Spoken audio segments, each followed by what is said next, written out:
glasses on? We've got one online.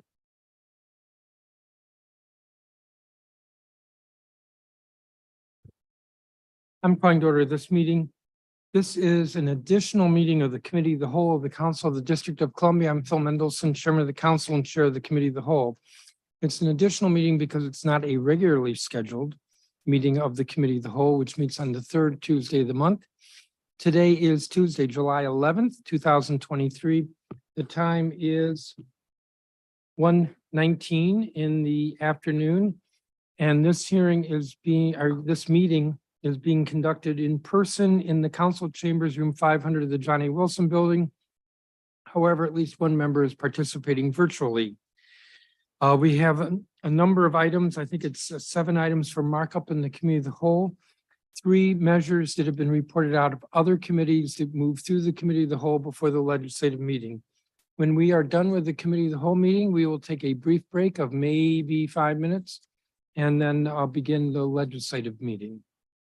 We begin our Committee of the Whole meetings with determination of a quorum. Mr. Cash, would you call the roll? Chairman Mendelson. Present. Councilmember Allen. Councilmember Allen. Councilmember Bonds. Here. Councilmember Fruman. Here. Councilmember Gray. Councilmember Gray. Councilmember Henderson. Here. Councilmember Lewis George. Here. Councilmember McDuffie. Councilmember McDuffie. Councilmember Nadeau. Here. Councilmember Parker. Here. Councilmember Pinto. Councilmember Pinto. Councilmember Robert White. Here. Councilmember Trayon White. Here. Mr. Chairman, you have a quorum.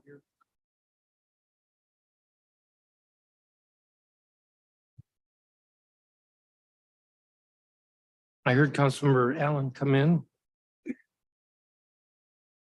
Thank you. If there's no objection, I'm going to move in block for markup 5 nominations to the Commission on the Arts and Humanities. These would be PR 25-262, Commission on the Arts and Humanities, Cecily Habimana, Confirmation Resolution of 2023, PR 25-263, Commission on the Arts and Humanities, Chase Maggiano, Confirmation Resolution of 2023. PR 25-264, Commission on the Arts and Humanities, Carla Sims, Confirmation Resolution of 2023. PR 25-265, Commission on the Arts and Humanities, Julianne Brienza, Confirmation Resolution of 2023. And PR 25-266, Commission on the Arts and Humanities, Hector Torres, Confirmation Resolution of 2023. The Commission on Arts and Humanities was established by the Commission on Arts and Humanities Act in 1975. The commission currently consists of 14 members appointed by the mayor for 3-year terms, appointed with the advice and consent of the council. The mission of the commission is to provide grants, programs, educational activities that encourage diverse artistic expressions and learning opportunities so that all District of Columbia residents and visitors can experience the district's rich arts and humanities community. Members of the commission must be district residents and must have displayed an interest or an ability in the arts and humanities, or must be active in the furtherance of the arts or humanities. Moreover, the mayor has to give due consideration to recommendations made by the arts and humanities community and has to ensure that there is reasonable representation of all the wards when considering appointments to the commission. Further, no employee of the district government can serve as a member of the commission. A PR 25-262 would confirm the mayor's nomination of Ms. Cecily Habimana for appointment as a member of the commission for the remainder of an unexpired term to end June 30th, 2025. Ms. Habimana is a Ward 5 resident. Currently, she serves as Chief Executive Officer and owner of So Creative Lounge. Prior to starting So Creative, she worked for Simply Cecily as a fashion designer and McNeil Creative Enterprises as a creative development advisor. She has served as a member of several boards, including the NSAA or ENSA Dance Ensemble Advisory Board, the Hunter Dance Theater Advisory Board, and the Atlas Performing Arts Center Board.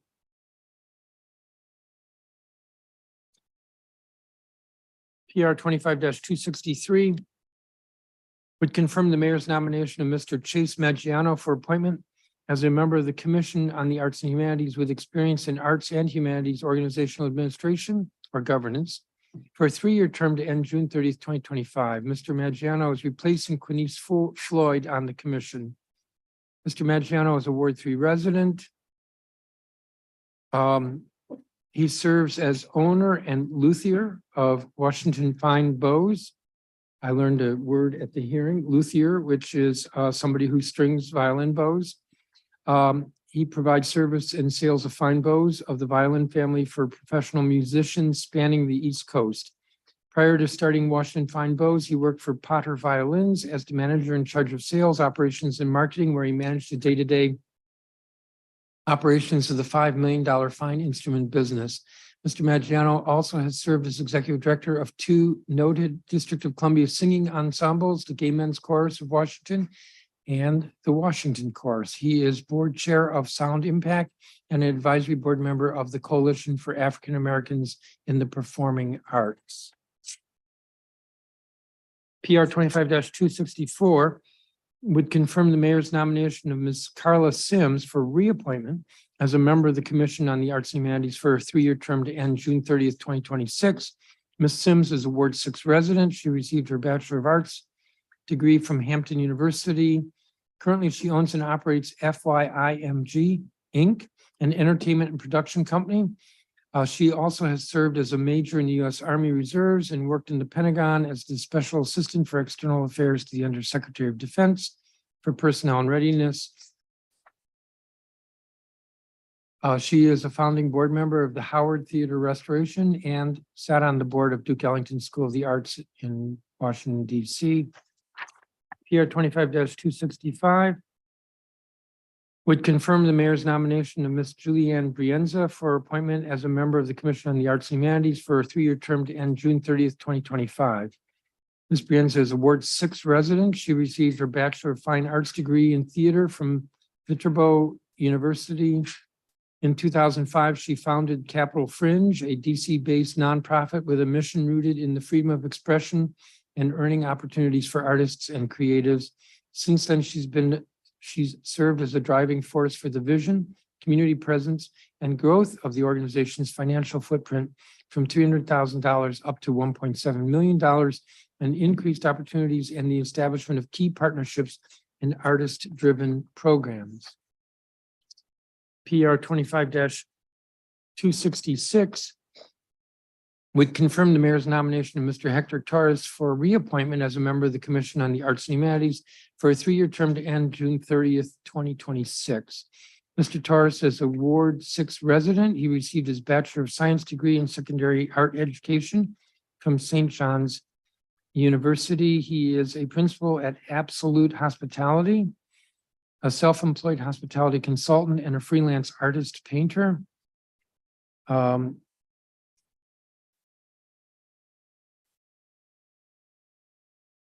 He's had a long and successful 49-year career in the hospitality industry, where he served as the vice president of Beacon Hotel and Corporate Quarters and at Capitol Hotels and Suites. In his retirement, Mr. Torres spends his time making people happy, not only through the hospitality industry, but through his original passion of art.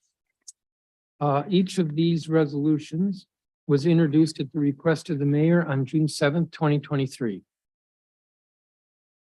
This is after an earlier set of nominations. The same nominees plus one other had been submitted by the mayor, but with incorrect term dates, which is why we were unable to move forward.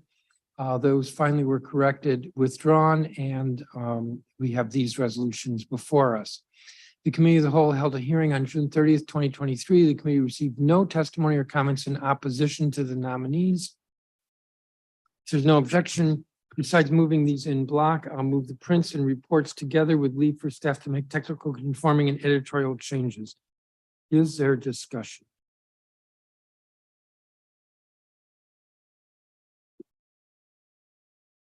The vote will be on the 5 resolutions, the committee prints, as well as the reports with leave for staff to make technical conforming and editorial changes. Are we doing a roll call? I think we are. Mr. Cash, would you call the roll? Councilmember Freeman. Yes. Councilmember Freeman votes yes. Councilmember Gray is absent. No, he's here. Oh, sorry, Councilmember Gray. Sorry. Councilmember Gray. Here. Yes.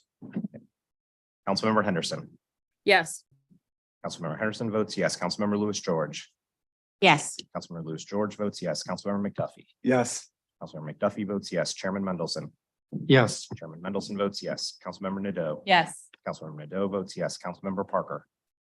Yes. Councilmember Parker votes yes. Councilmember Pinto. Yes. Councilmember Pinto votes yes. Councilmember Robert White. Yes. Councilmember Robert White votes yes. Councilmember Trayon White. Yes. Councilmember Trayon White votes yes. Councilmember Allen. Yes. Councilmember Allen votes yes. Councilmember Bonds. Yes. Councilmember Bonds votes yes. Mr. Chairman, there are 13 yeses. Thank you. The resolutions, prints, and reports are approved unanimously. Madam General Counsel, are these measures legally and technically sufficient for our consideration? Yes, they are. Madam Secretary, is the record complete for each? Once the reports and hearing records are filed. Madam Budget Director, do the measures fiscal impact statements comply with council requirements? Yes, they do. Without objection, these measures will be placed on the consent agenda for today's legislative meeting. The next measure for markup is Bill 25-145 entitled Opening of Streets and Designation of Open Streets in Square S-5868 SO 22-01486 Act of 2023. Bill 25-145 would order the opening of several streets in Square S-5686, which is the St. Elizabeth's East Campus in Ward 8. The bill would designate these streets as Cypress Street, Poplar Street, Sycamore Drive, and Oak Drive, all southeast. The streets opened and designated by this bill were constructed for phase 1 of the redevelopment of the St. Elizabeth's East Campus. Phase 1, which began in 2016. The streets that will be opened and designated under this bill were unofficially named in the St. Elizabeth's East Master Plan of 2012 and completed in 2018. Despite this, meaning so long ago, legislation was not transmitted to the council until February of this year. As a result, residents who have been living in townhomes and apartments in the area for over a year, because the buildings or units opened up over a year ago, those residents are not receiving adequate services from the district, including fire and emergency medical services response. The committee has requested that the mayor, specifically the deputy mayor for planning and economic development, or that office, transmit street openings and designation legislation to the council as soon as is feasible to ensure that this does not happen again. These streets actually have existed at St. Elizabeth's forever, but as part of the redevelopment, they were built to DDOT standards. They were completed, as I said, 5 years ago? The legislation came to us 4 months ago.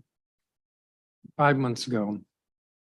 And in this case, residents have been disadvantaged. I've asked the DEMPED to transmit the street designations for phase 2. We know what they are. The new hospital is being built on one of them, and DEMPED has said they'll get around to it when they get around to it, which I hope I'm making clear for the record is really not acceptable, nor good government. Construction for phase 1 of the St. Elizabeth's East Campus began in 2016. Infrastructure work, including work on all phase 1 streets, was completed in 2018 in conjunction with the opening of the entertainment and sports arena. And the residential and commercial developments are either finished or near completion. This legislation was introduced in February 22nd. I'd like to say 2016, no. 2018, no. 2020, no. Let's try 2023. Which was right before we began our work on the budget. The committee of the whole held a public hearing on June 26, 2023. The committee has received no testimony or comments in opposition to the opening, which is officially recording the streets in the land records at the surveyor, or to the naming of the streets, the designation. Without objection, I'll move both the print and report with leave for staff to make technical conforming and editorial changes. Is there discussion? Yes, Chairman. Councilmember Trayon White. Yes, Chairman, I want to thank you, your staff, and all those who contributed. I had the opportunity to meet with the residents Sycamore Oak, and the surrounding areas, just trying to figure out how they can get relief, and trying to get the fire department, ambulatory services to come to the community and not get lost, even Uber and Lyft and other vehicle transportation services. So in good faith, we hope that DDOT is able to move on this and Officer Unified Communications to ensure that residents, when they call, that people can respond and know where they're going. So this is an effort on behalf of the council to get some traction on this, and I appreciate your efforts, Chairman. Thank you. And we have a version of this legislation as an emergency measure later in today's, later today in the legislative meeting. So the vote will be on the print and report with leave for staff. Mr. Cash. Councilmember Gray, Here. Councilmember Gray, Yes. Councilmember Gray votes yes. Councilmember Henderson, Yes. Councilmember Henderson votes yes. Councilmember Lewis George, Yes. Councilmember Lewis George votes yes. Councilmember McDuffie, Yes. Councilmember McDuffie votes yes. Chairman Mendelson. Yes. Chairman Mendelson votes yes. Councilmember Nadeau. Yes. Councilmember Nadeau votes yes. Councilmember Parker. Yes. Councilmember Parker votes yes. Councilmember Pinto. Yes. Councilmember Pinto votes yes. Councilmember Robert White. Yes. Councilmember Robert White votes yes. Councilmember Trayon White. Yes. Councilmember Trayon White votes yes. Councilmember Allen. Yes. Councilmember Allen votes yes. Councilmember Bonds. Yes. Councilmember Bonds votes yes. Councilmember Fruitman. Yes. Councilmember Fruitman votes yes. Mr. Chairman, there are 13 yeses. The print report are approved unanimously. Madam General Counsel, is the measure legally and technically sufficient for our consideration? Yes, it is. Madam Secretary, is the record complete? Once the report is filed, Madam Budget Director, does the measure's fiscal impact statement comply with council requirements? Yes, it does. Without objection, this measure will be placed on the consent agenda for today's legislative meeting. The last item for markup in the committee of the whole is Bill 25-189, entitled the Commission on Arts and Humanities Acting Executive Director Amendment Act of 2023. The purpose of this bill is to allow the Commission on the Arts and Humanities to appoint an interim or acting executive director in the absence of a council-confirmed executive director. In 2022, a vacancy arose in the position of executive director in the commission. The commission appointed an internal senior leader to lead the agency in anticipation of the commission nominating a permanent executive director. The commission had also identified a candidate for the executive director position and sought a change in the law to allow that nominee to serve in an acting executive director capacity for up to 180 days in anticipation of council confirmation. At that time, emergency and temporary versions of this bill were enacted to allow the new executive director to begin serving as acting pending council confirmation. The purpose of this legislation, Bill 25-189, is to make permanent the authority should the commission experience a vacancy in the future in the position of its executive director. The legislation also clarifies that the term of the executive director is for a fixed term. Thus, the committee of the whole, assuming that we approve this, recommends council approval of Bill 25-189. This bill was introduced on March 3rd, 2023, and the committee of the whole held a hearing on March 30th, 2023. And if there, and the committee has received no testimony or comments in opposition to this legislation.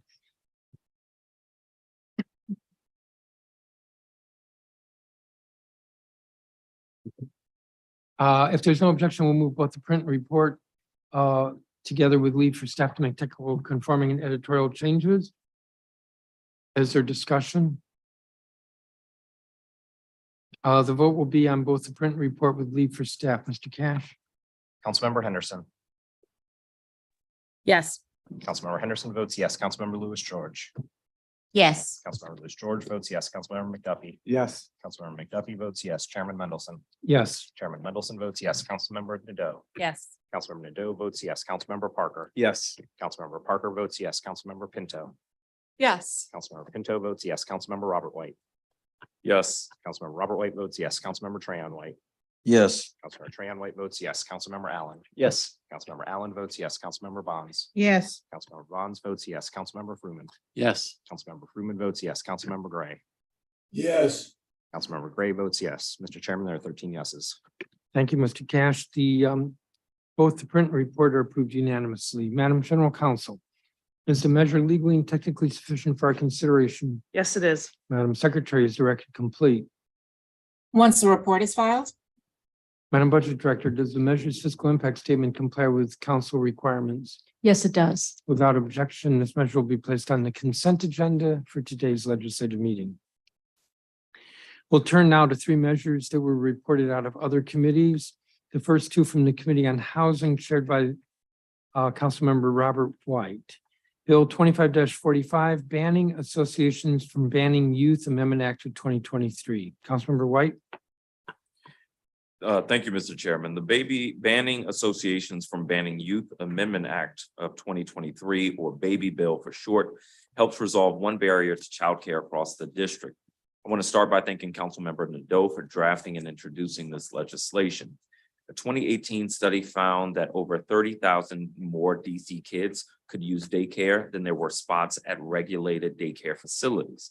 This puts enormous pressure on working families, and the council has consistently looked for ways to build the daycare workforce and subsidize daycare businesses. The Office of the State Superintendent of Education issues licenses for a few different types of childcare businesses, including child development homes. These are settings where someone cares for a small number of kids inside their home. OSSI makes applicants for these licenses demonstrate that they're safe and qualified in various ways. The bill before us is about child development homes in condominium settings. Right now, if you are a small in-home daycare provider, your condo board can say you have to shut your business down, and there's nothing you can do about it, even if you're fully compliant with OSSI's license requirements and fully compliant with all the condo board's other rules around things like noise. The baby bill would put a stop to these kinds of condo board actions.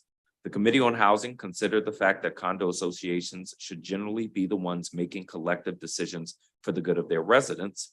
We received very helpful testimony from the Legislative Action Committee of the DC chapter of the Community Associations Institute, the condo lobbying organization, and we made some clarifying and technical updates to the bill based on their feedback. But the shortage of daycare options in the district is so dire that the council needs to prevent interference with the operation of responsible childcare. Before I close, I should point out that the district's building codes still pose a major barrier to in-home childcare options in multifamily housing buildings. While this is outside of the committee's jurisdiction, I hope the council and the executive will work together to address those issues through future legislation. Chairman, I ask that Bill 25-45 be placed on the consent agenda for today's legislative meeting. Thank you, Councilmember White. Are there questions from members?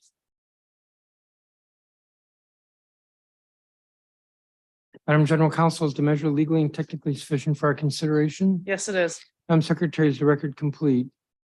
yes, it is. Madam Budget Director, does the measure's fiscal impact statement comply with council requirements? Yes, it does. Without objection, this measure will be placed on the consent agenda for today's legislative meeting. Councilmember White, I'm trying to remember, you have an amendment on a bill. The one coming up. Okay. Thank you. The next bill is Bill 25-74, Fairness in Renting Clarification Amendment Act of 2023. Councilmember White. Thank you, Chairman. Housing costs in DC and nationwide continue to rise due to ongoing income inequality. Black, Latinx, and other communities of color spend a higher percentage of their income on the cost of living compared to white residents who routinely have more wealth. As the Council Office on Racial Equity has pointed out, racial inequities in home ownership mean that households of color are more likely to rent, and when they rent, their rent is more likely to be unaffordable. Heightened costs and less income force lower income residents to manage their money even more carefully, so their dollars stretch to the end of each month, leaving little wiggle room for extra payments. In instances where a person is seeking rental housing, this may result in pursuing fewer housing options because of the cumulative costs of application and other fees that housing providers charge to evaluate prospective tenants. This may in turn mean not finding housing that will be the right fit for a person or their family. In March of 2022, the council passed the Eviction Record Sealing Authority and Fairness in Renting Amendment Act of 2022 in hopes of protecting tenants' rights and reducing the barriers to accessing housing. Part of the law clarified the amount of fees that housing providers are allowed to collect from tenants prior to signing a lease. Since the law passed, however, tenants have noticed a pattern of housing providers charging application fees plus fees by another name, like processing fees. This was never council's intention, and we are trying to fix that here. Earlier this year, Councilmember Henderson introduced Bill 25-74, the Fairness in Renting Clarification Amendment Act of 2023. 8 council members, including myself, co-introduced or sponsored the bill. The goal was to stop this unintended loophole that is putting excessive fees on people for things that are impossible to avoid, like applying for housing and moving in. On May 18th, the Committee on Housing held a hearing on this bill and heard overwhelming support for the bill's intent. The committee also heard several critical recommendations from tenants, tenant attorneys, case managers, ANCs, and housing providers. After the hearing, my committee team worked with witnesses to tighten the language, prevent additional loopholes, and ensure effective implementation of the bill. One of the major changes we incorporated was the inclusion of a broad definition of application fee, which will cover any fee a housing provider charges a prospective tenant prior to signing a lease and limit the potential for future loopholes. The bill also now specifies that housing providers cannot pass on maintenance costs to tenants and cannot charge tenants professional cleaning fees if tenants keep their units in good condition. On June 22nd, the committee unanimously passed the amendment bill at markup. Since the hearing, my team has continued discussing a couple of technical adjustments with tenant attorneys and housing providers that I will propose as an amendment during the committee of the whole meeting. Before I do, I want to thank those who testified on this bill and those who worked with the committee. Without objection. Thank you, Mr. Chairman. Including Lee Higgins, Marta Barrison, Mel Zahn, Joel Cohn, Britt Ruffin, Joy Trimboli, Curtis Alston, Catalin Peter, Rochelle Ellison, Reginald Black, Nikila Smith, Robert Warren, Craig London, Karen Lundgren, and ANC Commissioners Trupti Patel and Ahmad Abu Khalaf. Your insights and edits were imperative to improving the bill and making sure the law could be implemented as desired. I'm encouraged that by passing this bill, council is taking a step to strengthen its position that housing is a right that must be accessible to all. Without objection, I'd like to incorporate the amendment I circulated yesterday. On June 22nd, the Committee on Housing unanimously passed Bill 25-74 at committee markup. Following the markup vote, the committee received recommendations. As I had mentioned, the first proposed change is a technical amendment that maintains the existing intent while providing additional clarity for compliance with a cross-reference law. Last year, council passed a temporary law that amended the Rental Housing Act of 1985. That law prohibited housing providers from filing to recover possession for non-payment of rent if the amount owed is under $600.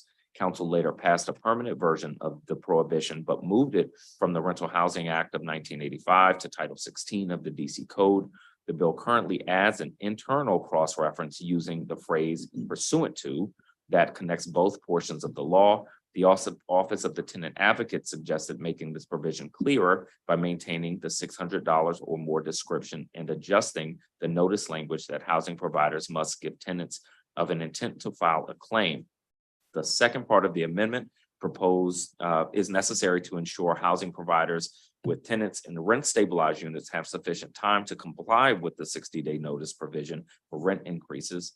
Under current law, the district's Rental Housing Commission must certify and publish the annual adjustments for rent stabilized units before March 1st. Housing providers can begin adjusting tenant rents on May 1st, which is exactly 60 days after the RHC's March 1st deadline. Because this bill would require housing providers to give 60 days notice to tenants of rent increases, housing providers who want to increase tenant rents on May 1st would have to receive the RHC's annual adjustment on March 1st and issue notices to tenants the same day.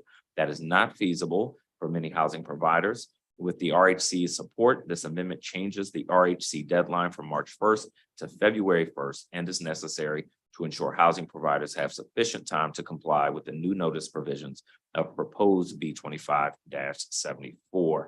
So I move this amendment, Mr. Chairman. Your proposal is that we have the amendment here, so we don't have to take it off of consent at the legislative meeting. Correct. And that is possible under our rules if there's no objection to the amendment. And I'm not hearing any objection to the amendment. Hearing none, so moved, all right, or so ordered, or so whatever. The amendment is included with the bill. Is there anything further from members in terms of questions? Mr. Chairman, Yes, Councilmember Henderson. since this won't be on consent, if could I ask a question to Councilmember White as the introducer of this measure? Questions are in order. Thank you. Councilmember White, thank you to you and your staff for your work on strengthening this legislation to move forward. I'm curious if this if this legislation received a positive RIA in terms of its impact. Yes, it did. And Councilmember White, do you believe that this would help renters in the district, especially as they plan when there is a rental increase?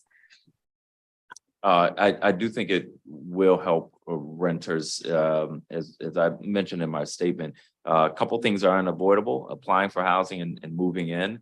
And we have to be very thoughtful about where we apply fees. So these additional and unanticipated and sometimes unclear fees cause real financial hardship to people and limit their housing options. Thank you. Thank you, Mr. Chairman. I agree. Thank you. I assume there was a question mark at the end of agree. Any other questions from members? Madam General Counsel, is the measure legally and technically sufficient for our consideration? Yes, it is. Madam Secretary, is the record complete?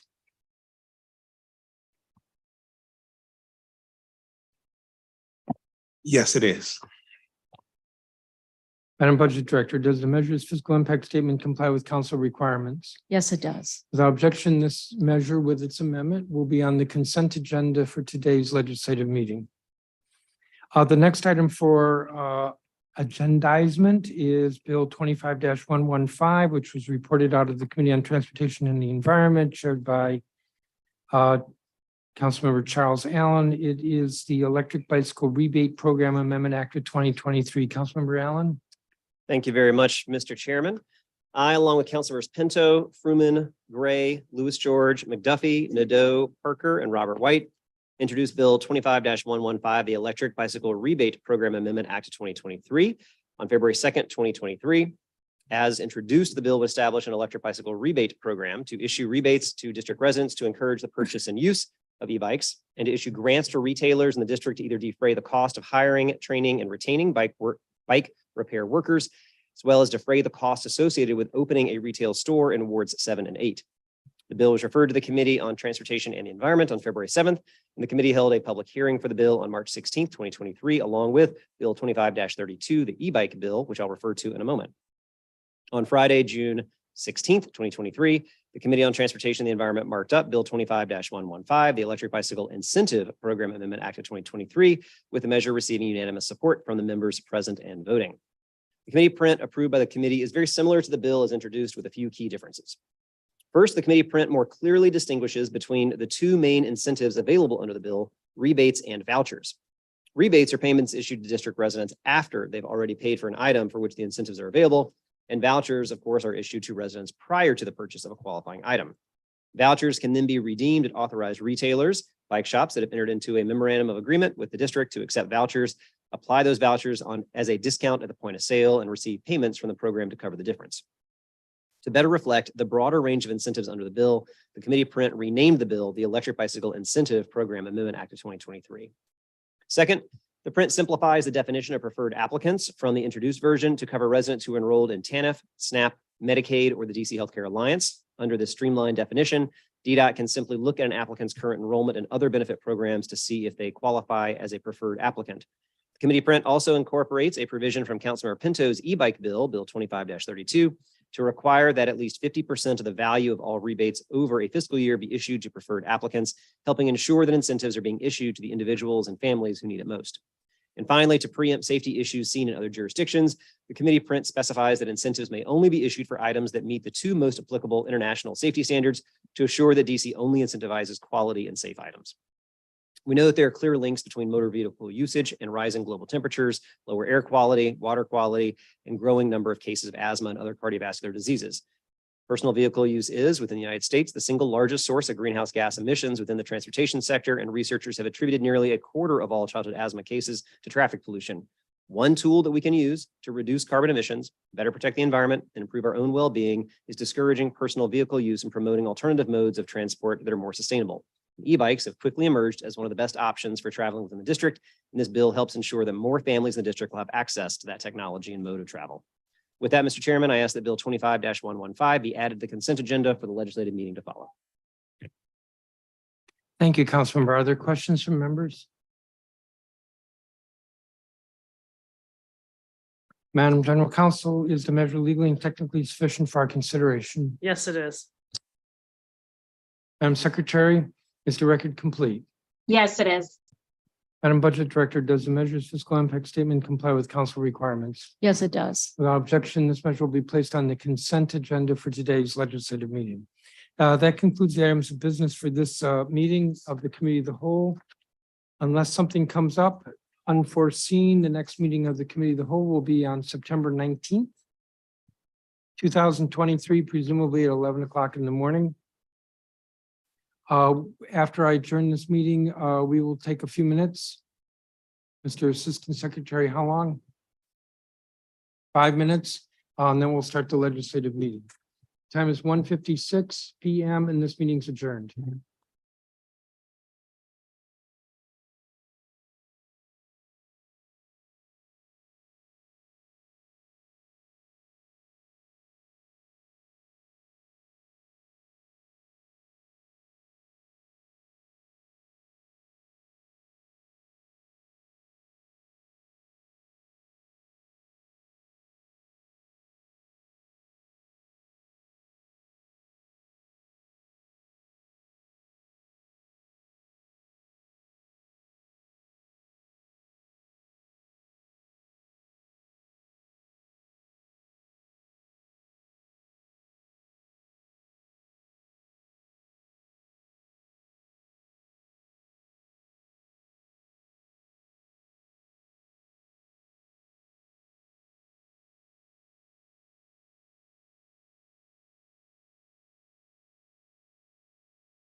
I'm calling to order this meeting. This is a meeting of the Council of the District of Columbia. It's the 12th legislative meeting of Council Period 25. I'm Phil Mendelson, Chairman of the Council. Today is Tuesday, July 11th, 2023. The time is 2:06 in the afternoon. This meeting is being held in person in room 500 at the council chambers of the Johnny Wilson Building. There are two members who are participating virtually via the Zoom video internet platform, conference platform. This is a regular meeting of the council. We always begin our legislative meetings with a moment of silence. I would ask that everyone in the chamber, as well as participating virtually, respect a moment of silence for reflection, please.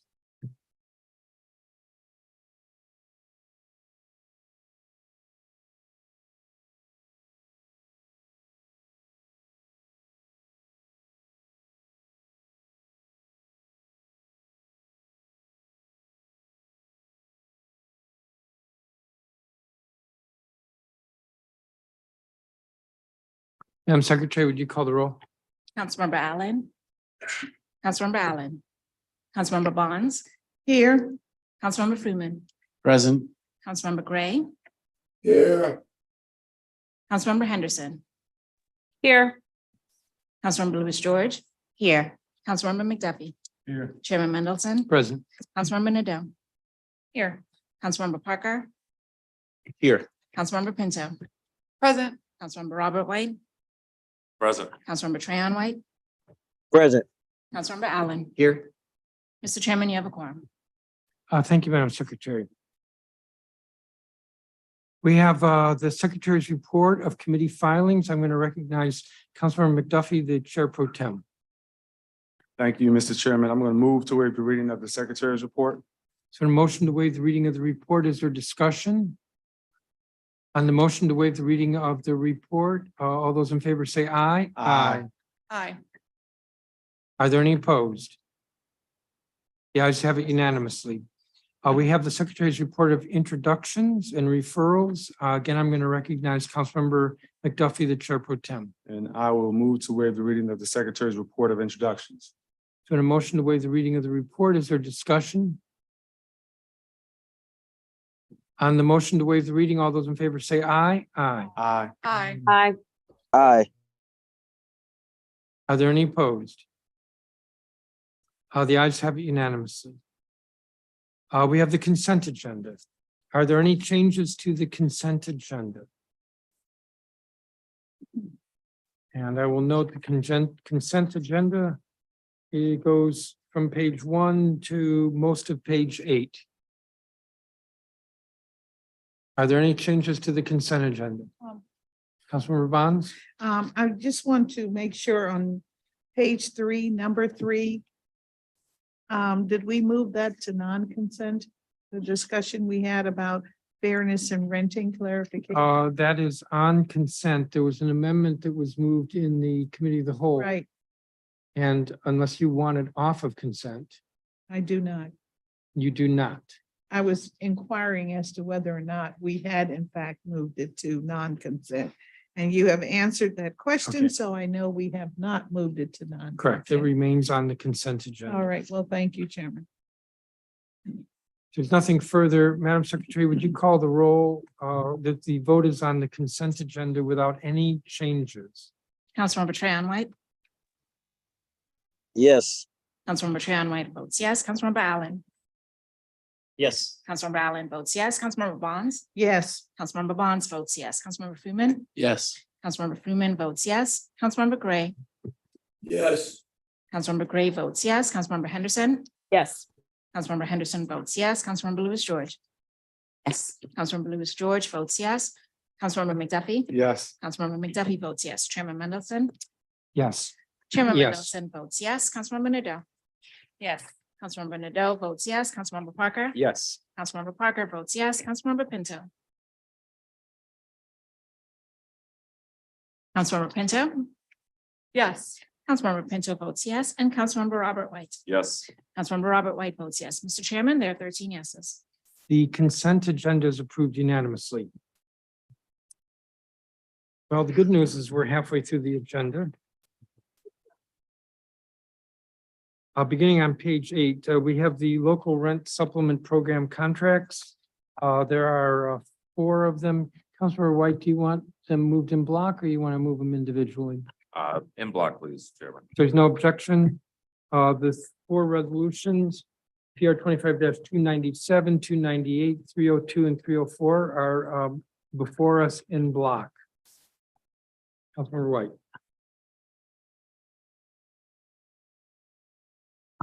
Thank you, Chairman.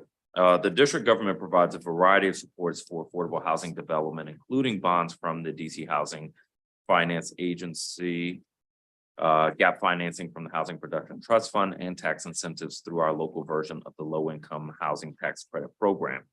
Most relevant for purposes of these resolutions, the DC Housing Authority provides operating subsidies to completed projects through the local rent supplement program.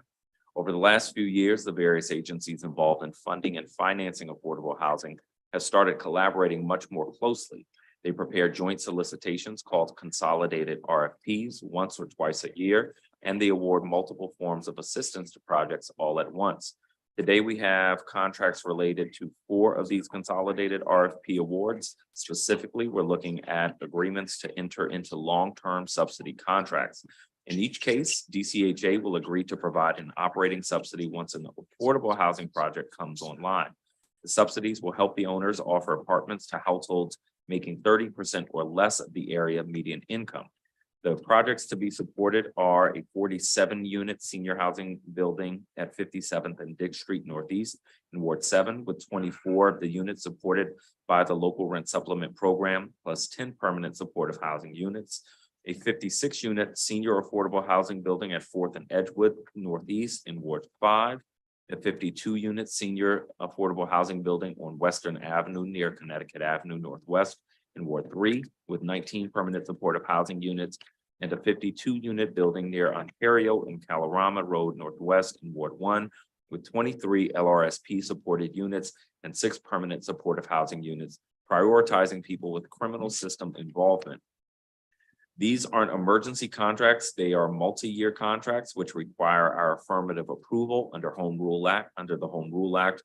I want to thank the secretary and her team for helping us make sure these got on the agenda despite some procedural hiccups.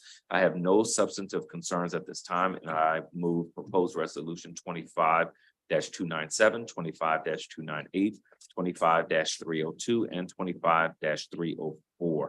Thank you, Chairman. Thank you, Councilmember. Is there discussion?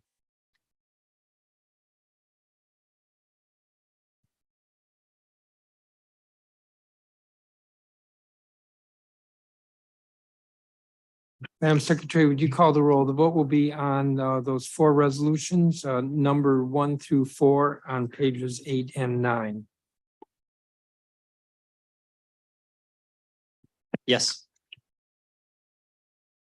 Councilmember Allen votes yes. Councilmember Bonds. Yes. Councilmember Bonds votes yes. Councilmember Fruman. Yes. Councilmember Fruman votes yes. Councilmember Gray. Yes. Councilmember Gray votes yes. Councilmember Henderson. Yes. Councilmember Henderson votes yes. Councilmember Lewis George. Yes. Councilmember Lewis George votes yes. Councilmember McDuffie. Yes. Councilmember McDuffie votes yes. Chairman Mendelson. Yes. Chairman Mendelson votes yes. Councilmember Nadeau. Yes. Councilmember Nadeau votes yes. Councilmember Parker. Yes. Councilmember Parker votes yes. Councilmember Pinto. Yes. Councilmember Pinto votes yes. Councilmember Robert White. Yes. Councilmember Robert White votes yes. And Councilmember Trahan White. Yes. Councilmember Trahan White votes yes. Mr. Chairman, there are 13 yeses. Thank you, Madam Secretary. The 4 resolutions are approved unanimously. The next measure is PR 25-338, Council Period 25, Recess Rules Amendment Resolution of 2023. So moved. What this resolution does, and this was explained in more detail in the circulating memorandum last week, and then when it was circulated in final yesterday with an email from Mr. Cash, the legislative director, explains. So I'll summarize. It allows for grant budget modifications for the University of the District of Columbia during the recess. It allows for federal infrastructure grants during the recess. It allows the committees on business and economic development and executive administration and labor to meet and hold hearings with regard to issues of sexual harassment in the agencies under their purview. It also allows the Committee on Health to meet or hold hearings with regard to Medicaid enrollment issues. The resolution, the rules changes, repeals the council's COVID vaccine mandate. It aligns the council rules with the new hearing management system. It clarifies the RIA racial equity impact assessment process. It reduces ethics training for staff. So those who do not have to file would only, with BEGA, would only have to take ethics training once during the council period, as opposed to everyone who has to file. And I'm correcting myself from what I said at the breakfast this morning. Both public and non-public filers would still have to take ethics training once a year. The recess rules resolution also clarifies when measures are introduced. This is a clarification. Our practice all along has been that the count starts when the log is read as it was today. I want to say a little bit more regarding the rule regarding racial equity impact statements. I received this morning from staff, a couple of changes, and I'm sort of pointing to the general counsel, not pointing, but leaning over to general counsel. Some wording clarification. If a committee provides notice to the council office of racial equity before 30 days after the close of the hearing record, I think then, gosh, I don't remember the rest of this. I'm striking the words pursuant to subsection D2 of this rule. And I'm also striking language that makes a reference to subsection A of the rule. It's a mandatory section D2, at least 10 business days before the markup of a bill, the committee chair shall notify the director of racial equity of the intent to mark up the measure. Madam General Counsel, I'm kind of summarizing this. I was told that your staff thought they could tech this, but I wanted to make sure it was in the record. Yep, I've got it. I do want to say it would be helpful if folks give me all the changes they want the day before, so that I'm not sitting here at a legislative meeting moving an amendment to the bill, or in this case, the resolution. There's no objection to those corrections or clarifications. As I said, I'm moving the council period 25 recess rules amendment resolution PR 25-338. Questions or discussion? Mr. Chairman, Yes, Mr. Parker. I understand that these changes would allow two of our committees to proceed with meetings or hearings, and I'm curious if any are scheduled, or is this just more a procedural opportunity to allow them to move forward should they schedule something? I'll let each of the committee chairs speak to that. Councilmember Bonds? Thank you, Chairman, and to colleague. We do not have any meetings scheduled yet, but we do anticipate scheduling meetings. We know we must undergo a process of collecting information about the mayor's order as an example, and the I guess the breadth of complaints that maybe have been filed by the various agencies as it relates to harassment. That is the work of the Committee on Executive Administration and Labor. But we do anticipate there will be meetings, and the goal is to get that preliminary information gathered and sort of organized so that in the fall, when we come back after recess, when everyone is available, that we can take a look at it more judiciously. Thank you. Thank you.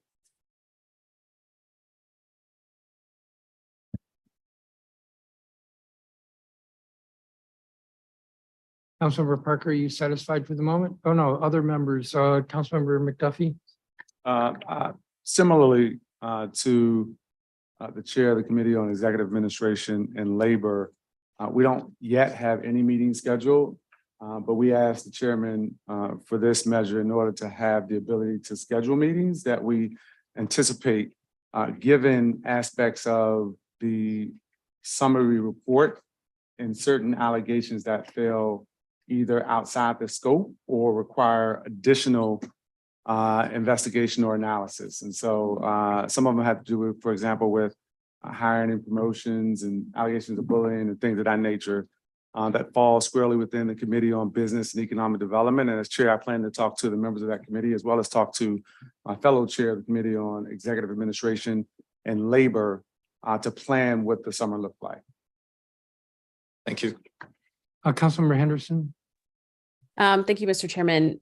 As colleagues know, the Department of Healthcare Finance right now is going through the Medicaid unwinding process. Under the federal public health emergency, there were no redeterminations that were done. And so we're now beginning that process. So far, we have had about 2,900 people who have been terminated from Medicaid due to paperwork issues. So basically not being responsive. And over the course of the summer, there are about 32,000 people who have the potential to be terminated.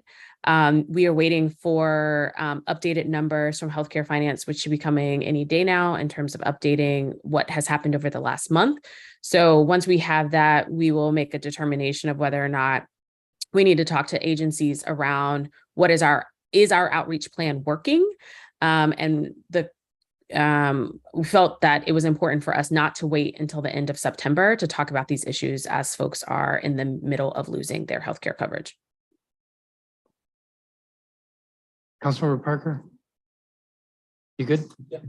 Any further discussion with regard to the recess rules?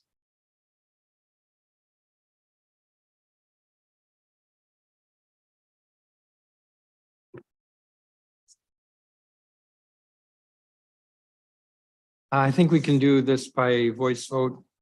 So we have the recess rules as circulated yesterday and with some technical corrections that I noted when I introduced this. All those in favor of the resolution PR 25-338, say aye. Aye. Opposed? I don't hear any no votes. The ayes have it unanimously. Turn now to emergency legislation. The first measure is Advisory Neighborhood Commission Remote Operations Emergency Declaration Resolution of 2023. The declaration is PR 25-322. Councilmember White.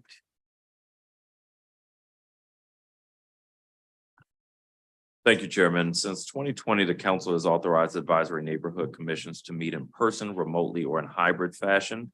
The most recent version of that legislation is set to expire shortly after we return from recess, so it needs to be continued today. The prior legislation also included some elections-related provisions, which had since been enacted in permanent law, so I'm not including them in this bill. Since the pandemic began, commissions across the city have told us that they value the flexibility to meet in ways that best engage their own constituents. Many commissions saw unprecedented participation when they switched to remote meetings, while commissioners themselves also benefited from the flexibility to meet remotely so they can more easily tend to their families and other work obligations.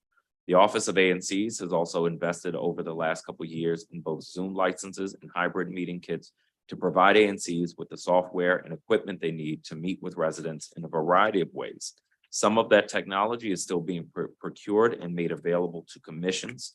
Of course, not all communities are equally comfortable online, and not all events and meetings are best held over Zoom. That said, I continue to believe commissioners themselves are best positioned to decide how to engage their constituents. I don't think that has changed since the pandemic has eased, and I intend to make this meeting authorization permanent this council period. This legislation maintains the status quo until that time. Mr. Chairman, I move the Advisory Neighborhood Commission Remote Operations Emergency Declaration Resolution of 2023. Thank you, Councilmember. Discussion?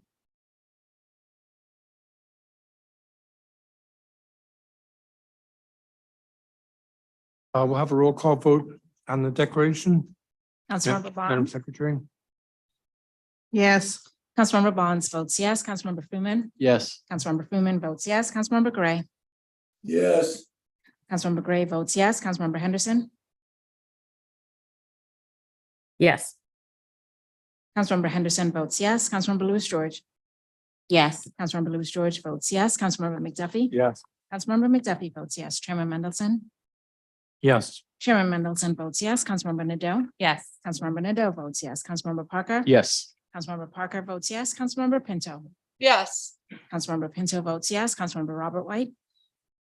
Yes. Councilmember Robert White votes yes. Councilmember Trayon White. Yes. Councilmember Trayon White votes yes. And Councilmember Allen. Yes. Councilmember Allen votes yes. Mr. Chairman, there are 13 yeses. The ayes have it unanimously. The declaration is approved. The underlying bill is Bill 25-361. Councilmember White, So moved. discussion? We'll have a voice vote. All those in favor of the bill say aye. Aye. Aye. Aye. Are there any no votes? I don't see or hear any no votes. The bill is approved unanimously. The next measure is PR 25-323 foreclosure moratorium and homeowner assistance fund coordination emergency declaration resolution of 2023. Councilmember White. Thank you, Chairman. This is an extension of existing temporary legislation. It protects homeowners from foreclosure if they applied for the homeowner assistance fund before last October. The Department of Housing and Community Development advised us that they still need to process 400 half applications from that time. According to DHCD, some leaders haven't been responding to invitations to register for half payments or to verify how much they're owed. Even so, DHCD has processed about 500 applications in just the last 3 months. I support keeping a limited foreclosure moratorium in place to keep people in their homes who are still waiting on the assistance we are offering. I move the foreclosure moratorium and homeowner assistance fund coordination emergency declaration resolution of 2022. Thank you, Chairman. Thank you, Councilmember. Is there discussion? The vote will be on PR 25-323. Madam Secretary, would you call the roll? Councilmember Freeman. Yes. Councilmember Freeman votes yes. Councilmember Gray. Councilmember Gray. Yes. Councilmember Gray votes yes. Councilmember Henderson. Yes. Councilmember Henderson votes yes. Councilmember Lewis George. Yes. Councilmember Lewis George votes yes. Councilmember McDuffie. Yes. Councilmember McDuffie votes yes. Chairman Mendelson. Yes. Chairman Mendelson votes yes. Councilmember Nadeau. Yes. Councilmember Nadeau votes yes. Councilmember Parker. Yes. Councilmember Parker votes yes. Councilmember Pinto. Yes. Councilmember Pinto votes yes. Councilmember Robert White. Yes. Councilmember Robert White votes yes. Councilmember Trayon White. Yes. Councilmember Trayon White votes yes. Councilmember Allen. Yes. Councilmember Allen votes yes. And Councilmember Bonds. Yes. Councilmember Bonds votes yes. Mr. Chairman, there are 13 yeses. Thank you, Madam Secretary. The declaration is approved unanimously. We have the underlying bill, Bill 25-363. Councilmember White, So moved. discussion? By a voice vote, all those in favor of the bill say aye. Aye. Aye. Are there any opposed? I don't see or hear any no votes. The ayes have it unanimously. The next measure is PR 25-339, limited purpose credential clarification emergency declaration resolution of 2023. Councilmember Allen. Thank you, Mr. Chairman. As you all know, the district offers a limited purpose driver's license permit or ID for residents who are not able to obtain a real ID, generally non-citizens and non-permanent residents. However, many people who have entered the United States have been detained by Homeland Security and then are released pending an immigration hearing and are also not able to get a limited purpose ID. That's because after detention and release, Homeland Security seizes migrants' personal documents to induce them to show up for later hearings. But when the other DHS seizes those documents, It means that someone in this situation does not have any proof of identity, documents that our DMV currently accepts for a limited purpose ID. Having a limited purpose ID allows people to integrate into our community, sign leases, go to library, get a marriage or birth certificate. And for some immigration proceedings, migrants are actually required to have a state issued ID. I'd worked with the DMV on a short-term solution to at least provide IDs for people who have been bussed here against their will by the governors of Arizona and Texas, while we work on a longer-term solution through permanent legislation. It would have involved the Office of Migrant Services providing a letter affirming the identity of the migrants that they are providing services for already and confirming that they are currently living in the district. And while the DMV agreed to absorb their costs associated with creating a form for the Office of Migrant Services to use, the Department of Human Services has determined that they would need additional staff to implement the Office of Migrant Services end of that work. I'm disappointed that DHS wasn't more willing to find a way to make even this very narrow solution work. But I do want to thank Councilor Robert White and his staff for helping us work toward a solution. I want to thank the DMV for their willingness to work together on absorbing those costs. But with a fiscal impact from DHS, we are unable to move forward on this today. So I'll be withdrawing the measure today. I look forward to working on a more comprehensive solution this fall through permanent legislation. Mr. Chairman. Councilmember, if it's on this briefly because it's been withdrawn.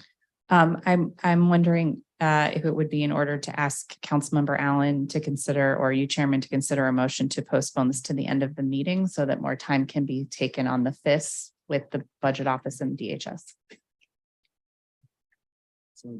Councilmember Allen, I'm fine with that. If you would, I can withdraw my withdrawal and make a motion to postpone to later in the agenda.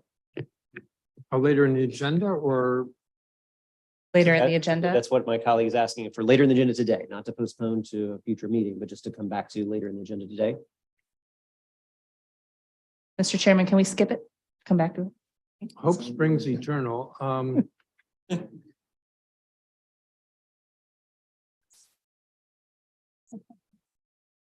That pretty much sums it implicitly- up.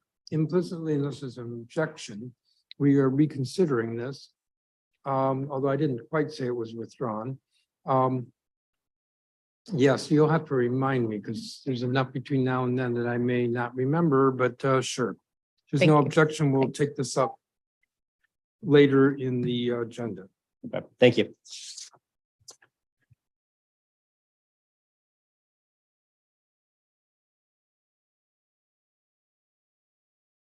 The next measure is PR 25-324. Migrant Services and Supports Extension Emergency Declaration Resolution of 2023. Councilmember Robert White. Thank you, Chairman. Last year, the council collaborated with the mayor to pass emergency and temporary legislation aimed at establishing a support system for migrants who recently arrived in the district. As part of this effort, the Office of Migrant Services, or OMS, was established to provide health and safety support to migrants. Earlier this year, the council clarified the initial temporary measure by safeguarding the residency status of district residents with documentation dated before April 1st, 2022, ensuring non-congregate housing for children and families, and improving procedural protections for migrants. The measure before us will extend the existing temporary migrant services legislation and subsequent clarifications while the committee considers what a permanent support system for migrants should look like. Since April 13th, 2022, at least 19,000 people have arrived in the District of Columbia from Texas and Arizona, and over 590 buses. In June, the district welcomed 14 buses, and just last week, over 100 migrants arrived from Texas on several buses. Recently, OMS opened its Welcome and Respite Center for Migrants, which is equipped to provide financial assistance for train tickets and bus fare for onward travel and other support services. Unfortunately, the federal government has provided no meaningful assistance in addressing the pressing issue of busing, while the GOP has been using legal asylum seekers for political purposes. These are human beings who are often being sent to the district, a city that is expensive and challenging to navigate. It has been left to us to meet their needs without compromising the services we are providing to pre-existing residents. That balance is incredibly challenging for any city to achieve. To avoid sudden gaps in services over the recess, This legislation will continue to authorize OMS to provide targeted services to migrants. We acknowledge that mutual aid groups and nonprofits are ill-equipped to handle this challenge alone. While we take this step, I continue to call on the federal government to start providing substantial assistance in addressing the needs of migrants. Thank you, Chairman. I move the Migrant Services and Supports Extension Emergency Declaration Resolution of 2023. Thank you. We have the declaration before us. Is there discussion? We'll have a roll call vote, Madam Secretary. Councilmember Gray, Yes. Councilmember Gray votes yes. Councilmember Henderson, Yes. Councilmember Henderson votes yes. Councilmember Lewis George. Yes. Councilmember Lewis George votes yes. Councilmember McDuffie. Yes. Councilmember McDuffie votes yes. Chairman Mendelson. Yes. Chairman Mendelson votes yes. Councilmember Nadeau. Yes. Councilmember Nadeau votes yes. Councilmember Parker. Yes. Councilmember Parker votes yes. Councilmember Pinto. Yes. Councilmember Pinto votes yes. Councilmember Robert White. Yes. Councilmember Robert White votes yes. Councilmember Tran White. Yes. Councilmember Tran White votes yes. Councilmember Allen. Yes. Councilmember Allen votes yes. Councilmember Bonds. yes, Councilmember Bonds votes yes. And Councilmember Fruman. Yes. Councilmember Fruman votes yes. Mr. Chairman, there are 13 yeses. Thank you, Madam Secretary. The declaration is approved unanimously. We have the underlying bill, Bill 25-365. Councilmember White, So moved. discussion? All those in favor of the bill, Bill 25-365, say yes. Or Yes. say Yes. aye. Aye. All those opposed? The ayes have it unanimously. The next bill is PR 20, actually, the next measure is PR 25-327, Family Rehousing Stabilization Program Protection Emergency Declaration Resolution of 2023. Councilmember White. Thank you, Chairman. I want to thank you for co-introducing this measure with me and for you and your team's hard work on this issue for some time now. This measure ensures that families in the Family Rehousing Stabilization Program, FRSP, or rapid rehousing can be considered for an extension if they don't have a guaranteed home after completing the program. Currently, DHS regulations allow recipients to be evaluated for an extension of their time in rapid rehousing based on factors including the availability of funding within FRSP program, the recipient's sincere efforts to secure stable housing, the fact that they have not yet been approved for permanent affordable housing, or other relevant considerations. If the agency denies an extension, the recipient has the option to file an appeal and receive a fair hearing. This measure simply codifies what DHS is already doing so that DHS cannot change its practice through new rules that remove the possibility of an extension while the council is on recess and unable to respond. According to DHS, around 207 families will be exited from the FRSP program within the next 6 months. If any of these families are eligible for an extension, they should be thoroughly considered for one. Eligibility for permanent housing assistance for families exiting rapid rehousing has been a point of contention between the council and DHS for some time, despite legislation in prior budget support acts that was intended to make the council's intent clear. My committee intends to take up that issue through permanent legislation in the fall. In the meantime, I move the Family Rehousing Stabilization Program Protection Emergency Declaration Resolution of 2023. Thank you, Chairman.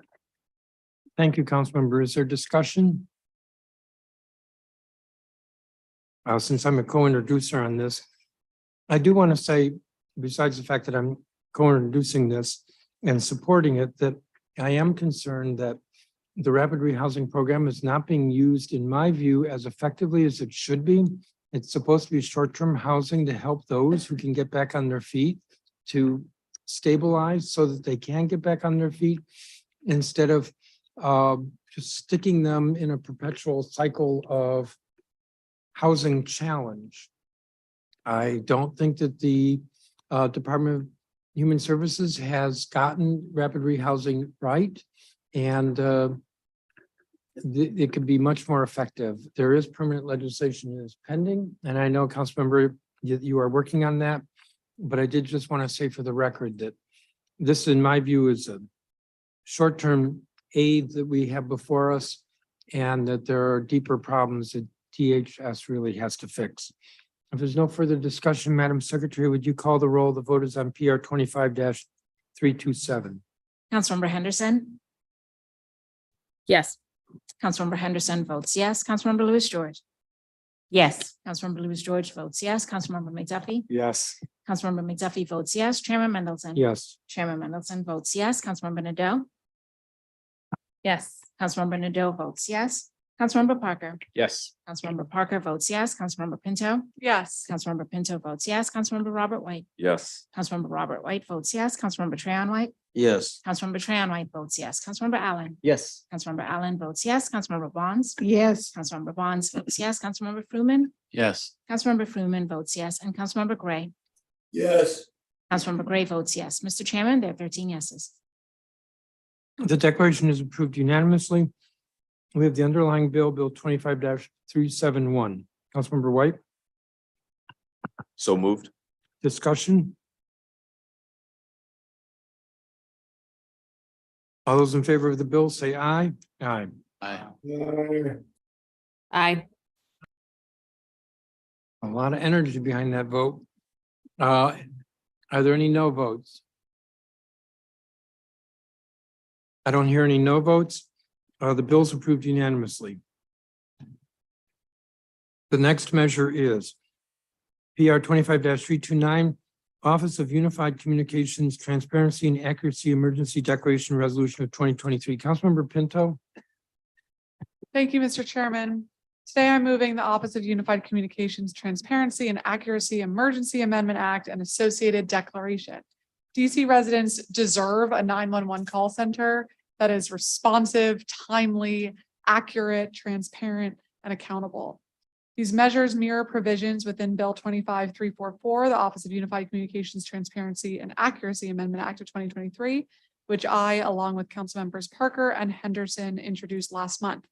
As members know, in recent years, OUC has experienced delays in call and dispatch times that well exceed national best practices. A March 2023 report by the DC Auditor also identified a number of misrouted calls, drop calls, and other errors. Exacerbating these delays and errors are longstanding issues with hiring and retention at the agency. At the hearing on Heather McGaffin's confirmation as OUC's director, the new director made a number of commitments to address these issues at my request, including more formalized public-facing data reporting.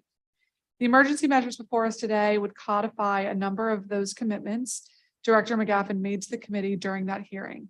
Specifically, the measures require that OUC regularly publish call data on the agency's website, including a description of errors, number of shifts operated under the minimum staffing levels, average and maximum call to answer times, average and maximum answer to dispatch times, number of calls in a queue for over 15 seconds, which again is the national average, number of calls dropped following a queue time of over 15 seconds, and the number and type of 911 misuse calls. Of course, data alone will not fix these issues, and my committee is committed to pursuing the necessary reforms to ensure our emergency call response is accurate, timely, and accessible to residents in need. That said, that work begins with good data, which will allow us to best ensure that reforms advanced by the committee and in partnership with our Office of Unified Communications are precisely tailored to the challenges that we're seeing. Regarding the need to pass these emergencies measures today, given the health and safety risks posed by these errors, residents cannot wait the months that it would take for permanent legislation to pass through the council and undergo mayoral and congressional review, although I do plan to move it permanent. Thus, I am proposing these emergency measures today to accelerate adoption of these measures so these reporting requirements go into effect later this summer. Getting this data posted sooner should also accelerate the committee's ability to develop broader reforms with the agency. I move the emergency declaration. Thank you, Councilmember. We have the declaration before us. Is there discussion? Mr. Chairman. Councilmember Parker. I was proud to co-introduce this legislation, and there's been a lot of discussion around public safety, understandably, but our 911 center should be included in many of those discussions. And I believe adding necessary transparency requirements for the agency is a step in the right direction, especially given the issues that OUC has had. I just want to reference two specific instances. One, I've found so far Director McGaffin responsive. There were Trinidad neighbors that were troubled that after a shooting and calling 911, it took over 25 minutes for police to arrive. And I had to reach out to the director and OUC to try to get a better understanding of what was going on there. And this legislation or this bill would make sure that that data and information is readily available so that there isn't a need for one-off requests. And then even just today, as I was going through my emails, I got another email from a neighbor who said, oh, I called 911 and no one answered. And so I'm just highlighting those not to shame and blame, but to say that we as a body need to better understand what's going on with OUC. And I believe having this data readily available would allow the committee to pinpoint solutions and help turn things around. So I'm looking forward to voting for this. And I'm thinking this is going to be an additional step for us forward. Thank you. Thank you, Councilmember. Councilmember Trahan White. Thank you, Chip. I want to thank you, Councilmember Pinto and other introducers for this measure. I've got a number of concerns from constituents over the years, even prior to Director McGaffin's leadership. I do say she has been extremely responsive to my calls, but unfortunately, I've personally had a situation after interacting with Office of Unified Communications for 3 hours about a measure and told something by two different people that never happened. So it is my belief that, you know, when people are calling the Office of Unified Communication, it's never because they're having a party or something good is going on. It's because they need a response immediately from our law enforcement or paramedics or whatever the case may be. And so it's imperative that we can know as a government what's happening and what's not happening with our communication from residents calling OUC. And so I want to thank you and hope that we can go in the right direction to figure out what some of the gaps and closing those gaps to respond to residents quicker in a more efficient way. So I want to thank you, Councilman Pinto. Thank you, Councilmember. Additional discussion? We have the declaration before us. This is PR 25-329. Madam Secretary, would you call the roll, please? Councilmember Louis George. Yes. Councilmember Louis George votes yes. Councilmember McDuffie. Yes. Councilmember McDuffie votes yes. Chairman Mendelson. Yes. Chairman Mendelson votes yes. Councilmember Nadeau. Yes. Councilmember Nadeau votes yes. Councilmember Parker. Yes. Councilmember Parker votes yes. Councilmember Pinto. Yes. Councilmember Pinto votes yes. Councilmember Robert White. Yes. Councilmember Robert White votes yes. Councilmember Trahan White. Yes. Councilmember Trahan White votes yes. Councilmember Allen. Yes. Councilmember Allen votes yes. Councilmember Bonds.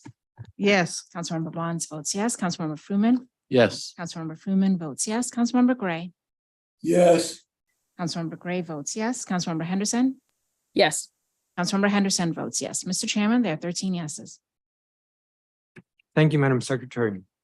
The declaration is approved unanimously. We have the underlying bill, Bill 25-374. Councilmember Pinto. I move the Emergency Act. The bill's been moved. Is there discussion? By voice vote, all those in favor of the bill say aye. Aye. Aye. Aye. Are there any no votes? I don't see or hear any no votes. The bill is approved unanimously. The next measure is PR 25-336. Law Enforcement Vehicular Pursuit Clarification Emergency Declaration Resolution of 2023. Councilmember Pinto. Thank you, Mr. Chairman. Today, I am moving emergency legislation to address what is essentially, or should be essentially, a technical issue in the Comprehensive Policing and Justice Reform Law, the permanent version of which recently went into effect. The law's provision covering vehicular pursuits imposes strict limits on when police officers can engage in a pursuit. And that is a good policy. MPD agrees with us too, which is why the legislation largely tracked MPD's existing police chase policy in the district. However, in the course of drafting a new chase policy to comply with the police reform law, MPD's lawyers determined that the way the law is currently written effectively prohibits them from engaging in any vehicle pursuits. Clearly, that is not what the council intended to do. Our policy should limit pursuits to cases where they are absolutely necessary and won't create a danger to the public. But of course, we can't ban all chases. It's worth noting that we are not aware of any jurisdiction in the United States that has a no chase policy. At any rate, if we had intended to ban all chases, we would have simply done that. The bill corrects this issue with the legislation and gives MPD what they need to implement a limited pursuit policy that helps keep people safe. I'll note the language of this bill is the product of thoughtful conversations between MPD, Councilmember Lewis George, Councilmember Allen, and my team. So I appreciate everybody working together towards the outcome that I think we can all stand together on. I also want to note, Mr. Chairman, I have a tiny amendment to the Emergency Act that makes 2 small clarifying edits, and I'll speak to that amendment when we take up the Emergency Act. I move the emergency declaration. Thank you, Councilmember. Have you circulated the amendment or is it? Yes, we circulated this morning, I believe. All right, so members can find it if they haven't already, because it was circulated. Is there discussion on the declaration? Madam May I say Secretary, something real quick? what's that, Councilmember? Yeah, I want to make a comment. Please. I want to thank Councilman Pinto. I guess for me is I do know that we have to empower our police department to use greater discretion, but also want them to have the ability to think they can pursue people who have committed crimes. I've seen personally where there has been crimes committed, more particularly shootings, and police did nothing, sat there. In one instance, I seen a police officer cut his siren on, whoop, whoop, whoop, after the shooting and sat there. Most recently, I was at a crime scene of 2 juveniles shot. And by the time I got there, probably about 35 minutes after the shooting, and I was asking the white shirt on the scene, all these rounds went on in the residence community. I mean, you're talking about people, windows shot out their homes, 2 kids, they died, and no chopper was in the air. So even further, we talked about this in the breakfast meeting, I would like to see something done that gives them more push to put the helicopter in the air, because in my experience, most individuals who are committing these heinous crimes are not going to West Virginia, New York, Philadelphia, in the area somewhere, and DC is not that big. And so if we have a lookout, we should try to find out where those individuals are, instead of just having 20 officers standing around at a crime scene, putting up tape, just standing there.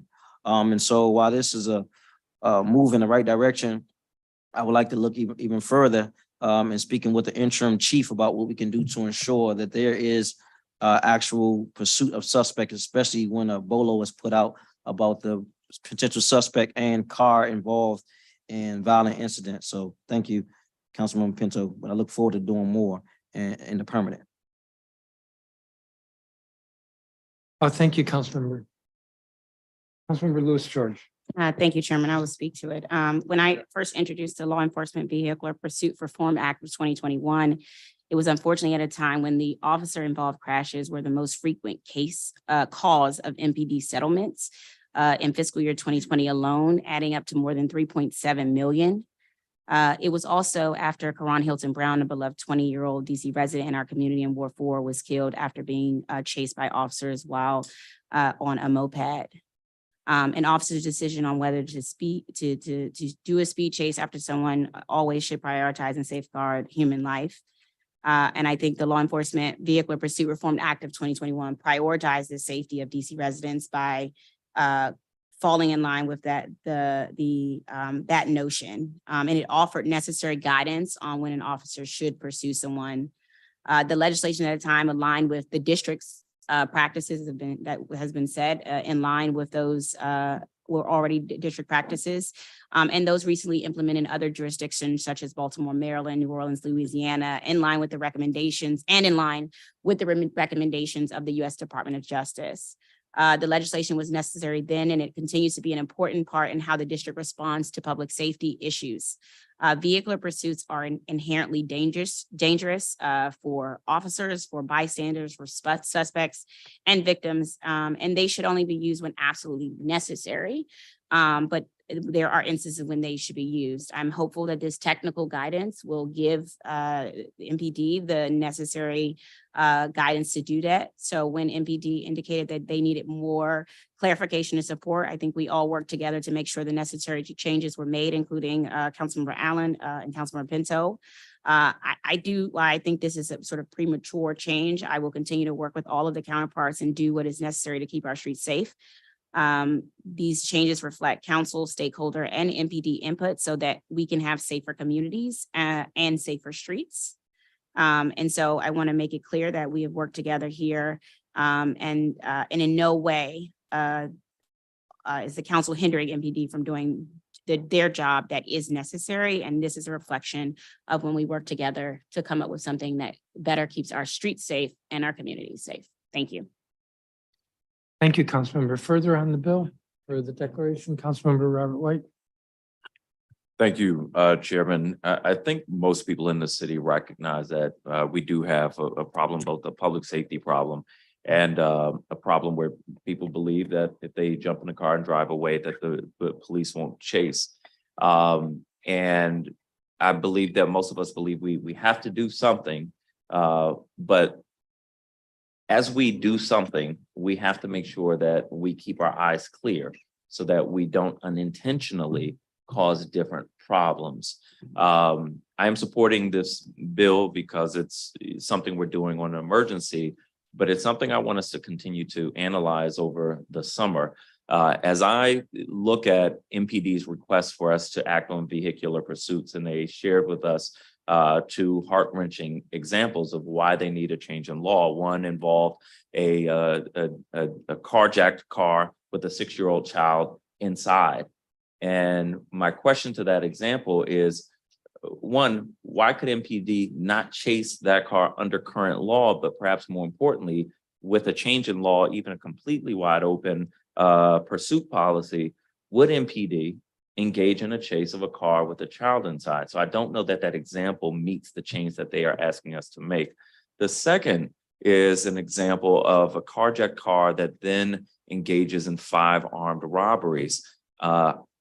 As I read the current law, MPD could pursue that vehicle. So I'm still confused as to why this is the change MPD is asking us to make.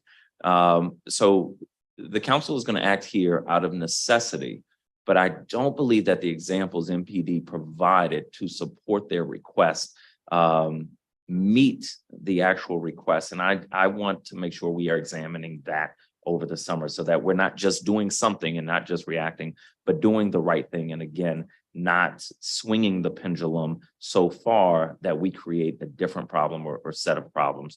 So I want to thank Councilmember Pinto for her hard work on this bill. And I look forward to working with her and other members of the council over the summer to make sure as we look at permanent legislation, we are doing the right thing. Thank you, Chairman. Thank you, Councilmember. Councilmember Allen. Thank you, Mr. Chairman.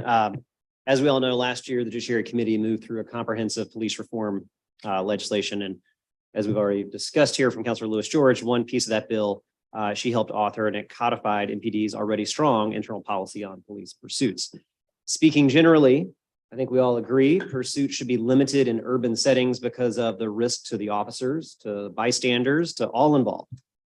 We have alternatives and we should use those when appropriate. That said, it's kind of a risk versus risk situation and calculation. Will the pursuit endanger the officer or the public? Will failing to do so do the same? There's a calculation our officers have to make to protect the public, and it's a difficult one. And we don't want to minimize that. That said, there are clearly certain serious situations where MPD should be able to pursue. MPD, as we've talked about, has now raised a new internal interpretation concerned with the law. I think many of us have trouble. I think it's a little bit dubious of that interpretation and not necessarily supported by the language of the law, as one of my colleagues has already said. That said, in an effort of trying to make sure that we are working to achieve the same goals, I appreciate where we have landed on this. I want to thank Councilor Pinto and as well as the technical amendment that she I can't remember if you've already added it or you're about to add it once we get to the emergency, but also keeping our overall important restrictions on chases. I want to thank Councilor Pinto for accepting the clarifying language as we worked with MPD. I want to thank Chief Benedict and his team for working out that language. And I think we found a good resolution here, and I'll be supporting that. So thank you. Thank you, Councilmember. Further on the bill? Or on the declaration, rather. All right, we have the declaration before us, PR 25-336. Madam Secretary, would you call the roll? Councilmember McDuffie. Yes. Councilmember McDuffie votes yes. Chairman Mendelson. Yes. Chairman Mendelson votes yes. Councilmember Nadeau. Yes. Councilmember Nadeau votes yes. Councilmember Parker. Yes. Councilmember Parker votes yes. Councilmember Pinto. Yes. Councilmember Pinto votes yes. Councilmember Robert White. Yes. Councilmember Robert White votes yes. Councilmember Trahan White. Yes. Councilmember Trahan White votes yes. Councilmember Allen. Yes. Councilmember Allen votes yes. Councilmember Bonds. Yes. Councilmember Bonds votes yes. Councilmember Fruman. Yes. Councilmember Fruman votes yes. Councilmember Gray. Yes. Councilmember Gray votes yes. Councilmember Henderson. Yes. Councilmember Henderson votes yes, and Councilmember Louis George. Yes. Councilmember Louis George votes yes. Mr. Chairman, there are 13 yeses. Thank you, Madam Secretary. The declaration is approved unanimously. We have the underlying bill, Bill 25-387. Councilmember Pinto. Thank you, Mr. Chairman. As I noted, I have a small technical amendment to the Emergency Act. The amendment makes two clarifying technical tweaks to the bill language. First, it amends section 128A2A to refer to quote fleeing suspect or suspects rather than just a fleeing suspect individual. This change will confirm that language with the new language at paragraph 2B also refers to both suspect or suspects. That's just important to be consistent throughout it so it doesn't look like an intentional omission. Second, the amendment reinserts the word "and" at the end of subsection A2B, which was erroneously left out of the version of the bill filed yesterday. Without adding an "and" here, it's not clear whether each element of the list of requirements an officer is to satisfy before engaging in a pursuit must be met, or just one. That is, whether the three elements in the list are broken up by an or an and. And I believe it is everyone's intention to have this be an and, so this clarifies that language. I move the amendment. Thank you, Councilmember. If there's no objection, the amendment will be accepted. Not hearing any objection, the amendment is accepted. We have the bill as amended. Is there discussion?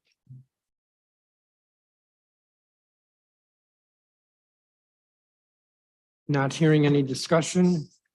The vote will be on Bill 25-387 as amended. All those in favor say aye. Aye. Aye.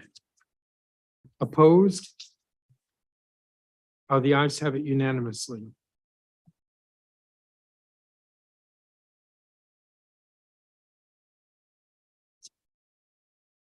The next measure is PR 25-335.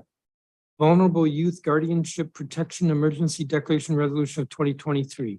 Councilmember Pinto. Thank you. I'd like to defer to Councilmember Nadeau to speak first, as this is her legislation. Thank you so much, Councilmember Pinto, for agreeing to move this emergency legislation while the permanent bill that I introduced along with you, Council Members Allen, Robert White, Gray, and Bonds is moved through your committee. I'm very glad we're moving this now, which will be life-changing for a number of youth in the district.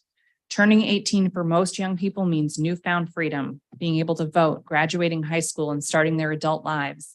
For some 17-year-olds living in the District of Columbia, turning 18 means the opposite. They'll be prevented from accessing federal services like applying for financial aid to pursue higher education, and will be prohibited from working in some instances.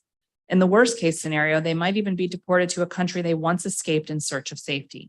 This legislation changes that. It would rectify the discrepancy between federal and district law that deprives vulnerable immigrant youth from gaining permanent status and the humanitarian protections that Congress intended for them. It would ensure that immigrant youth can access special federal immigration status and pursue education, work, and fulfilling lives like other youth in the district. This is very much aligned with the city's commitment to welcoming immigrants to live here in safety and with dignity. But this is as much or more so about how we treat our young people, about the welfare of the children and young adults in our care, something that has been a core priority for me since my earliest days as council member. I look forward to working with you, Councilmember Pinto, on the permanent bill in the fall. Thank you. Thank you, Councilmember. We have the resolution before us. Further discussion, Councilmember Pinto. Thank you, Mr. Chairman, and thank you so much to Councilmember Nadeau for your leadership in introducing the permanent bill that we had a hearing on several weeks ago on the Judiciary Committee that I found to be very moving and was persuaded that we have to act with urgency now and cannot wait to pass the permanent bill, because this legislation addresses a very urgent problem, that there is currently an inconsistency between district and federal law that undercuts critical support to immigrant youth who have suffered from abuse, abandonment, or neglect. This emergency bill creates a legal class of vulnerable youth for unmarried non-citizens that are at least 18 but younger than 21, and authorizes Superior Court judges to appoint guardians for these youth and make other determinations that would allow these youth to apply for special immigrant juvenile status, a special federal humanitarian visa covering abused, neglected, or abandoned immigrant youth under age 21. Those who are granted SIDS are authorized to work, maintain a social security number, receive assistance for housing and education, and eventually apply for lawful permanent residency. This is necessary because currently the Superior Court lacks authority over unmarried non-citizens who are at least 18 but younger than 21. The court thus lacks a legal mechanism to appoint guardians for these youth as contemplated by federal law, and to issue the orders necessary to allow a number of eligible youth to apply for SIDS, even though federally SIDS petitioners are authorized to make these petitions until the age of 21. Immigrant youth without the critical supports of guardianship are especially vulnerable to abuses such as human trafficking and housing insecurity. It is federally estimated that more than 1/3 of unaccompanied immigrant youth coming to the United States have already reached 17 years of age. Absent council action, a class of vulnerable district immigrant youth will be unable to seek legal relief afforded to them by federal law and will be unable to seek the care and support of a guardianship appointment while living in the district.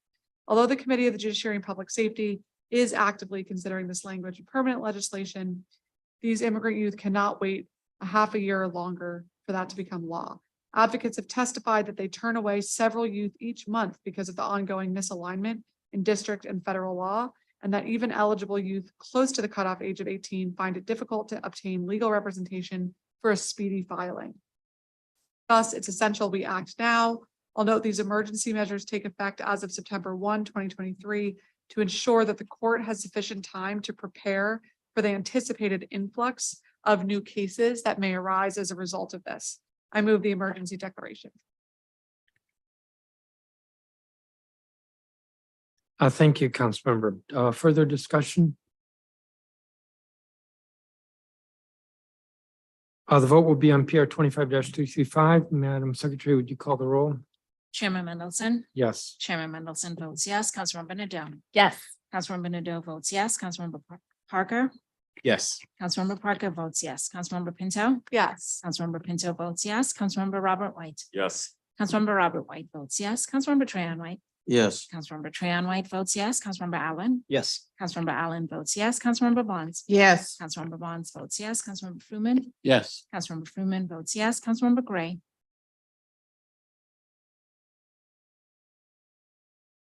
Councilmember Gray. Councilmember Henderson. Yes. Councilmember Henderson votes yes. Councilmember Louis George. Yes. Councilmember Louis George votes yes. Councilmember McDuffie. Yes. Councilmember McDuffie votes yes. Councilmember Gray. Councilmember Gray is absent. Mr. Chairman, there are 12 yeses and 1 absent. Thank you, Madam Secretary. The declaration is approved unanimously. We have the underlying bill, Bill 25-385. Councilmember Pinto. I move the Emergency Act. The bill is before us. Is there discussion? By a voice vote on Bill 25-385, all those in favor say aye. Aye. Aye. Opposed? Are there any opposed? I don't see or hear any no votes. The ayes have it unanimously.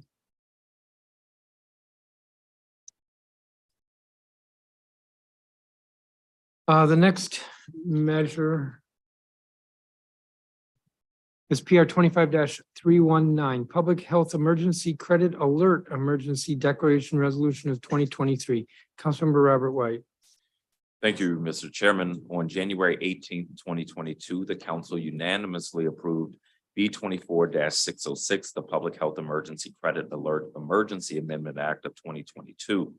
The act became law on February 3rd and expired on May 4th. On February 1st, the council unanimously approved B 24-607, the Public Health Emergency Credit Alert Temporary Amendment Act of 2022. The act became law on April 22nd and expired on November 19th, 2022.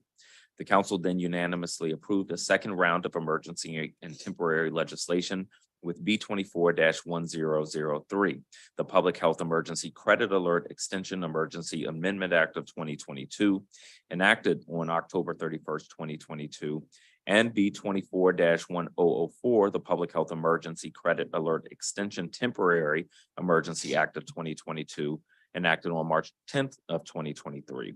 The temporary measure currently in effect will expire on October 6th, 2023. The permanent bill, the Public Health Emergency Credit Alert Amendment Act of 2023, B 25-118, was introduced on February 2nd, 2023, and is pending before the Committee of the Whole. A hearing was held in Council Period 24 on an identical measure on November 18th, 2022. Emergency and temporary measures are necessary now to prevent a gap in the law as Council considers permanent legislation. They are identical to the measures Council passed previously and extend protections to the Council created during the public health emergency to allow district residents to include a statement with their credit reports that indicate they were financially impacted by the COVID-19 pandemic.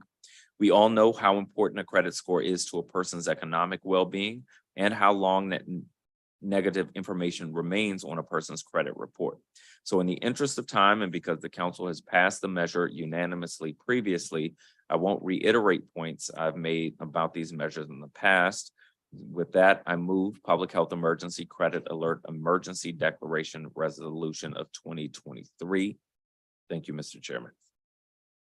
Thank you, Councilmember. Is there discussion on the declaration?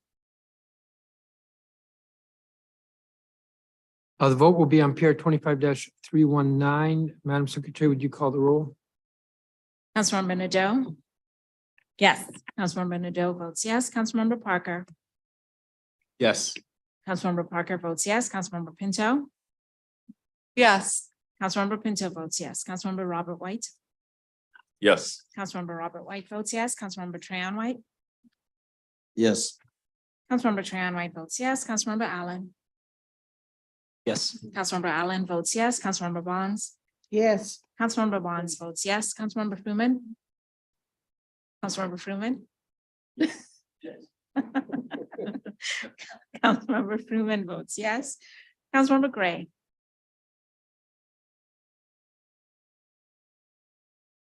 Councilmember Gray.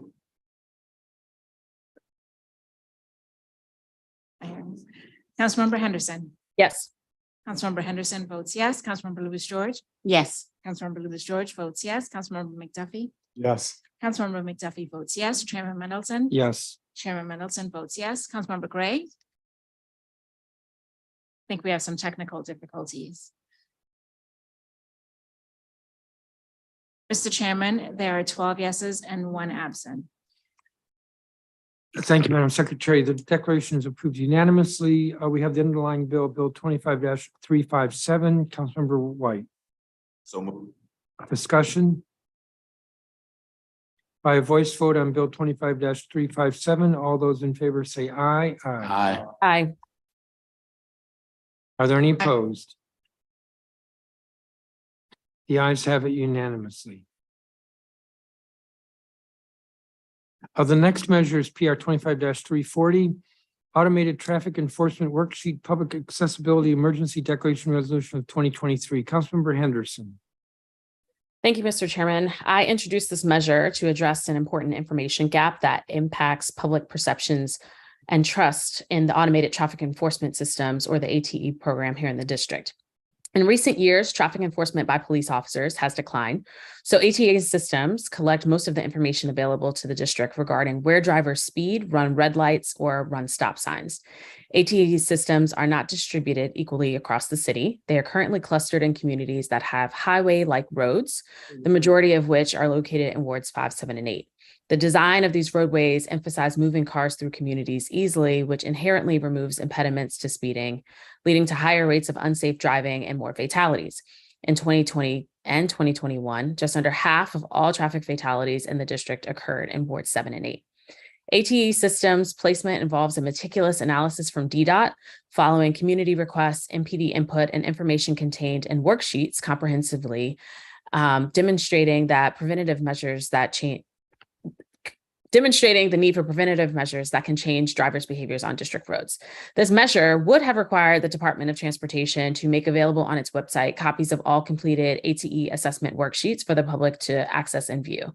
The council allocated funding in fiscal years 23 and 24 to expand the ATE program throughout the city. We now have Congress attempting to eliminate the program altogether. And yet to date, the only information that DDOT provides the public with regard to location selection is, quote, camera types and locations are selected after a safety analysis using crash, traffic volumetric, and speed data and location type. Not joking, that's all they have in a report. This information is not sufficient and undermines the value of ATE as a tool on traffic safety. It is crucial that the public understands the assessment process that precedes an ATE camera's installation. Unfortunately, DDOT raised several concerns about this legislation. I don't buy all of their objections, but will summarize for the record. DDOT was concerned that making the assessment sheets public will generate more questions than they answer. I have read the assessment sheets myself with little background context and found them very easy to read. So I have no reason to believe that the public would encounter any more difficulty than I did. DDOT also said that the bill would, quote, lead to a substantial increase in FOIA's questioning of DDOT's determination and requests for more information and details for each and every location, ... We cannot absorb the cost of this request. And they continue on by saying, quote, we estimate that we would need several FTEs, though we cannot provide a specific number at this time, end quote. I spoke with the director yesterday, and I agreed to withdraw this measure based on his commitment that DDOT would put together an abbreviated version of the worksheets that can be shared with the public. So we'll be continuing to work on this. I'm gonna stop there and just say for now, I move to withdraw this measure. Thank you, Councilmember. So the measure is withdrawn.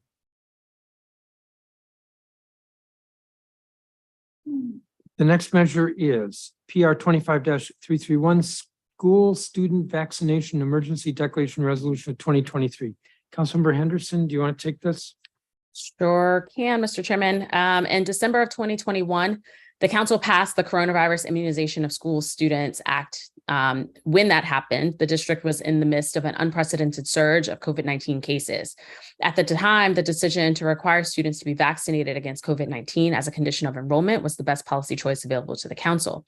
When it came time for the law to be enforced at the start of school year 22-23, it was clear that there were numerous challenges in enforcing its implementation. On October 11th, 2022, the Committee of the Whole held a roundtable on the implementation of No Shots, No School. At the roundtable, the committee learned that while conversations with parents of non-compliant students led school leaders to expect that most students would be up to date on their vaccinations, they highlighted ongoing problems with aligning the 3 separate databases used to track students' vaccination statuses and issues families faced in timely fulfilling the full vaccination doses within the district's deadline.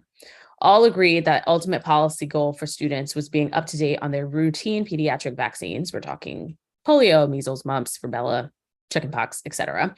And that was a attainable goal, but there was express reservations about the likelihood that families would equally comply with the COVID-19 vaccine requirement.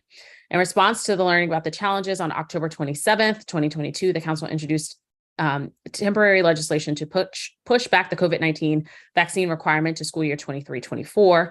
This current temporary legislation is set to expire on October 6, 2023, and therefore it would mean that students would have to receive the COVID-19 vaccination by the start of school year 23-24 or face exclusion from school.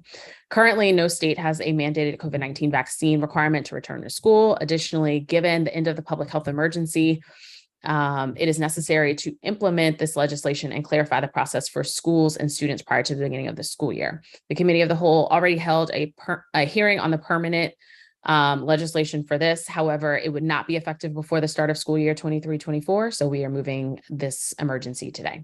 Thank you, Mr. Chairman. Thank you, Councilmember. And I will add, since I'm a co-introducer on this, The committee of the whole is taking this up on a permanent basis, first thing in the fall, possibly at the September 19th meeting. It's clear that where we are today with the coronavirus is different than where we were when we first adopted this mandate in the fall of 2021, when Delta was surging, the Delta variant was surging. We've had a couple of hearings, maybe more than two, with regard to vaccination as well as with regard to this legislation. And so this is the right thing for us to do at this time. Support the declaration, urge other members to. Is there further discussion? The vote will be on PR 25-331. Madam Secretary, would you call the roll? Councilmember Parker, Yes.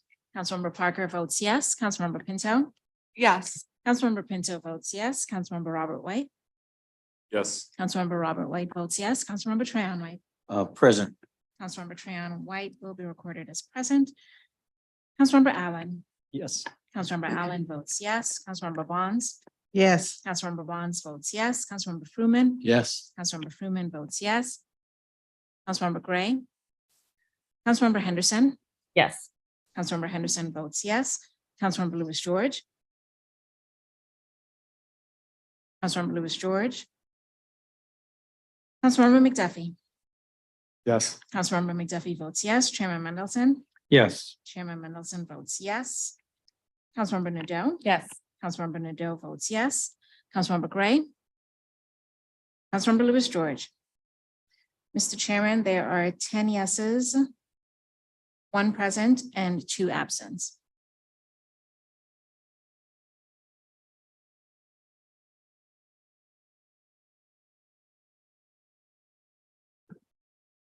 Madam Secretary, would you ask Councilmember Lewis George for her vote? Sure. Councilmember Lewis George, Yes. Councilmember Lewis George votes yes. Mr. Chairman, there are 11 yeses, 1 present and 1 absent. Thank you. The declaration is approved unanimously. We have the underlying bill. Councilmember Henderson, So move, Mr. Chairman. is there discussion? The vote will be on Bill 25-377. All those in favor say aye. Aye. Aye. Chairman McCormick is voting present. The bill is approved unanimously with Councilmember Trahan White marked as present. The next measure is PR 25-342, Middle School Career Exploration Pilot Emergency Declaration Resolution of 2023. Councilmember Henderson. Thank you, Mr. Chairman. This bill would establish a middle school career pilot or a career exploration pilot that would provide occupational skills, academic enrichment, life skills, career exploration, work readiness, and youth development trainings for youth between the ages of 9 to 13 years old. I introduced this permanent version in June of this year.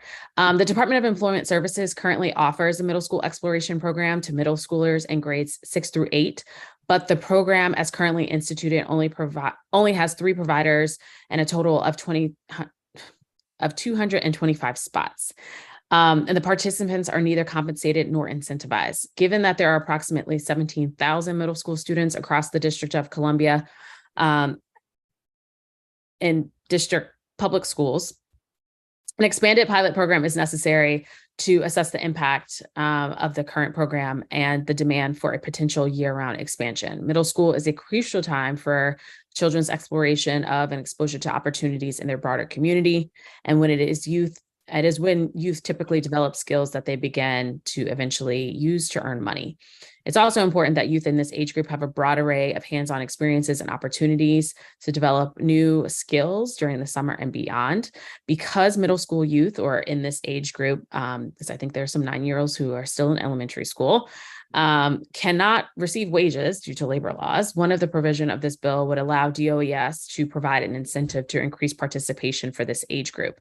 I'm moving this on emergency today with a retroactive date of June 1st at the request of the department in order for them to fully implement this pilot program this summer. This legislation will lay the foundation for opportunities necessary to create a year-round program and help district youth here in the district. Thank you, Mr. Chairman. I urge my colleagues to support. Thank you, Councilmember Henderson. We have the declaration before us. Is there discussion?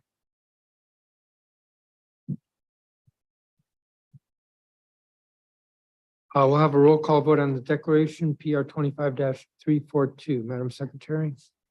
Councilmember Pinto, Yes. Councilmember Pinto votes yes. Councilmember Robert White, Yes. Councilmember Robert White votes yes. Councilmember Tran White, Yes. Councilmember Tran White votes yes. Councilmember Allen. Councilmember Allen, Yes. Councilmember Allen votes yes. Councilmember Bonds, Yes. Councilmember Bonds votes yes. Councilmember Fruman, Yes. Councilmember Fruman votes yes. Councilmember Gray, Councilmember Henderson, Yes. Councilmember Henderson votes yes. Councilmember Lewis George, Yes. Councilmember Lewis George votes yes. Councilmember McDuffie, Yes. Councilmember McDuffie votes yes. Chairman Mendelson, Yes. Chairman Mendelson votes yes. Councilmember Nadeau, Yes. Councilmember Nadeau votes yes. Councilmember Parker, Yes. Councilmember Parker votes yes, and Councilmember Gray is absent. Mr. Chairman, there are 12 yeses and 1 absent. Thank you, Madam Secretary. The declaration is approved unanimously. We have the underlying bill, Bill 25-397. Councilmember Henderson, So move, Mr. Chairman. discussion? By voice vote on Bill 25-397, all those in favor say aye. Aye. Aye. Are there any no votes? I don't hear or see any no votes. The bill is approved unanimously. The next measure is PR 25-333. Sexual Harassment Investigation Review Emergency Declaration Resolution of 2023. Councilmember Nadeau. Thank you, Chairman. Earlier this month, I introduced permanent legislation, along with 9 colleagues, aimed at addressing how sexual harassment allegations against top-level executive branch employees are handled, with the goal of updating procedures to be more in line with council's new policies. This emergency measure today will more immediately require the Inspector General to review investigations the Mayor's Office of Legal Counsel conducted regarding the Mayor's former Chief of Staff and Deputy Mayor for Planning and Economic Development. Credible accusations of harassment against someone many agreed was one of the most powerful people in DC government makes it abundantly clear that investigations need to be conducted in an independent manner. We have a responsibility to support victims, protect workers, and restore public trust. There are widespread concerns about how the investigation of the complaints against the mayor's former chief of staff and deputy mayor for planning and economic development were handled. I want to acknowledge the bravery of the women that have come forward and how difficult it must have been to share their experiences. We must ensure that their case was handled properly. We have a responsibility to them and all 36,000 district government workers. This legislation would require the Inspector General to hire independent counsel with expertise in such cases to review the report issued by the Mayor's Office of Legal Counsel to determine if the methodology and conclusions it drew were justified within a 90-day timeframe. The independent counsel would also review new formal or informal complaints that may arise from former or current employees as part of their investigation. The legislation also empowers the OIG to investigate other matters that were outside the scope of the MOLC's investigation, including hiring and promotion practices and workplace culture. The mayor has already asked that the IG look into some of these issues, and this legislation in fact supports that request, acknowledging the mayor may only make requests of the IG, but council action can also make this request a reality. Victims, employees, and the public need to be able to trust the process, and that cannot happen if the government agencies are investigating them and their bosses. Without that trust, employees might hesitate to come forward, whether out of fear for their jobs or fear their allegations will not be taken seriously or handled appropriately. That deprives them of justice. Thank you. And with that, I move the deck and ask for my colleagues' support. Thank you, Councilmember. Is there discussion? Councilmember Parker. I am happy to support this bill today, and am proud that the council is taking action to demonstrate how seriously we take sexual harassment. This is not just a matter of securing justice for the women who have made allegations against one of the district's highest ranking government officials, but also about making clear that this investigation and future investigations are thorough and fair in order to foster a culture of safety for others that may choose to bring similar claims. There is no price tag that is too steep for securing justice in these kinds of instances of harm. And I just want to end by applauding my colleague, Councilmember Nadeau, for pushing this effort forward. And I think today we will send a very strong message as a council that we, as a body, take sexual harassment very seriously. Thank you, Councilmember. Councilmember Lewis George. Thank you, Chairman. Workplace harassment is devastating, and I want to thank my colleague, Councilmember Doe, for taking the lead on this important legislation. I also want to commend the victims for their bravery in coming forward. I think later on, we'll have a lot of conversations about centering victims.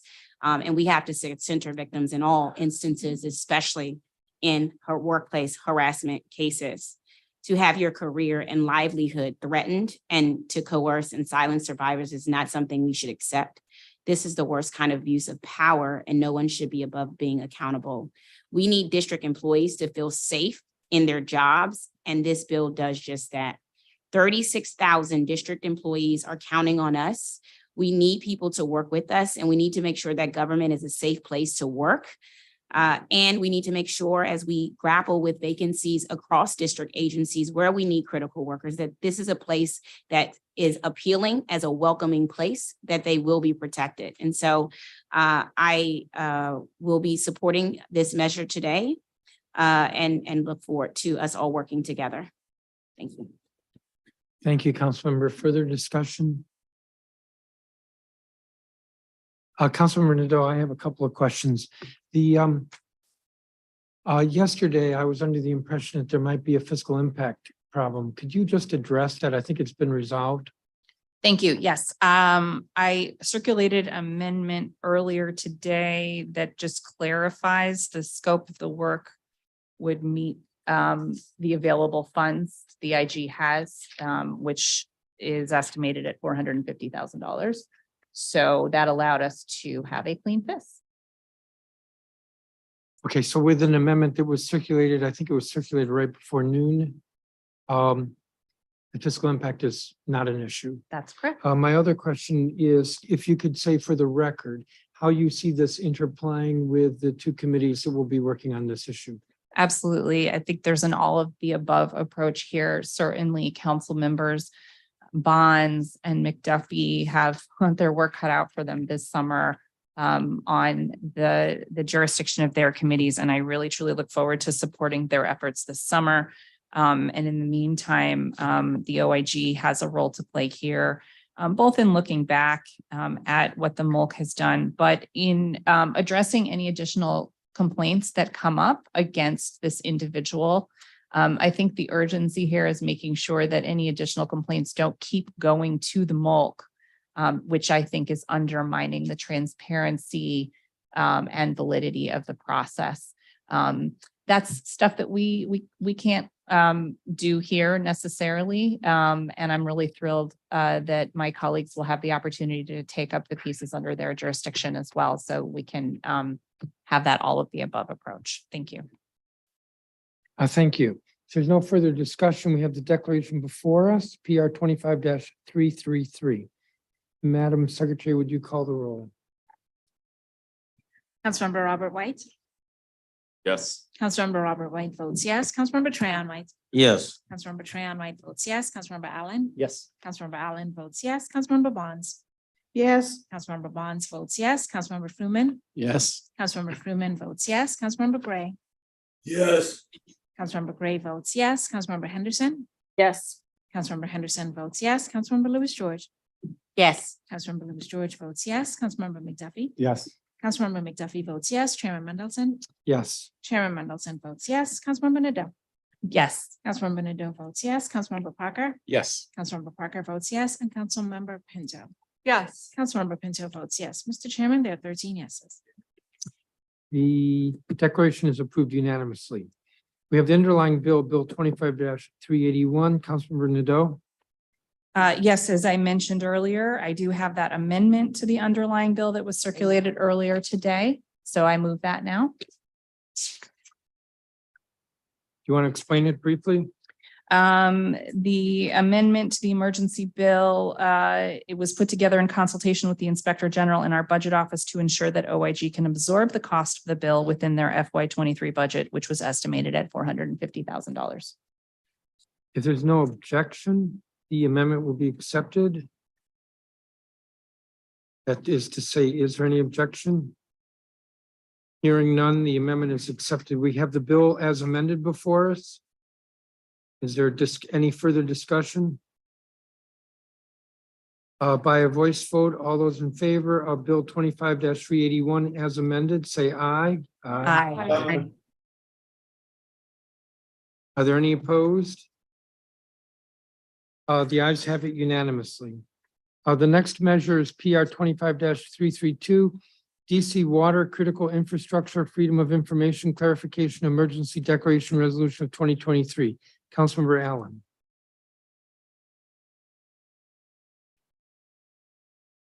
All right, Mr. Chairman, 1 second. Thank you, Mr. Chairman. Today, I am moving the DC Water Critical Infrastructure Freedom of Information Clarification Emergency Amendment Act of 2023, along with the DC Water Critical, along with Emergency Deck. Current law allows utilities to withhold information about critical infrastructure when responding to FOIA requests. That makes a lot of sense, given the security issues that might arise if this information were made public.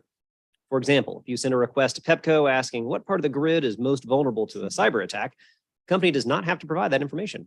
Like other utilities, DC Water is party to information related to critical infrastructure that should not be widely available to the public upon FOIA request. However, because the statute says that this FOIA exemption only applies to utilities regulated by the Public Service Commission, and DC Water is not regulated by the Public Service Commission, currently DC Water is not covered by that exemption. Without a change to current law, DC Water could be required to disclose information that could jeopardize the security of the district's water and sewer infrastructure, resulting in a significant threat to public safety. To remedy this issue, the emergency legislation clarifies that the FOIA exemption related to information about critical infrastructure applies to DC Water, in addition to entities regulated by the Public Service Commission. Thank you, Mr. Chairman. And with that, I move the declaration. Thank you, Councilmember. Is there any discussion regarding the declaration? The vote will be on PR 25-332. Madam Secretary, would you call the roll? Councilmember Trahan White, Yes. Councilmember Trahan White votes yes. Councilmember Allen, Yes. Councilmember Allen votes yes. Councilmember Bonds, Yes. Councilmember Bonds votes yes. Councilmember Fruman, Yes. Councilmember Fruman votes yes. Councilmember Gray, Yes. Councilmember Gray votes yes. Councilmember Henderson, Yes. Councilmember Henderson votes yes. Councilmember Lewis George, Yes. Councilmember Lewis George votes yes. Councilmember McDuffie, Yes. Councilmember McDuffie votes yes. Chairman Mendelson, Yes. Chairman Mendelson votes yes. Councilmember Nadeau, Yes. Councilmember Nadeau votes yes. Councilmember Parker, Yes. Councilmember Parker votes yes. Councilmember Pinto, Councilmember Pinto, Councilmember Robert White, Yes. Councilmember Robert White votes yes. Councilmember Pinto is absent. Mr. Chairman, there are 12 yeses and 1 absent.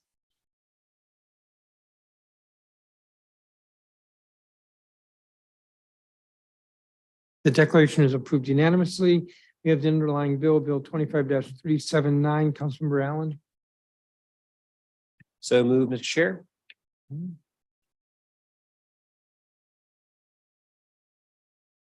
I'm sorry, I was distracted. You said so moved. Is there I said discussion? so move, Mr. Chair. It was with respect. Thank you. Is there discussion? We have Bill 25-379 before us by voice vote. All those in favor say aye. Aye. Opposed? The bill is approved unanimously.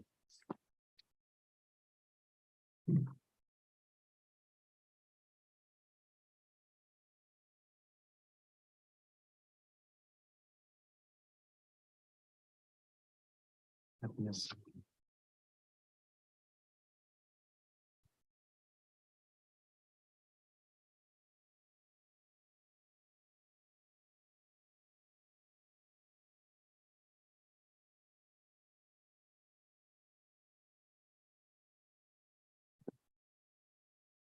The next measure is PR 25-325, medical cannabis clarification and non-resident patient access emergency declaration resolution of 2023. Councilmember McDuffie? Thank you, Mr. Chairman. This emergency has 5 components to it. First, at the request of the Alcoholic Beverage and Cannabis Administration, it expands non-resident patient access at licensed retailers by making temporary non-resident patient registrations valid for a period other than 30 days to meet the varying needs of visiting patients. Second, it broadens the definition of a social equity applicant to include arrests and convictions of qualifying family members for cannabis or drug-related offense to remain consistent with the definition of a returning citizen. And it adds siblings and grandparents to the list of eligible family members. As of today, ABCA has received 35 complete medical cannabis facility applications from social equity applicants for either cultivation center, manufacturer, or courier license. These 35 social equity applications are from returning citizens, with even more expected once the final count of applications is known. Therefore, this application round will mark the most applications that ABCA has ever received from returning citizens in the history of the program, which means that our social equity definition is working. And this also means that ABCA's intentional outreach to returning citizens for the most of this year and their collaboration with the Mayor's Office on Returning Citizens Affairs has worked. However, none of the social equity applications received as of June 27th of this year are from an eligible family member applicant with a qualifying family member who was incarcerated for cannabis or drug-related offenses. The emergency will address that gap. Third, the open application period for cultivation center, manufacturer, courier licenses for non-social equity applicants begins on August 29th. The Medical Cannabis Amendment Act of 2022 requires, with minor exceptions, that at least 50% of all cultivation center, manufacturer, courier licenses be set aside for social equity applicants. The emergency will clarify that the number of cultivation center, manufacturer, courier licenses available non-social equity applicants beginning on August 29th is based upon the number of ABC board approved social equity applicants for the open application period ending June 30th, 2023. Fourth, the emergency will clarify that the 5 cultivation center registration applicants that scored 150 points or more as a result of the ABC board open application period that occurred between November 29, 2021 and March 28, 2022 are automatically eligible to receive a manufacturer license provided they pay the annual fee and register with the ABC board. This will help to shorten the timeline necessary for these 5 cultivation centers to increase the production of and the availability of medical cannabis products in the district. And finally, despite years of effort to attract testing laboratory licenses, we currently do not have any testing laboratories operating in the district to test medical cannabis products in cultivation centers or manufacturers. The emergency will incentivize applications for testing laboratories by waiving the application fee, allowing ABC ABCA to issue conditional licenses. So a couple more seconds, Chairman. Not objection. Conditional licenses to successful testing laboratory applicants, allowing a licensed testing laboratory to test samples of medical cannabis products from qualifying patients, and allowing cultivation centers and manufacturers to submit product samples to a testing laboratory for purposes of quality assurance or research and development. With that, I move the declaration. Thank you, Councilmember. Is there discussion? I am co-introducing this, so of course I support it. If there's not further discussion, Madam Secretary, would you call the roll? The vote is on PR 25-325. Councilmember Allen. Yes. Councilmember Allen votes yes. Councilmember Bonds. Yes. Councilmember Bonds votes yes. Councilmember Fruman. Yes. Councilmember Fruman votes yes. Councilmember Gray. Yes. Councilmember Gray votes yes. Councilmember Henderson. Yes. Councilmember Henderson votes yes. Councilmember Lewis George. Yes. Councilmember Lewis George votes yes. Councilmember McDuffie. Yes. Councilmember McDuffie votes yes. Chairman Mendelson. Yes. Chairman Mendelson votes yes. Councilmember Nadeau. Yes. Councilmember Nadeau votes yes. Councilmember Parker. Yes. Councilmember Parker votes yes. Councilmember Pinto. Yes. Councilmember Pinto votes yes. Councilmember Robert White. Yes. Councilmember Robert White votes yes. And Councilmember Trahan White. Yes. Councilmember Trahan White votes yes. Mr. Chairman, there are 13 yeses. Thank you, Madam Secretary. The vote is unanimous on the declaration. It's approved. The next, Bill 25, the underlying bill, Bill 25-367. Councilmember McDuffie. So move. Discussion. Mr. Chairman, Councilmember Henderson.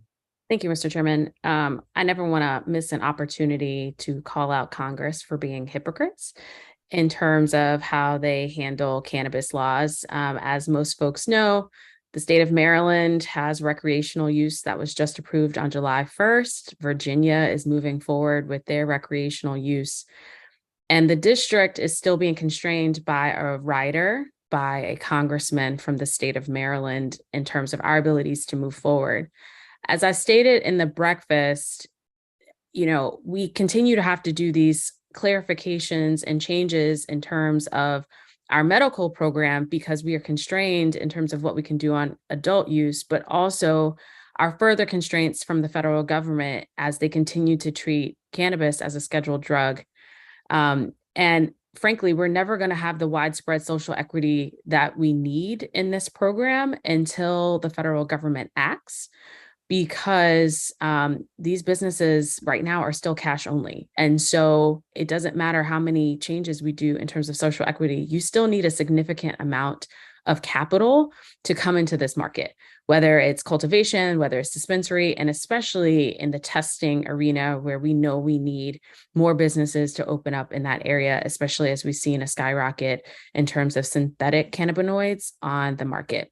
And so I guess this is my piece of saying I'm supporting this measure, but I think we all need to do more. And I'm calling on our partners in the region who are moving forward with their full scale programs to help the District of Columbia here and getting members of Congress to remove the rider that still exists just for the District of Columbia. Thank you, Mr. Chairman. Thank you, Councilmember.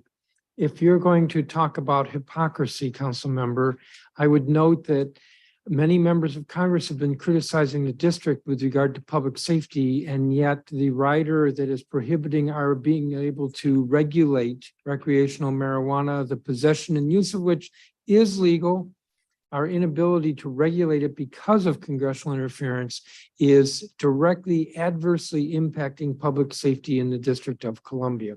We're seeing increasing crime around these establishments that do not have a license to dispense.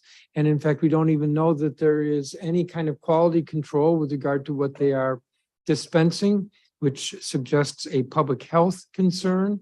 And it is competing against the legitimate medical cannabis organizations, which is what this bill is seeking to help, but the congressional rider is hurting. But I want to emphasize, since the theme here is hypocrisy, that on the one hand, let's talk about public safety and the district needs to do better. And Chairman Comer says crime crisis. And on the other hand, they they perpetuate a lot of this with their rider. Anything further on the declaration? The vote will be on, oh no, we already did the declaration. By a voice vote on Bill 25 let me start over. Voice vote on Bill 25-367. All those in favor say aye. Aye. Opposed? The ayes have it unanimously. Speaking of public safety, prioritizing public safety emergency declaration resolution of 2023 PR 25-341. Councilmember Pinto. Thank you, Mr. Chairman. We have a crisis of violent crime in the district. To date this year, there have been 127 homicides, up nearly 20% from this time last year. Unless things turn around quickly, we could have a third straight year with over 200 homicides for the first time in 2 decades. Beyond that, we've seen more than 500 people shot in 400 separate incidents. I hear from residents in all 8 wards every single day that people are fearful and want urgent action to address these challenges. Clearly, we must take bold and decisive action today to make district residents safer.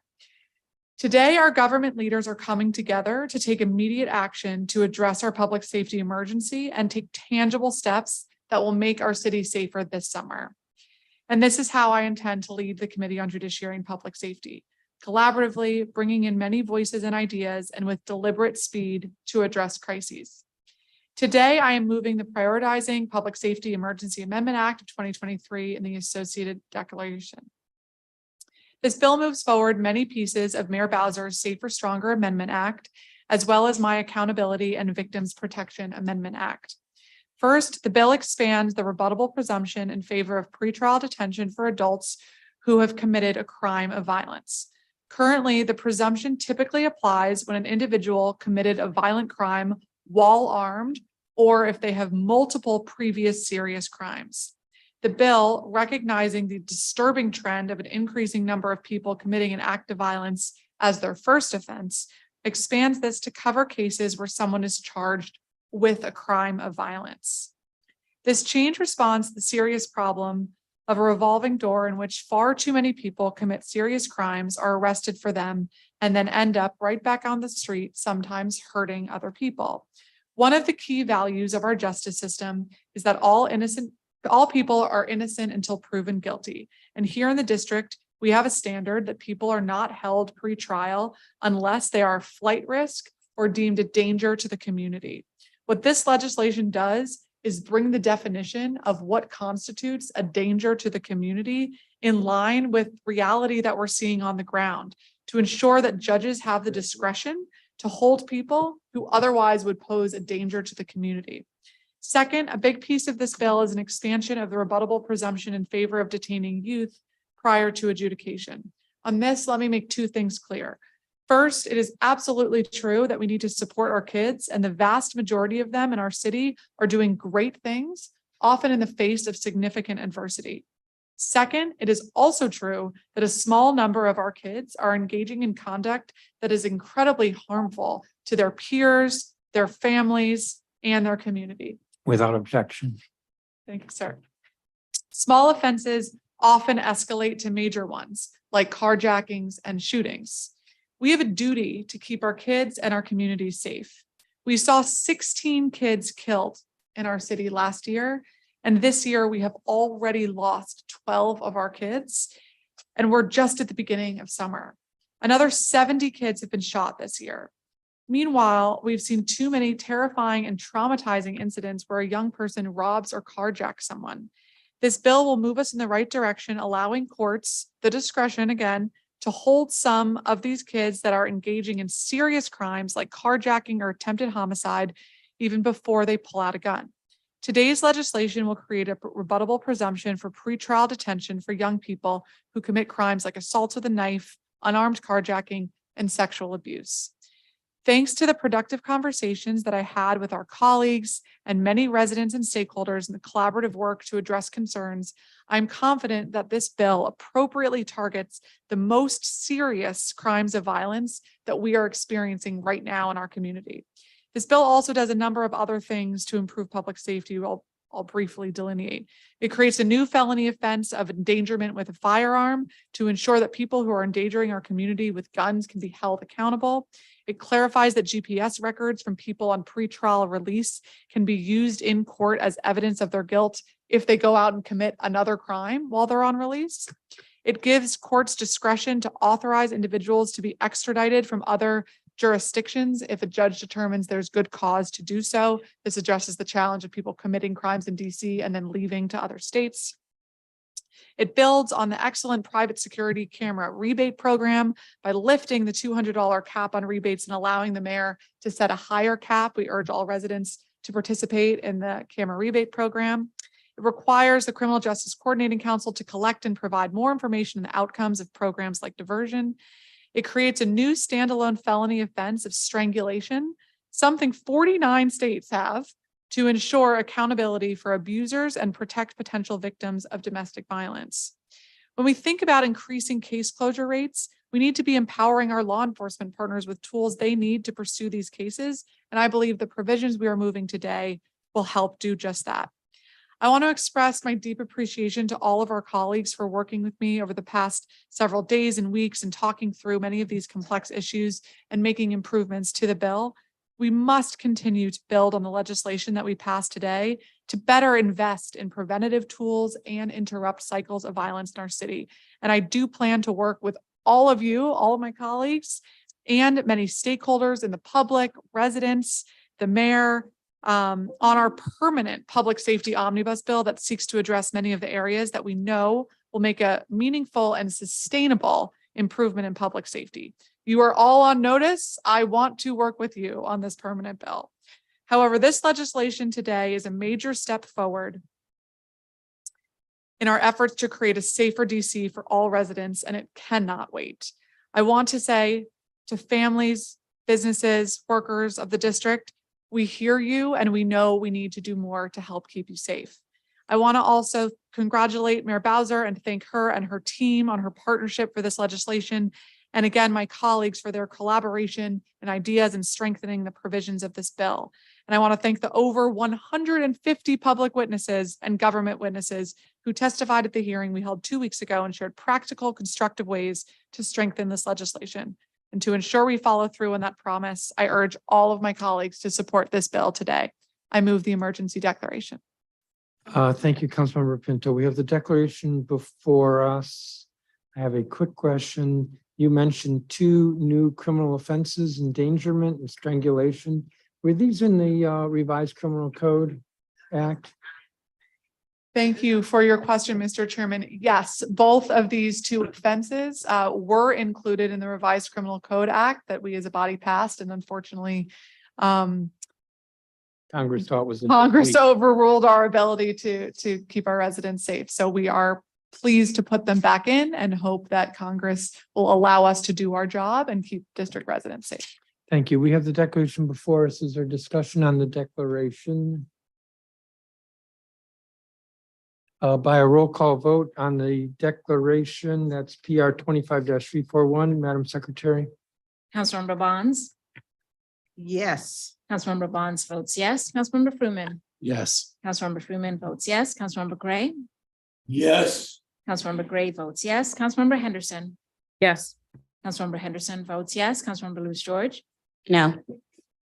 Councilmember Lewis George votes no. Councilmember McDuffie, Yes. Councilmember McDuffie votes yes. Chairman Mendelson, Yes. Chairman Mendelson votes yes. Councilmember Nadeau, Yes. Councilmember Nadeau votes yes. Councilmember Parker, Yes. Councilmember Parker votes yes. Councilmember Pinto, Yes. Councilmember Pinto votes yes. Councilmember Robert White, Yes. Councilmember Robert White votes yes. Councilmember Trayon White, Yes. Councilmember Trayon White votes yes. Councilmember Allen, Yes. Councilmember Allen votes yes. Mr. Chairman, there are 12 yeses and 1 no. Thank you, Madam Secretary. The declaration is approved. We have the underlying bill, Bill 25-395. Councilmember Pinto. I move the emergency act. Is there discussion? Chairman. Councilmember Trayon White. I want to thank you, Councilmember Pinto, for just having some open dialogue about public safety in the district. Since I've been on the council, I've been trying to ring the alarm, trying to figure out how to support Councilmember McDuffie's NEAR Act to create a comprehensive approach to addressing crime through a public health approach. It's just recent that we are putting some teeth in the game in the last 3 to 4 years. And I did get a chance to read the Safer, Stronger Amendment Act sent over by the mayor. I live in a ward we have faced with tremendous challenges with violent crimes in DC. I'm glad that the provision for IRA was taken out of this particular bill, because I think that while we are talking about holding individuals accountable, we also must have a balanced approach for those who have spent over a decade or 2 or 3 trying to come home and get back into their community. So I want to thank you for that, Councilwoman Pinto. And I did want to state that we have to have a holistic approach. And I know this is just one of many, but I always encourage and attend the graduations of the Pathways program. Even I just went to the Peace Academy program.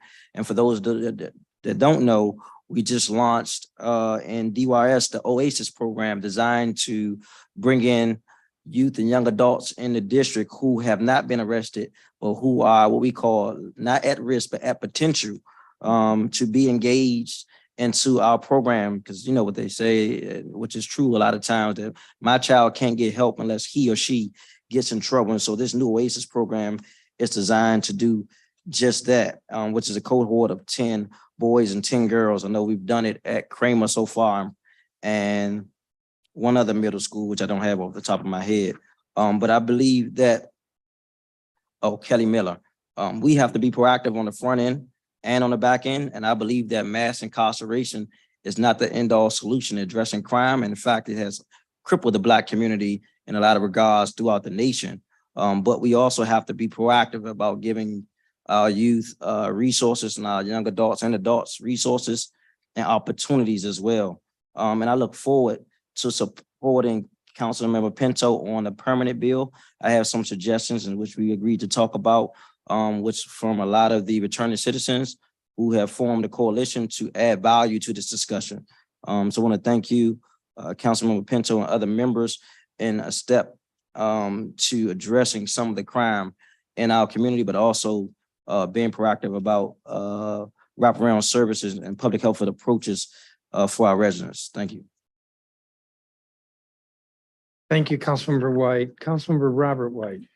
Thank you, Mr. Chairman. I want to speak in support of this bill and also offer an amendment.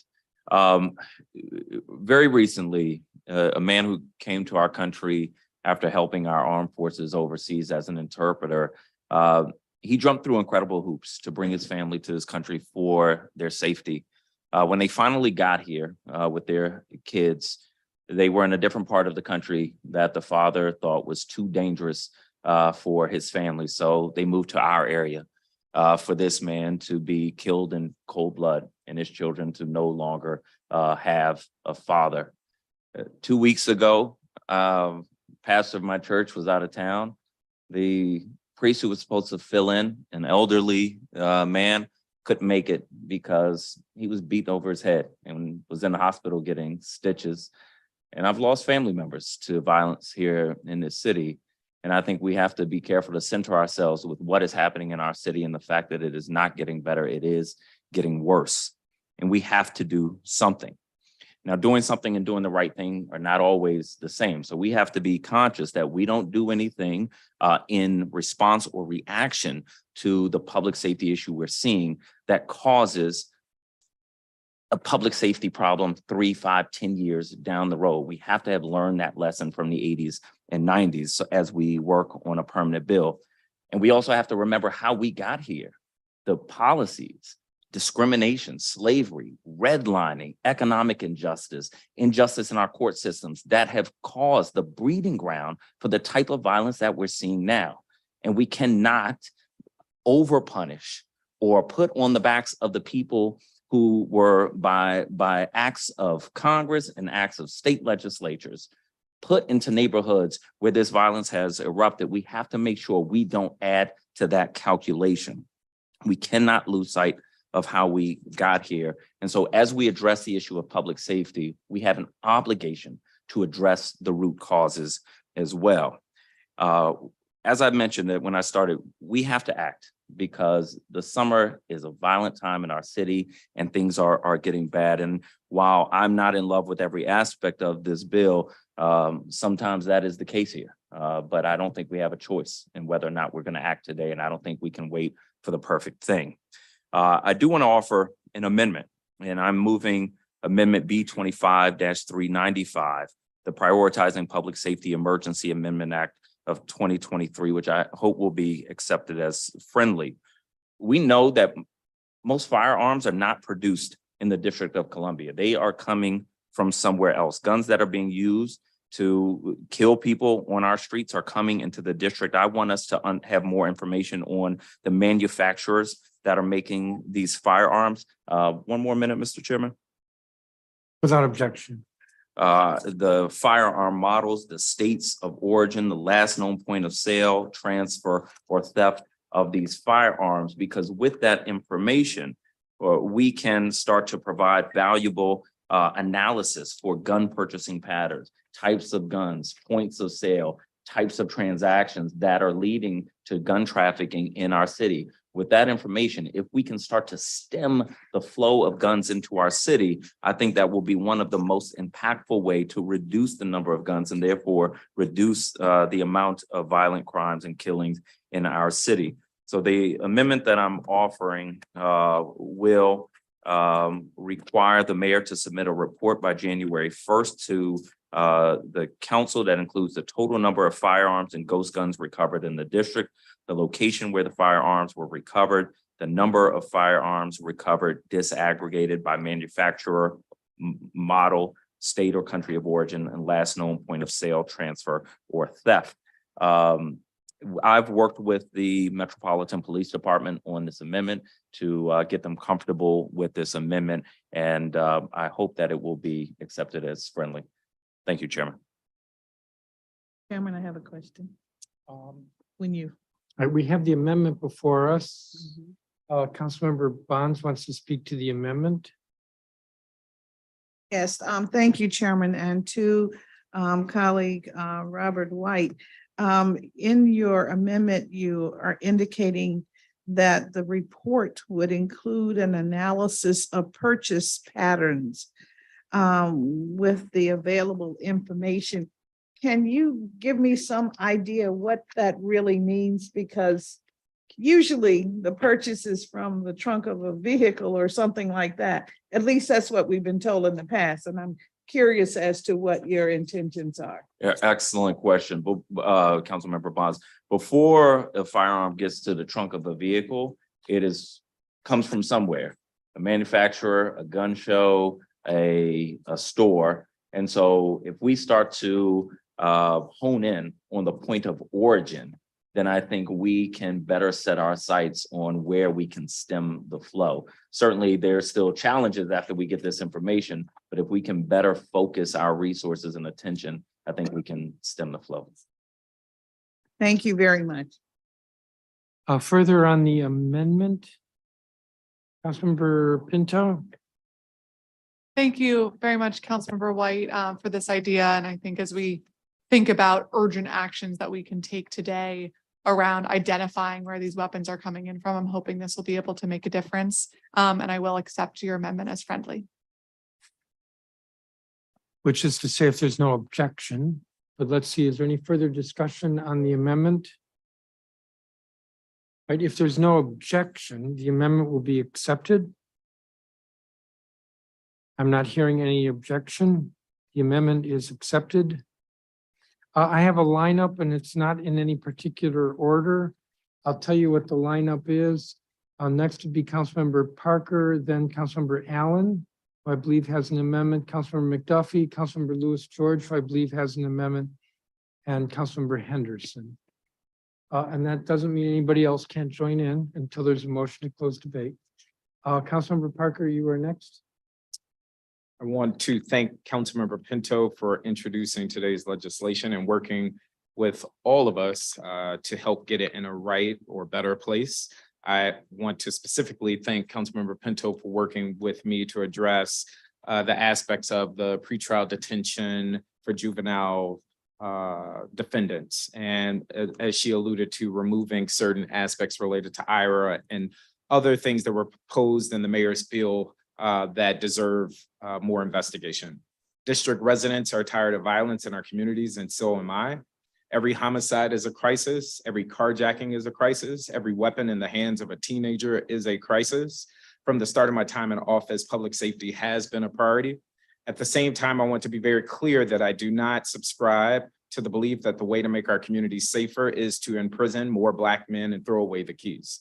I do not support mandatory minimums. I do not support proposals to deprive individuals of second chances. I do not support the pretrial detention of juveniles or adults who do not pose a risk to our community. Much of this emergency legislation is narrow and limited. Among other things, this bill will encourage more residents to take advantage of the city's popular camera rebate program. This bill will make it easier to hold accountable individuals who endanger residents by discharging firearms. This bill will make it easier to hold accountable individuals who engage in domestic violence. But the truth is that we cannot legislate accountability for those who commit violent crimes. The actual work of delivering accountability is a function of the mayor and the law enforcement agencies she oversees. It is also a function of the United States Attorney's Office and the Attorney General of the District of Columbia. It is critical that these components of our government act with the same urgency the council has and will continue to show on public safety. To make our communities safer, we need better coordination between MPD and the U.S. Attorney's Office, swifter and more certain consequences for violent offenders, a more robust violence prevention strategy that embraces transparency and accountability, and a police department that embraces accountability within its own ranks and deploys more resources to communities that experience the most violence. Finally, I am mindful that even the most robust administration of our criminal laws has its limits. If we are truly going to build healthy and safe communities we all crave, we need to think more critically about the chain of events that leads to an individual picking up a gun or engaging in a violent act in the first place. Far too many folks in the city are never given a first chance to thrive. They are only given a second chance once they've done their time. So while I support this bill today, I do not consider it the beginning or the end of this body's work to advance public safety. I look forward to robust oversight of the agencies responsible for enforcing our laws. I look forward to continued conversations about reinforcing MPD, or refocusing MPD rather, on its core crime fighting responsibilities while embracing civilian public safety roles where they make sense.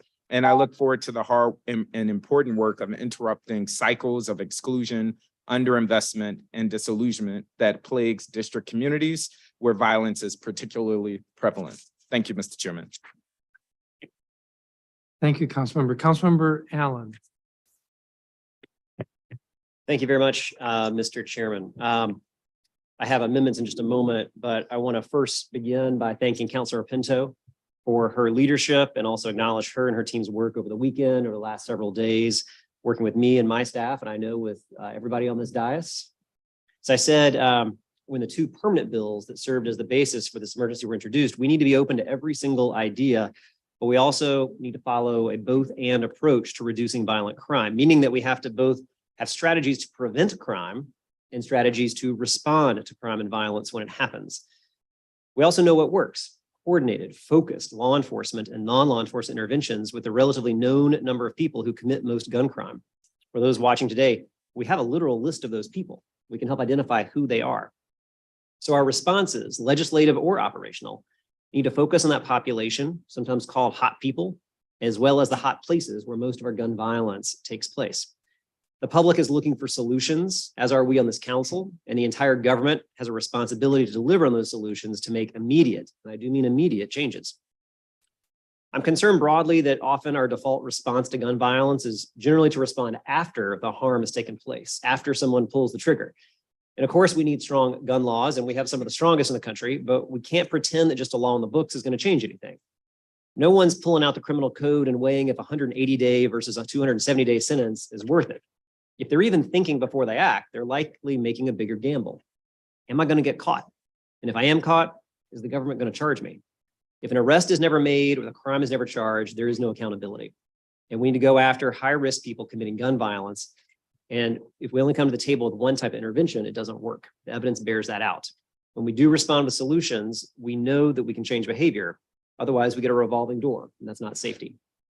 I want to thank Councilor Pinto for accepting language that I offered over the weekend to ensure the juvenile pretrial hold provision is tailored to our most serious violent crimes. Of course, under our current law, a judge can consider detention in every case, but we're talking about a legal presumption in favor of detention here. But that presumption shouldn't extend to everything. So I appreciate the work and the compromise there. We have serious gaps that we need to fill. And despite ongoing challenges, this bill is going to offer concrete improvements for public safety in the district. And that's why I am supporting and voting in support of this today. I appreciate Councilor Pinto and her team's hard work on this legislation. There are other incredibly real operational legislative challenges today that are stopping our city from reducing gun crime, but today's action is the right one to take. And when we do put forward criminal solutions, they need to be paired with the types of both and responses. So I want to thank all my colleagues, and Mr. Chairman, if I can now move amendment number 1. I get a nod of the head, so okay. All right, so amendment number 1. Mr. Chairman, yourself, if I can have an extra minute or two while I move Without these amendments. objection. Mr. Chairman, you, Councilor Pinto, and myself met after the breakfast meeting. I think we've come to a good compromise on the amendments that I had circulated this morning. So just for all my colleagues, just to help make sure I know I share what I'm doing procedurally here. We're going to combine both amendments that I'd circulated this morning, but drop some of the provisions in the second amendment. And then I will, after that, make sure I withdraw what was left. So step by step, I'm moving first amendment number 1. So that's before us. Then I'm moving a second degree amendment to that, which is the reflective of our conversation.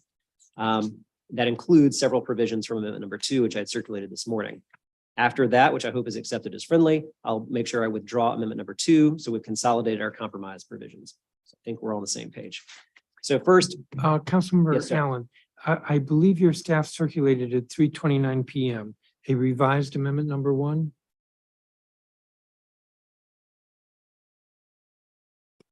practically, but from a procedural standpoint, I'm told that it's a second level amendment. So I just want to make sure I'm procedurally describing it correctly, but practically it is a revised. Only amendment number second 1. level if I can count to 2. So members need to know what they're working off of, The 329. the 3:29 PM circulation. Okay, go on. Thank you. So that is the second level amendment to amendment number 1. This amendment includes several common sense proposals to immediately reduce gun violence and bring coordination and focus to the district's gun violence prevention strategies and initiatives, largely drawn from recommendations to improve public safety for many years reported by the council and the mayor in recent years. So quickly, what does it do? Amendment number 1 speaks to reporting requirements from CJCC. In addition, this amendment brings coordination and focus to the district's gun violence reduction strategies, having MPD, the Deputy Mayor for Public Safety and Justice, have focused deterrence by modeling policing centered around those who are most likely to commit gun violence. So this requires MPD to have shooting reviews, identify dynamics, potential retaliation with law enforcement, and other interventions. It also requires the deputy mayor to coordinate a bi-monthly coordination meeting of service shooting review to review each shooting from a services and response perspective and identify and assign agency and community partners in outreach to engage with high-risk individuals. It also focuses on enhancing transparency to inform decision-making and program operations. So it raises awareness of the importance of case closures to gun violence reduction by requiring MPD to publish closure information for all violent crimes by offense and non-fatal shootings, and requires the Criminal Justice Coordinating Council to release monthly data on arrests for violent crimes by offense and gun violence and homicide counts and rates. Lastly, it leverages the district's red flag law, also known as our extreme risk protection order, which is a legal tool passed by the council to remove guns from the hands of those who would do harm to themselves or others. Reviving our extreme risk order protection working group the council had created. It requires MPD to promptly display information about how to petition for those extreme risk protection orders. And it has the Office of the Attorney General developing and implementing a public awareness campaign to inform residents, professionals, and district government employees about extreme risk protection orders. Taken together, these will be making a number of immediate changes to our gun violence reduction strategies to reduce violent crime. Thank you, Mr. Chairman. And based on our conversation, I believe those will be accepted as friendly. Thank you, Councilmember Allen. Discussion on this, Councilmember Pinto, do you want to be recognized first on this? You're Sure. recognized. Well, thank you. I want to reiterate one of the things that I said this morning, which is I think especially when it comes to public safety, it's going to be really important moving forward. And I think we have a real opportunity here as a body to work in concert with the executive on a lot of our shared priorities. And I think one of the best ways that we can do that is working directly with the executive and with the agencies on trying to get some things implemented before we turn to legislation. With that being said, I really appreciate Councilmember Allen, your open-mindedness in how we approach this moving forward. And I think that these 4 items in the amendment hopefully will make a meaningful difference in public safety. And I will accept them as friendly. Thank you. Of course, they're only accepted if there's no objection. Was there additional speakers on this? Yes. Mr. Chair. Councilmember McDuffie? I wanted to just ask Councilmember Allen to speak a little bit more to the new section 8C in your amendment, which I think is really important to our overall public safety strategy, but more specifically on efforts to prevent gun violence. I know, and it's been a while since I've participated in these meetings, some years, in fact. I know that there were efforts between our public safety stakeholders around the gun stat effort that MPD and others have led. It was hosted at MPD, but this adds some aspects to that work. And I'd love to hear how it differs from some of the efforts already underway or ongoing, I should say, with MPD and other public safety stakeholders, because I think this is really interesting. I think this is something that you should really try to just speak a little bit more to, because I think it should be helpful if implemented in the way that this is designed. I appreciate that. Thank you, Councilor McDuffie. And you'll know certainly from the work on the NEAR Act and a lot of other efforts in other cities, being able to create a dedicated, what is referred to oftentimes as a shooting review that brings together in two different spaces, one in a law enforcement space, law enforcement officers and leaders to come together to review shootings that have taken place, to specifically outline known information and share information around what was source of crime, what was the source of that shooting, potential conflicts, individuals involved. And then secondarily, because there are going to be conversations where law enforcement is not in the space, where our non-law enforcement alternatives are also able to come in and help add to how to resolve what that shooting is about, also have that type of shooting review that takes place. We wanted to be the language that you see in this, where some people talk about a weekly shooting review. We wanted to say there should be no less than 2 per month, give a little bit of flexibility to our executive partners that that could happen every 2 weeks to account for some variability that might take place, but still be urgent enough that it's taking place on a regular basis and in somewhat real time.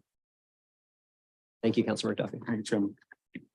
Further with regard to Councilmember Allen's amendment, Councilmember Bonds.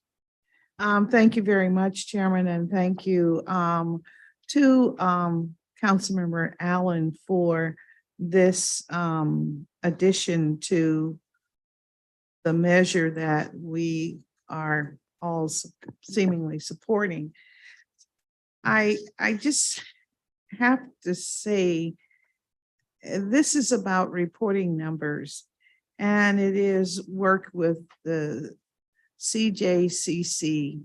I wonder if we had been on top of this type of occurrence a little earlier, maybe last year when you chaired the Judiciary Committee, if that would have helped to bring down the numbers of incidents that we are faced with here in 2023. I have to wonder that.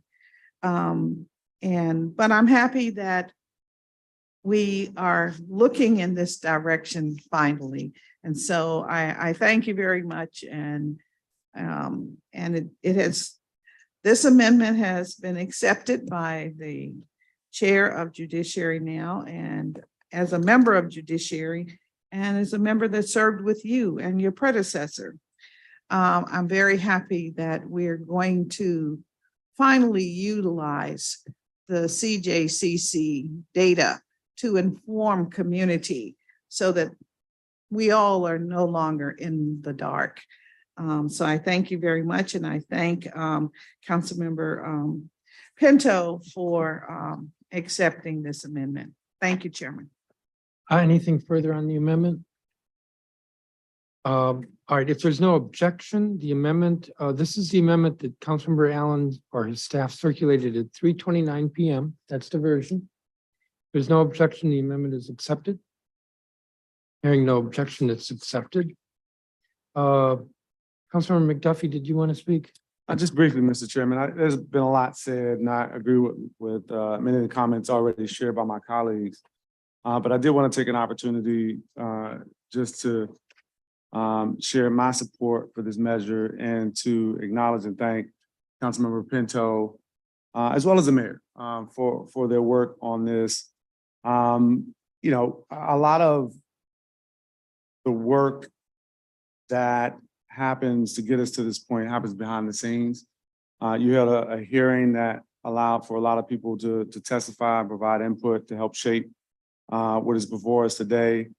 And though some of this stuff plays out also in the media, and it tends to, you know, pit sides against one another, I think, and I hope that the public will, you know, take some comfort in seeing our action here today, and the fact that the council acted swiftly to meet the sense of urgency that the public has been demanding, given that far too many people in our city feel unsafe.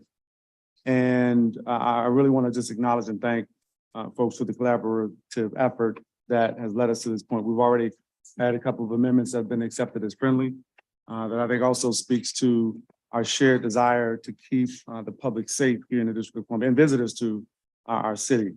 I think we whenever I try to have conversations about public safety and violence, I like to talk about accountability and opportunity. This bill addresses accountability and enhances accountability in many respects to make sure we're holding violent offenders accountable when they commit crimes in the District of Columbia, that we're protecting victims and the broader public. But we also have to remember that it's not just this bill and this effort today, it's all the other things that we do to ensure public safety in the District of Columbia, including just one additional minute, Mr. Chairman. Without objection.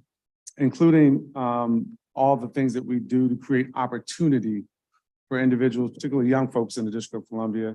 And that goes to the work that happens beyond the Metropolitan Police Department and agencies like the Department of Employment Services, Department of Parks and Recreation, to make sure that our young folks have structured activities, that young folks who are eligible to work have opportunities to work in our Summer Youth Employment Program, our Mayor's Youth Leadership Institute, and even some of the efforts that I'm seeing as recently as today, where DOES has engaged organizations to get young folks who are not yet eligible to work in our SYEP program because they're younger than 14, but they're already being engaged and thinking about the types of training that they'll need to be able to work when they are eligible to work in our Summer Youth Program. And so I think we have to make sure that we're having this conversation in the most comprehensive way possible. And I think this is another example of how the council is working really diligently to use every tool that we have in our toolkit to keep the public safe. So I want to thank you all again for your efforts and look forward to having a safer summer this year than years past. Thank you, Councilmember. Councilmember Lewis George. Thank you, Chairman. I will offer remarks and then I will also move an amendment. There has been a lot of negotiations and talking regarding this emergency legislation. And there is one portion of the legislation that I have tried to work with my colleagues on regarding the adult pretrial. DC is absolutely experiencing a wave of violence right now. That deserves an urgent response. No one disagrees. All of us, our neighbors, every single day are experiencing crime that it is scary, and they rightfully are scared. I say many of us have been victims of crimes ourselves. I said I was on a traffic safety walkthrough. My car window was bashed in. My purse was taken. It was a reality. In front of my sister's house, her best friend was leaving her house and she was carjacked at gunpoint in front of my sister's house. No one is not facing the reality of the crime crisis here in the District of Columbia. I don't believe any of my colleagues on this council is. I believe everyone is taking it seriously, and that's why it is so alarming when people say the DC Council is not taking crime seriously. Every single one of my colleagues are taking this seriously. And I reject the rhetoric that is produced as a result of that. I see my colleague Trayon White in the trenches every day. I respond to crime on scene every day. We are taking this seriously, and I wish the conversation would stop being the council does not care, and the rhetoric that comes towards the council as a result is divisive, and it doesn't help us work better as government partners. I think it is not responsible leadership for the response to this, with that being said, to involve stripping all DC residents of the right to due process. I come to you as an attorney who is a Howard Law trained attorney who studied criminal law, who has prosecuted in 2 jurisdictions, both Pennsylvania and here in the District of Columbia. I think I'm the only person who can say I prosecuted crimes of homicide, unfortunately rapes, unfortunately armed robberies. So I'm coming to you with my real life experience, both educational experience and both work experience. And I know as a Black woman, sometimes our education, our work experience is dismissed, and I'm asking you not to do that. It is not responsible leadership to use strategies that have been shown over and over again to not work. I want the council to take drastic action toward making DC communities safe. To me, that means changes to legal standards that are shown to reduce violence and reflect involvement of community and other stakeholders. There is with this adult pretrial, one, we are literally upturning due process, which is a right that we all have. Chairman, Without objection. thank you. There is no credible evidence that pretrial detention would make DC safer. But this change would come with very real harm of putting 1,000 DC residents in jail unjustly before they have had a trial, The only evidence we do have about pretrial detention is that it is a poor way to prevent incidents of violence, and very few people who are awaiting trial commit violent crimes. And in fact, it has been shown to increase the likelihood of future criminal activity. There is a real chance this portion of the bill will make violence in DC worse. Data from pretrial services agencies shows that 92% of the people remain arrest-free during their pretrial supervision. Only 2% of people who are arrested while on release are arrested for crimes of violence. We are talking about emergency. We're talking about changing a legal standard and due process on an emergency basis. I think it is irresponsible legislating. I hate it when I saw people saying, oh, the crime bill is up, the crime bill is up. I was like, no, it's not a crime bill. But with this provision, it is a crime bill, because we're doing the same thing we did in 1994 when it was a crime bill, and it was for the same reasons. Crime is rising in our cities. We must respond. We have books on this. We have scholarly articles on this. Chocolate City, so many articles have talked about us doing this. It's the same reaction. It's the same players. It's the same argument. We cannot make the same mistake here. This is the portion of the bill that I think is so critical. And this is how mass incarceration happens, bit by bit, little by little. I hear my colleagues saying to me, I don't support mass incarceration. I think us on an emergency basis, changing a legal standard and upturning due process is reckless, but also it is us repeating the mistakes of the past. Let us not do this. This book has been written. That was in 1994. We are here. Years later, we cannot make this mistake. And I'm not saying we shouldn't change it. I'm just saying on an emergency basis, I'm asking that you all consider taking this portion out on an emergency basis because of the implications and because the data doesn't support it. Pretrial services, all of you have it, show 92% of people remain arrest-free. Only 2% who are arrested while on release are arrested for crimes of evidence. So the talking point there is rhetoric. Rhetoric is how mass incarceration happened before. When we talked about, and we know in this city what it looks like. DC people know what it did to our families. We remember going to Lorton. I remember going to Lorton as a child, for those who don't remember. We've all lost family members. We've also been victims of crime. Black people have been victims of a lot of things, like my colleague alluded to. We have been victims of systemic racism for years. We are victims of poverty right now. We are victims of generational wealth gap. And many of my colleagues have addressed these things in legislation. So all I'm asking for in this amendment is for us to look at the portion that is regarding this adult statute and listen to the data. This is not an emergency portion of this legislation. I support all other portions of this legislation. I said that to my colleague, Pinto, and to you all. But this portion is not something we should vote on emergency. We've discussed this at a public hearing weeks ago. More than 100 people testified long into the night, deciding to and saying that this was the case. This emergency bill is forcing a false choice. We do not need to choose between bad strategies or nothing. There are many other ways we could take emergency action in response to violence, and I've advocated for those, extensively. Like, this is a decade-long consensus that this is the case, that this would do this.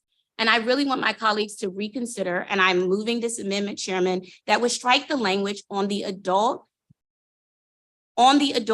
pretrial statute, because I do not think on an emergency basis we should do this. And we do not have the data that supports this, and we know what will happen if we do this. And that is the reason I think this is haphazard policy, and that making it could ruin families and children for generations to come. And what happens when you're locked up in pretrial? You have the potential of losing housing, Chairman. You have, and I'm finishing up. When you're pretrial, before you're innocent, guilty before proven innocent, you have the potential of losing housing. If you're a parent, you have the potential of your children being taken from you. If you have a job, you have the potential of being fired. So in the midst of that, we also have a housing crisis, a opioid crisis, a mental health crisis, and we also have a vacancy crisis that hasn't been addressed, specifically in our agencies that are public safety agencies, where we've seen turnover year after year. You've been 8 minutes. Chairman, I appreciate the time. All I'm asking for my colleagues to do, we can address this on the permanent basis. But as for upturning due process and doing adult pretrial detention, the evidence does not suggest we do this on an emergency basis, and this doesn't call for an emergency. And so I move this amendment and ask for my colleagues' support. We have the amendment before us. Is there discussion? Councilmember Pinto? Well, thank you, Mr. Chairman, and thank you very much, Councilmember Lewis George, for moving the amendment and for your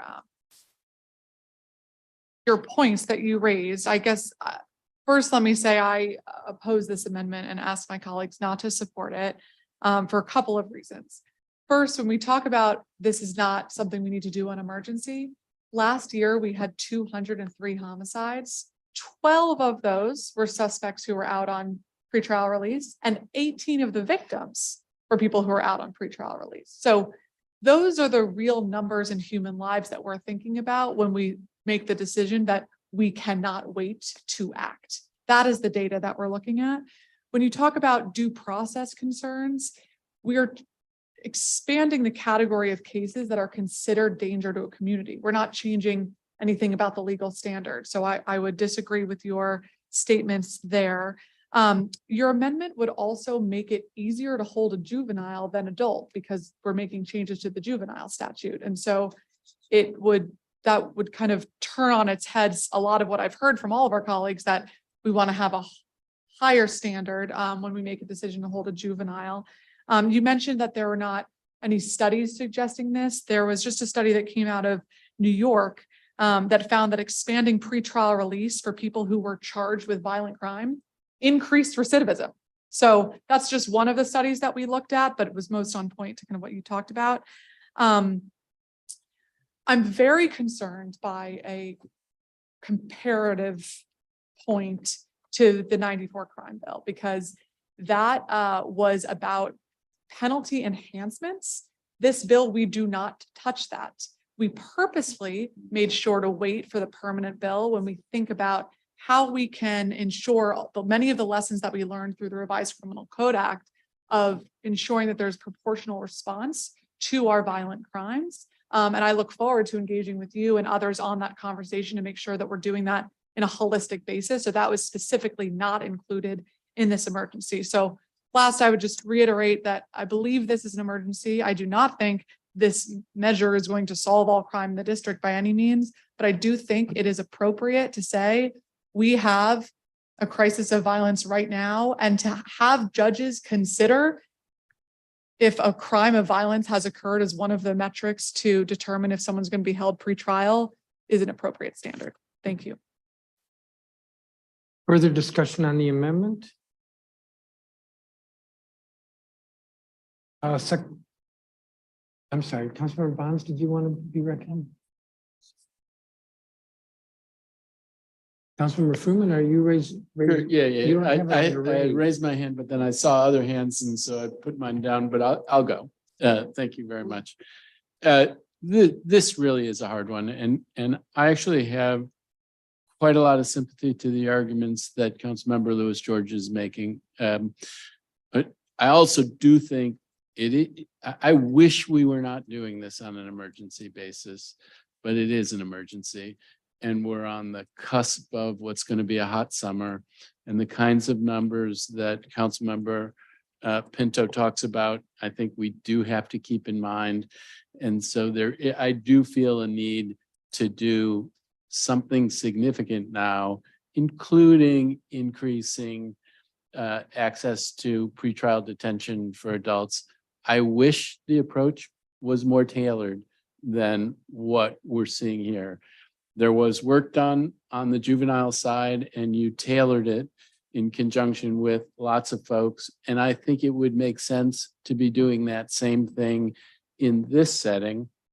You know, at the breakfast, somebody went through a list of the things that were taken out that on the juvenile side, but we took them out on the juvenile side because they weren't things that were on a big upswing. And we could take them out here and have a parallelism. You know, your point, Councilmember Pinto, that it would make it easier to have pretrial detention for a juvenile than an adult. I don't think you want to be there, but I do think the rationale for what we did on the juvenile side could apply on the adult side. Whatever we do here, and I don't think this is easy for anybody, because if we increase access to pretrial detention, there will be lives that are damaged. And if we don't increase access to pretrial detention, there can be victims out there who will be hurt by folks who are out on the street who might otherwise not be on the street, and lives will be damaged. Lives are being damaged in the city all too often. We have to do what we think is in our best judgment. I think it is along the lines of what you've done. I really do wish on the adult side that it was a little bit more tailored, but also, and I think lots of people have said this already, we should not kid ourselves that this is even remotely the most important thing that we're going to do on public safety, because it is not. We are never going to incarcerate our way to safety. If we're not doing the kinds of things that others up here have talked about addressing root causes, giving hope to people, we're going nowhere, and we're going to keep having these conversations about ratcheting up penalties. I don't want to have these conversations. We have to now. It's not ratcheting up penalties, but it's ratcheting up incarceration. And that's not the direction I think any of us want to go. So while we do this, and I'm going to support you on this, even though I wish it was more tailored, Councilmember Pinto, I'm going to support you on what you're trying to do here. Really, we all have to take very, very seriously addressing the root causes and creating hope in places where there isn't hope, because that's our real problem. Thank you, Councilmember Fruman. Anyone else on the amendment? First round, Councilmember Parker. I just want to elevate a question that Councilmember Bonds raised earlier, or it was more of a suggestion to make clear to district residents what we're actually talking about. So this amendment, in striking the pretrial clause for adults on emergency, Councilmember Pinto would do what? Not to put you on the spot, but if let me say that in a more artful way. Can you just describe what is the current statute and what would change in your legislation so that we can be clear what this amendment would do? Because by striking this, I would suppose that means it would go back to the current statute. Right. So thanks for the question. So in my view, the current statute for pretrial detention for adults is an extremely hard standard to meet. And that's not just from my own view, that's in countless conversations with our judges, with folks who pursue these cases, the U.S. Attorney's Office, in understanding kind of all of the steps that are required here. And it's a complicated statute because it requires multiple levels of analysis to make sure that the judge is doing the right thing. Most simply put, there's a presumption in favor of release unless the person is deemed a flight risk or a danger to the community. Once you're deemed a danger to the community, then the court has to consider, are there any conditions of release that can keep the community safe? Most judges still err on that side of, yes, there are conditions. And then there are some crimes that you have to take seriously, like if you're repeat offenses. So this adds to the rebuttable presumption, still rebuttable, rebuttable presumption that you may be held pre-trial if you've committed a crime of violence. And I just want to highlight a few of those crimes: aggravated assault, act of terrorism, assault on a police officer, assault with a dangerous weapon, assault with intent to kill, sexual abuse, child sexual abuse, carjacking, armed carjacking, possession of weapons of mass destruction. These are serious crimes that we as a city need to take very seriously. We do not want to be overly detaining everybody. People deserve a fair trial, and that's not what we're seeing in the District of Columbia. We're seeing a very hard standard to meet. And so I think this kind of right sizes that a little bit by adding these egregious crimes of violence to the list of rebuttable presumptions to be held.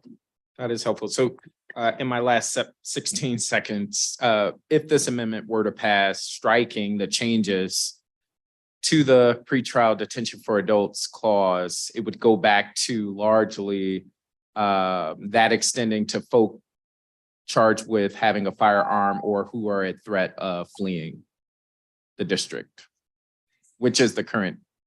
And after all those levels of review that I went through, it would say if you've committed a dangerous crime or crime of violence while armed. Got it. Thank you. I believe the only other speaker is Councilmember Louis George on the second round, 2 minutes. 2 minutes, I will be short, Chairman. I think I've heard some of my colleagues to say, like, we all know we're not gonna incarcerate our way out of this. And so if we all know we're not gonna incarcerate our way out of this, let's not incarcerate our way out of this. Very simple, right? I want to be clear that the notion that this would allow us to detain juveniles, which was stated, is not true. By removing that, this has no impact on the juvenile statute. I want to make that clear, as I've served as a juvenile prosecutor, and I got to work with Councilmember Pinto and Councilmember Allen on making that juvenile statute right fit. And Councilmember Fruman, I think you're right. We should right size this. I just think right sizing on an emergency when it is not in fact emergency is the problem that I have with this, because this is a legal standard that we're changing on an emergency basis. I also want to note that their bill would create the homicide notion that Councilmember Pinto pointed out would already be under the current law. The court applies a rebuttable presumption already. So the rebuttable presumption already applies when defendants is charged with a crime of violence involving a firearm. That is the overwhelming portion of homicides.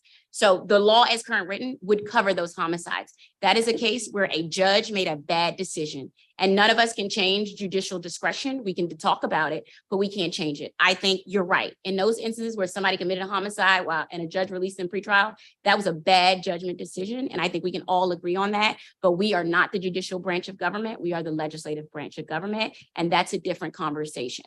So I want to be clear, the homicide notion is not in that case would have already been covered under our current rebuttable presumption. And that was and those instances were bad decisions by judges with that current rebuttable presumption.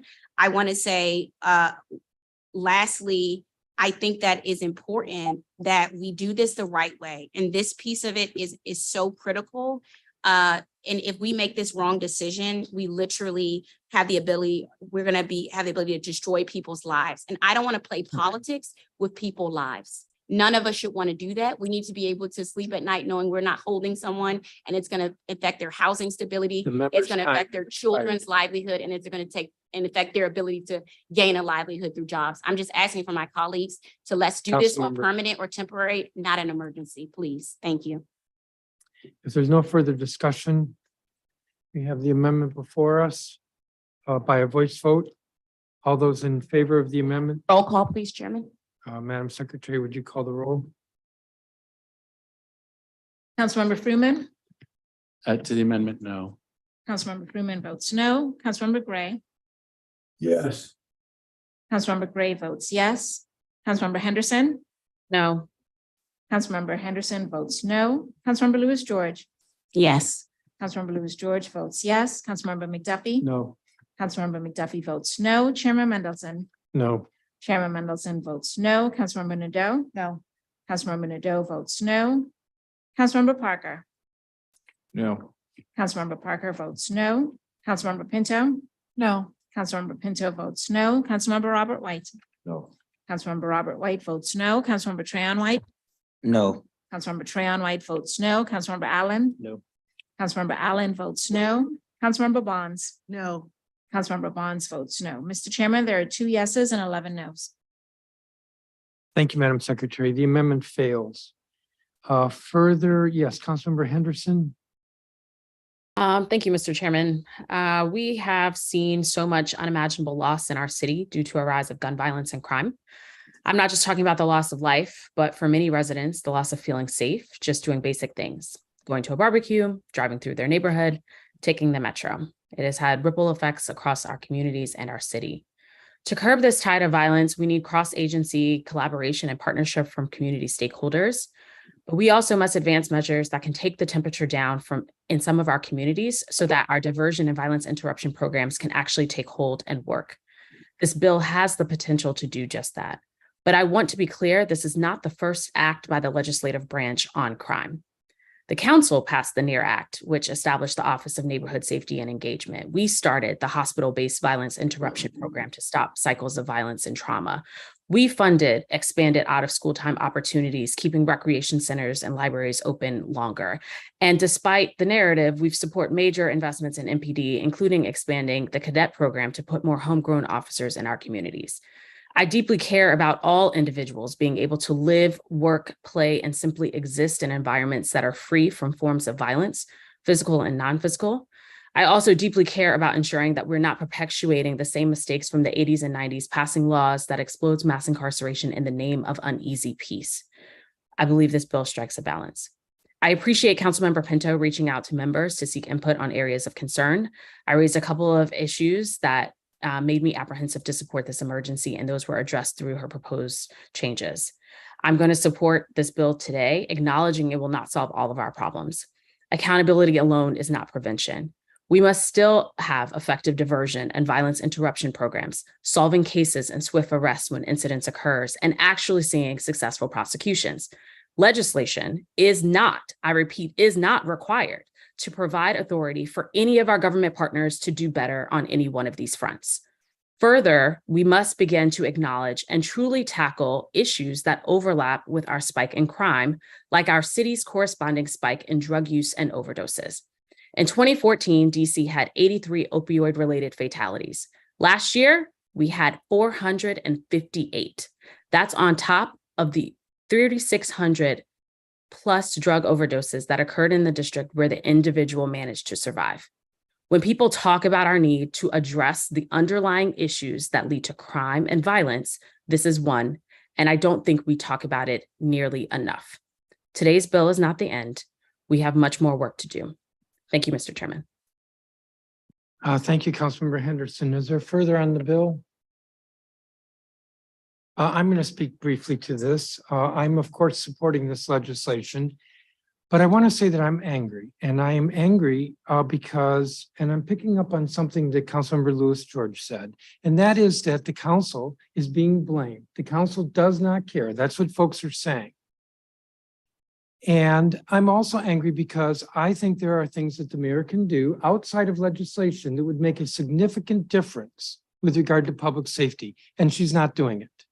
And instead, she is the chief saber rattler with regard to the council must act. The headline in the Metro section today, the council must act. She says she's not blaming the council. I had a long conversation with her yesterday, but that's not how citizens are hearing it.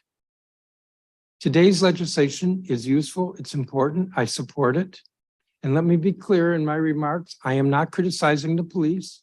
I want to say that up front, and I'll say it again. But what angers me is that I think our citizenry is being misled. Crime fighting is primarily a function of the executive branch, the police and other law enforcement agencies.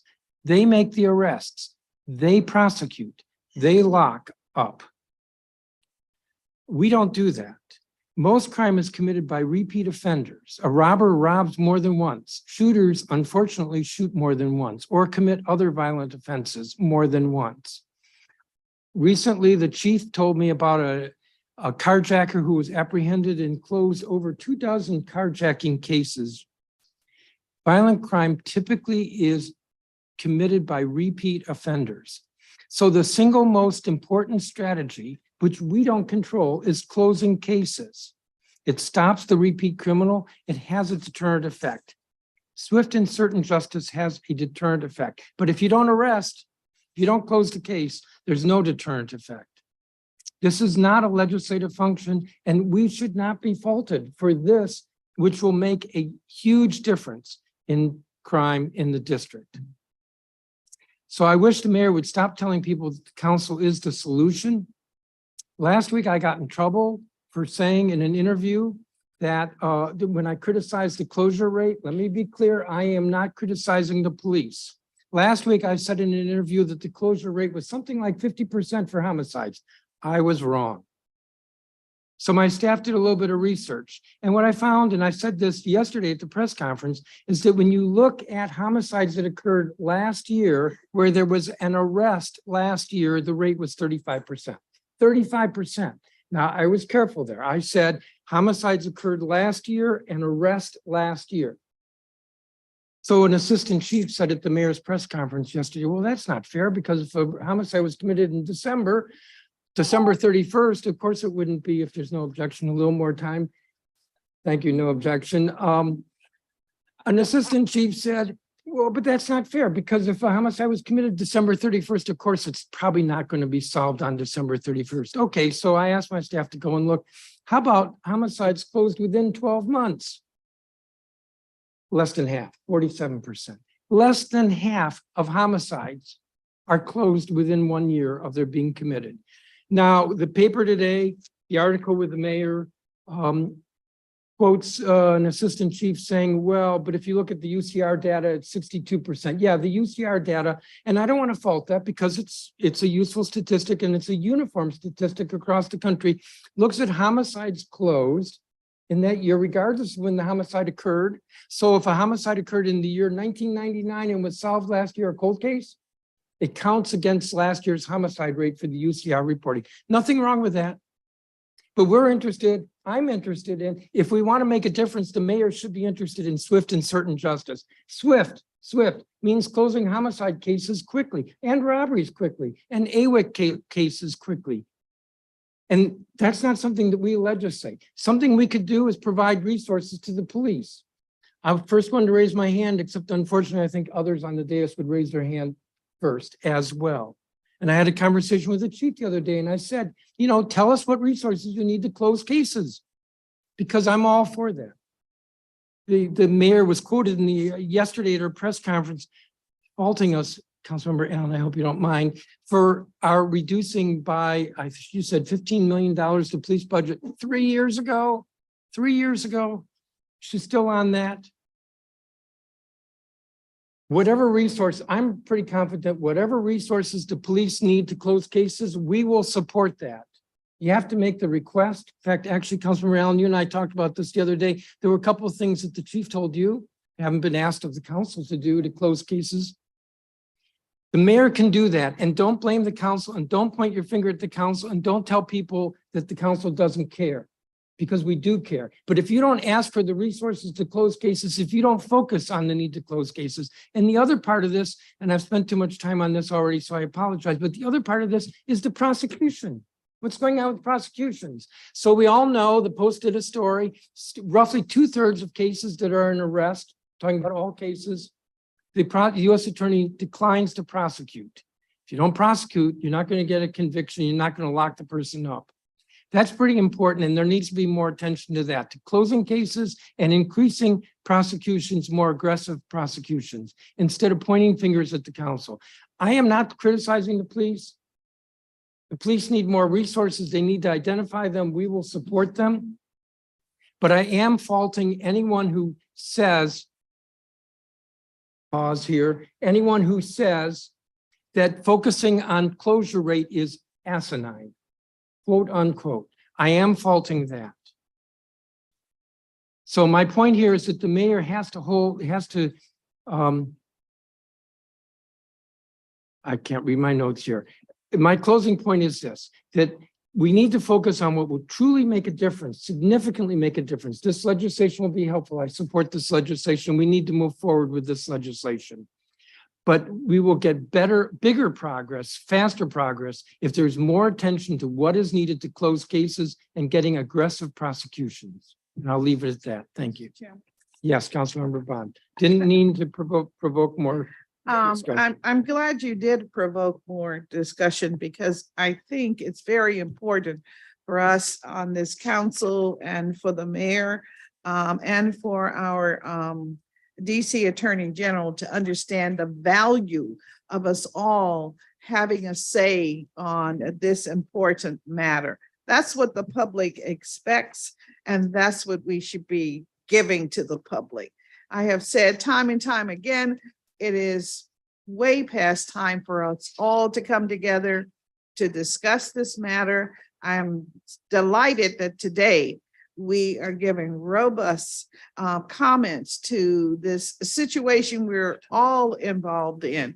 I want the public to understand that we do care, not just the council, but the mayor cares, and the agencies that are involved in so-called crime fighting have to care as well. But more importantly, us in community have to care enough to join in the battle. And so your comments today are right on target. We can pass the blame around as much as we want to, but that does not give us a solution. And so I'm just really delighted that we finally decided we come together and move this agenda. My only regret is that we don't have the mayor here with us, and we don't have the DC Attorney General here, where we all can join in and sort of, map out some of this stuff that we keep talking about and we keep pouring dollars into. But thank you very much for your outburst. We're just so happy to have it on the record. Thank you so much. Thank you. If there's no further There's gonna be more. Councilmember, Go ahead. Councilmember Nadeau, who's not spoken. Thank you. You just got me all riled up, Chairman. I was gonna let it go with a written statement, but here we are. So earlier this year, Mayor Bowser made a big show of saying that she was going to be sending something down to the council for consideration. And she said it repeatedly for months while we waited with bated breath to see what this would be.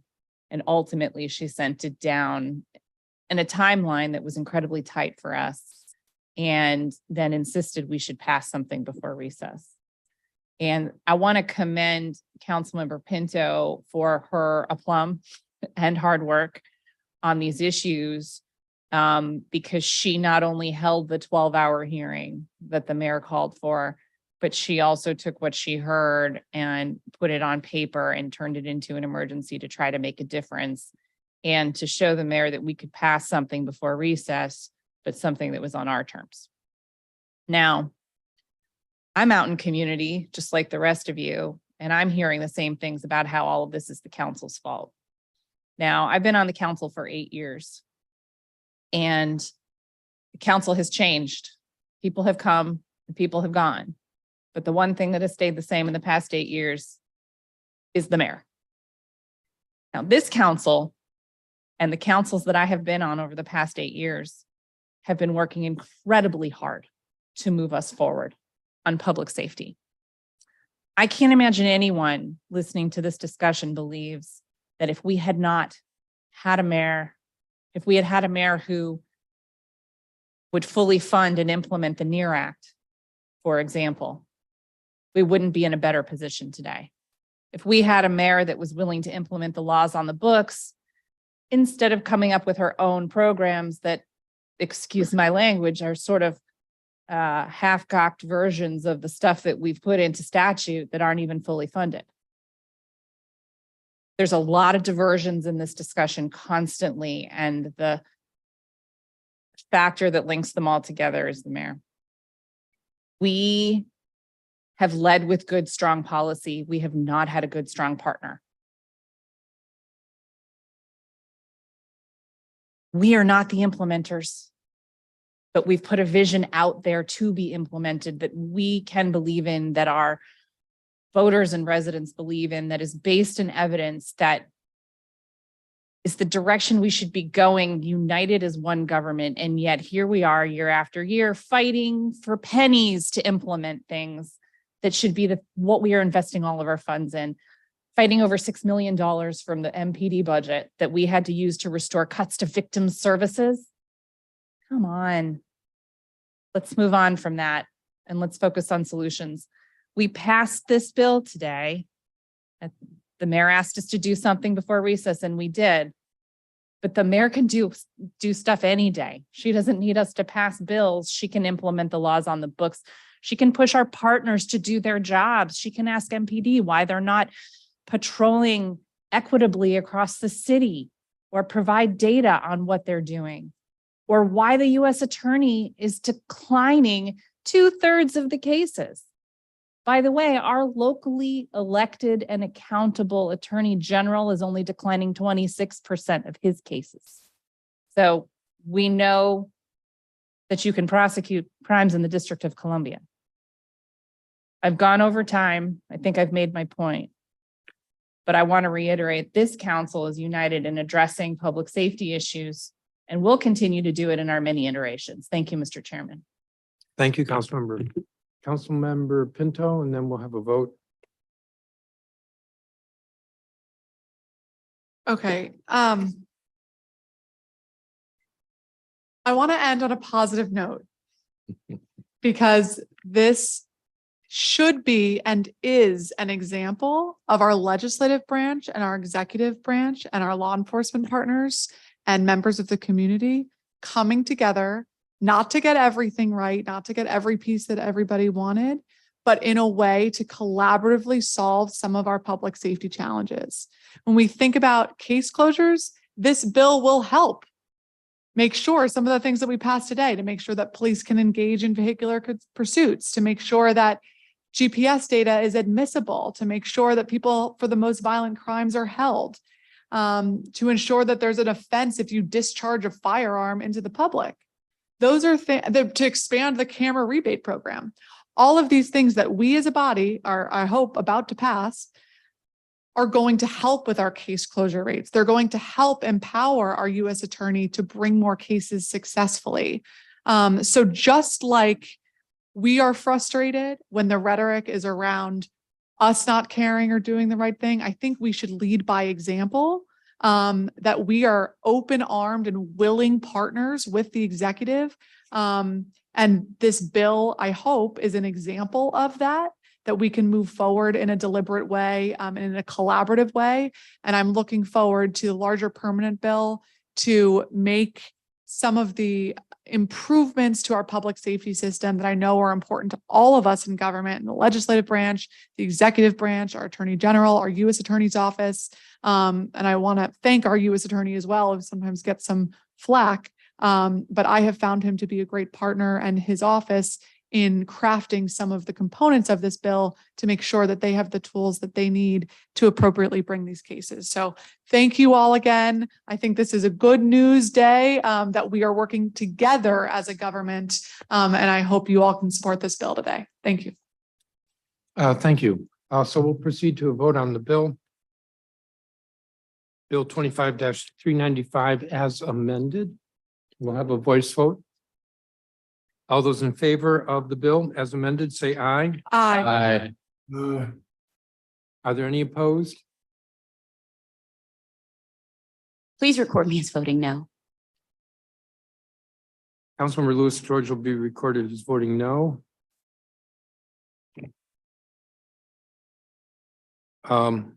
Otherwise, the majority prevails, the bill is approved. The next measure is PR 25-326, Department of For-Hire Vehicles, Delivery Vehicle Traffic Enforcement Expansion, Emergency Declaration Resolution of 2023. Councilmember Allen. Thank you, Mr. Chairman. This emergency is a gap filler to keep laws already in effect to ensure authority remains in place for the Department of For-Hire Vehicles to enforce traffic and safety violations. It's necessary while the council advances the permanent legislation, which was introduced by myself and Councilor Nadeau. Thank you very much, Councilor Nadeau. And Councilor Nadeau is also a co-introducer on this round of emergency measures. Thank you, Mr. Chairman. With that, I move the deck. We have the declaration before us. Discussion. Councilmember Nadeau, do you want to say anything? Madam Secretary, if there's no discussion, if you would. No discussion. And you know, nobody's. Actually, I'll say a quick thing while you figure that out. Thank you, Councilmember Allen. I'm glad to join you in supporting this extension of the Department for Hire Vehicles Authority to enforce moving violations for food and parcel delivery vehicles. It's been exciting to do a deep dive into how DFHV now, how they do this now that it's under my committee. And one thing I think we've uncovered is the agency has a lot of work to do in order to keep up with the rapidly changing industry. Given the incredible rise in instant delivery services that function in ways that are comparable to ride hailing, it's only natural for DFHV to absorb these responsibilities and make sure the drivers and those they interact with are safe. And I'm looking forward to moving a permanent version of this bill once it is introduced. Thank you, Chairman.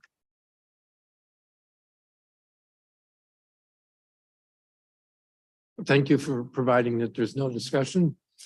I still haven't figured that out. If there is no further discussion. Of course, now I've lost my agenda. We'll have a roll call vote on PR 25-326. Madam Secretary? Councilmember Gray. Councilmember Henderson. Yes. Councilmember Henderson votes yes. Councilmember Lewis George. Yes. Councilmember Lewis George votes yes. Councilmember McDuffie. Yes. Councilmember McDuffie votes yes. Chairman Mendelson. Yes. Chairman Mendelson votes yes. Councilmember Nadeau.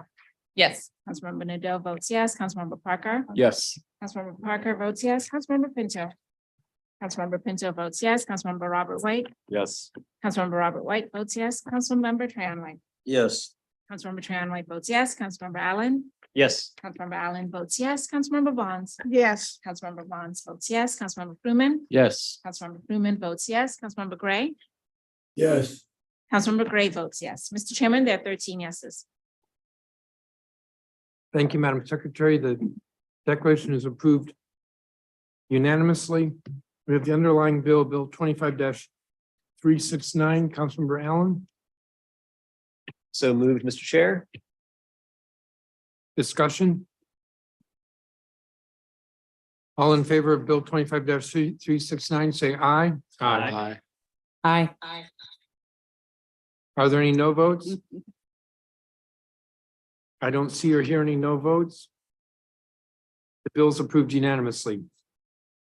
The next item on the agenda is PR 25-320, Xenia Street Tree Relocation Emergency Declaration Resolution of 2023. Councilmember Trahan White.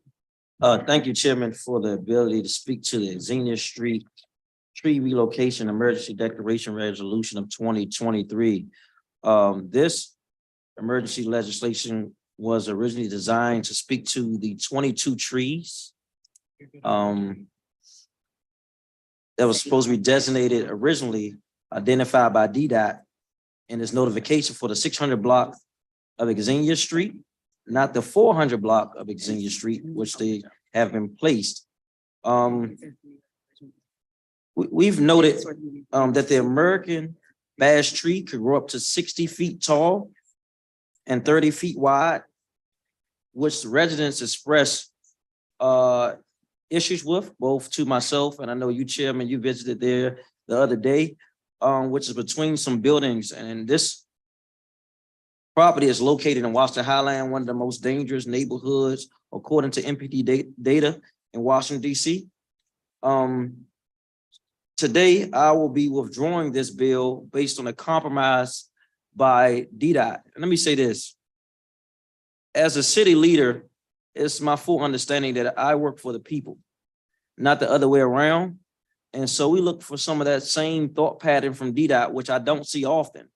It's often dictated to the community about what's going to happen. And DDOT acts as if it's going to give a listening ear, but most of the time these projects are already in motion. And going even beyond the tree to the construction of the roads, I see that a lot of construction workers, more particularly developers, are getting filthy rich off these projects. And when community members, even advisory neighborhood commissioners and council members give input, it falls on deaf ears. So I'm concerned about that type of leadership. And so I do want to encourage more conversation with DDOT as relates to projects in which community members can give great weight to and input on what happens in their community. Because the reality is that we work for them and we want to make sure we have a healthy approach in beautifying, planting trees, roads, safety precautions in the streets, in the community, but also want to have some empathy on how and where that happens in the community. So today, I'll be withdrawing this measure. And I did get a note from DDOT. DDOT is committed to the point what they are calling a growth inhibitor to keep these trees from growing in these large proportions in a short amount of time in these communities. So we appreciate the compromise on that, Chairman. So I'll be withdrawing this measure today. Thank you. Thank you, Councilmember White. The measure is withdrawn. The next measure is PR 25-334, Walter Reed Development Assistance Emergency Declaration Resolution of 2023. Councilmember Lewis George. Yes, thank you, Chairman. And it's weird, but this legislation is necessary to fund the completion of critical infrastructure promised at the Walter Reed development, particularly water and sewer lines, roads, and pedestrian bike pathways. The infrastructure portion of the development faces a large funding gap given two reasons. One, obviously, this budget was made in 2016 and construction costs have increased at a historic rate, but mainly because DC Water and DDOT are now requiring the replacement of the water and sewer mains that had existed on the Army Medical Center site instead of reusing the infrastructure as planned. At this point, the master developer needs additional funds to complete the infrastructure that was promised to the community, both to mitigate the traffic impacts on Shepherd Park and Brightwood and to serve the newly developed property. Right now, there are seniors in new apartments who don't have convenient access to Georgia Avenue and can't get service from a bus or neighborhood connect lines because Main Drive hasn't been completed because of these infrastructure issues. This legislation will provide the funding to the developer, and the source of that money is the payments received from the developer, reinvesting this money into the site's infrastructure through the existing Walter Reed Reinvestment Fund is an appropriate use of these funds, and I urge colleagues to support this measure, and I now move the declaration. We have the declaration before us. Is there discussion?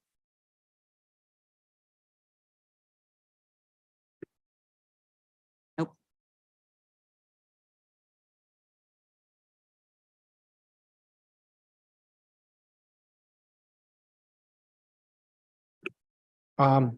Hearing no discussion, we have the declaration before us. The vote will be on PR 25-334. Madam Secretary, would you call the roll? Councilmember Henderson, Yes. Councilmember Henderson votes yes. Councilmember Lewis George, Yes. Councilmember Lewis George votes yes. Councilmember McDuffie. Councilmember McDuffie. Chairman Mendelson. Yes. Chairman Mendelson votes yes. Councilmember Nadeau.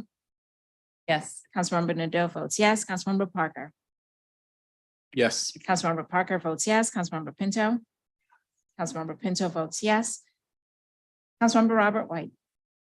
Yes. Councilmember Robert White votes yes. Councilmember Trahan White. Yes. Councilmember Trahan White votes yes. Councilmember Allen. Yes. Councilmember Allen votes yes. Councilmember Bonds. Yes. Councilmember Bonds votes yes. Councilmember Fruman. Yes. Councilmember Fruman votes yes. Councilmember Gray. Councilmember Gray is absent. Councilmember McDuffie. Councilmember McDuffie is absent. Mr. Chairman, there are 11 yeses and 2 absents. The declaration is approved unanimously. We have the underlying bill, Bill 25-383. Councilmember Lewis George, So move. discussion. By voice vote on Bill 25-383, all those in favor say aye. Aye. Aye. Opposed? I don't hear or see any no votes. The measure is approved. The bill is approved unanimously. The next measure is short-term disability insurance benefit protection clarification emergency declaration resolution of 2023. Do I recognize you, Councilmember Lewis George, or Councilmember Bonds? You want to? Up to you. You want to go first? I'll go I can first, go. Mr. Chairman. Okay. Thank you very much. This bill protects the universal paid leave benefits payments to district workers who also have short-term disability insurance plans, regardless of the jurisdiction in which the insurance policy was issued or written. It prohibits private disability insurance providers from reducing short-term disability benefit payments for district workers based on the amount of the universal paid leave benefits the insurer expects the employee to receive. The legislation has helped ensure that DC workers receive the paid leave benefits they are eligible for and the short-term disability benefits they have paid a premium for. Passing this legislation today as an emergency act would provide another tool for us to ensure that district workers receive all the benefits they are entitled to receive, regardless of where their short-term disability insurance policy was written. The Universal Paid Leave Program is a lifeline for many workers and families and residents across the district. So I'm glad that we have the opportunity to look very closely at this legislation today. I'm looking forward to working with my colleague, Councilmember Louis George, and with others, as well as the Department of Insurance, Securities, and Banking, to find a permanent solution that is enforceable and works for our DC residents. Councilmember Louis George will give you some background on this because, as you can see, this is an emergency measure designed to make sure that the current emergency measure does not actually expire. Yeah. Councilwoman Louis George. Thank you. As Councilmember Bonds noted, we are moving the short-term disability insurance benefit protection clarification emergency declaration 2023. In 2020, the district began paying benefits to district workers employed in the private sector who needed to take paid leave from work to care for an ailing family member, their own serious health condition, or new child. Shortly after the Universal Paid Leave Program began paying the benefits, the council was informed by district workers that the short-term disability insurance plans they held and paid for, separate and apart from DC's paid leave program, were intending to reduce their insurance benefit payments in an amount equal to what DC paid leave would pay. This information was first brought to the attention of the prior Workforce and Development Committee by a Ward 4 constituent preparing to welcome a child. In practice, what this meant for this worker and others is that a worker or their company is paying for two separate sets of policies, but only receiving one. For workers lucky enough to already have short-term disability, this leaves them no better off than if there were no paid leave social insurance program for the city because it renders the added benefit protections meaningless. This is an interference with paid leave program, which is specifically prohibited in the law. If you pay full price for two benefit programs, you should receive the two sets of benefits. It is consumer fraud for these private insurance companies to subsidize the benefits they owe to policyholders with the district's more inclusive paid leave program. Benefit offsetting was previously outlawed in the fiscal year 2022 Budget Support Act, but even so, certain short-term disability insurance companies continued the practice because the policies they executed were not specifically drafted or issued in the district. The clarification includes these measures. The clarifications included in these measures enable the Department of Insurance, Securities, and Banking to enforce prohibitions against private market short-term disability insurance providers who attempt to reduce paid leave benefits to policyholders regardless of the jurisdiction in which a plan was written or executed. The council obviously previously passed the short-term disability insurance Protection Clarification Temporary Act of 2022, 24-202, which was enacted on December 13th, 2022. The measure will expire July 26, 2023 during the upcoming recess, necessitating action today to reauthorize these important clarifications. So I want to thank my colleague, Councilmember Bonds, for convening a hearing and illuminating discussion. And I want to urge my colleagues today to pass a new round of emergency and temporary bills to keep this law in effect until a permanent measure can be passed to protect district workers from interference and offsetting associated with the district's Universal Paid Leave Program.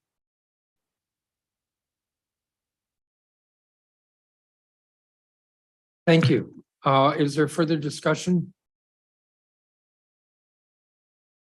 We have the declaration before us. This is PR 25-337. Madam Secretary, would you call the roll? Councilmember Louis George. Yes. Councilmember Louis George votes yes. Councilmember McDuffie. Yes. Councilmember McDuffie votes yes. Chairman Mendelson. Yes. Chairman Mendelson votes yes. Councilmember Nadeau. Yes. Councilmember Nadeau votes yes. Councilmember Parker. Yes. Councilmember Parker votes yes. Councilmember Pinto. Councilmember Pinto votes yes. Councilmember Robert White. Yes. Councilmember Robert White votes yes. Councilmember Trahan White. Yes. Councilmember Trahan White votes yes. Councilmember Allen. Yes. Councilmember Allen votes yes. Councilmember Bonds. Yes. Yes.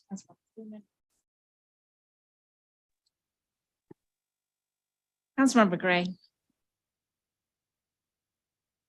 Councilmember Henderson. Yes. Councilmember Henderson votes yes. Mr. Chairman, there are 12 yeses and 1 absent. The declaration is approved unanimously. We have the underlying bill, Bill 25-389. Who's moving it?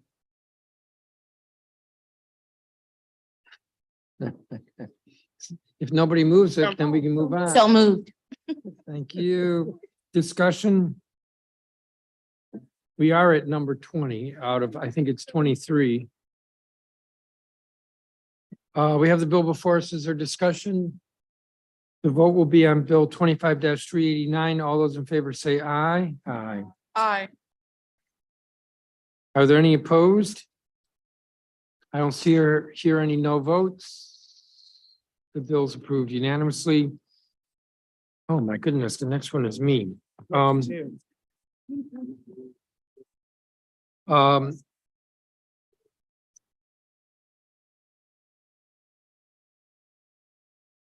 On page 13 of the agenda, PR 25-311 Floodplain Review Authority Emergency Declaration Resolution of 2023. So moved. What this does, this is at the request of the executive in its oversight of the DCRA and now the Department of Buildings. The Committee of the Whole has made some changes to the law, one of which has to do with floodplain review in the permitting process, which of course was assigned to the Department of Buildings. And we were contacted that really it should be with the Department of the Environment, I think. Yes, Department of Environment, DOEE. And so this bill makes that fix. And I move the declaration. Discussion? Madam Secretary, would you call the roll? This is on PR 25-311. Councilmember McDuffie. Yes. Councilmember McDuffie votes yes. Chairman Mendelson. Yes. Chairman Mendelson votes yes. Councilmember Nadeau. Yes. Councilmember Nadeau votes yes. Councilmember Parker. Yes. Councilmember Parker votes yes. Councilmember Pinto. Yes. Councilmember Pinto votes yes. Councilmember Robert White. Yes. Councilmember Robert White votes yes. Councilmember Trahan White. Yes. Councilmember Trahan White votes yes. Councilmember Allen is absent. Councilmember Bonds. Yes. Councilmember Bonds votes yes. Councilmember Freeman. Yes. Councilmember Freeman votes yes. Councilmember Gray is absent. Councilmember Henderson. Yes. Councilmember Henderson votes yes. Councilmember Allen. Councilmember Allen votes yes. Mr. Chairman, there are 12 yeses and 1 absent. The declaration is approved unanimously. I move the underlying bill, Bill 25-354. Is there discussion? By voice vote, all those in favor say aye. Aye. Opposed? The ayes have it unanimously. The next measure is PR 25-118, opening of streets and designation of open streets in square S 5868, SO 22-01486, emergency declaration resolution of 2023. This is the emergency version of the permanent legislation that we approved on first reading earlier today and also marked up in the Committee of the Whole earlier today. These are the streets on the St. Elizabeth's campus in phase 1. If I didn't already say so moved, I move the declaration. Discussion? Roll call vote?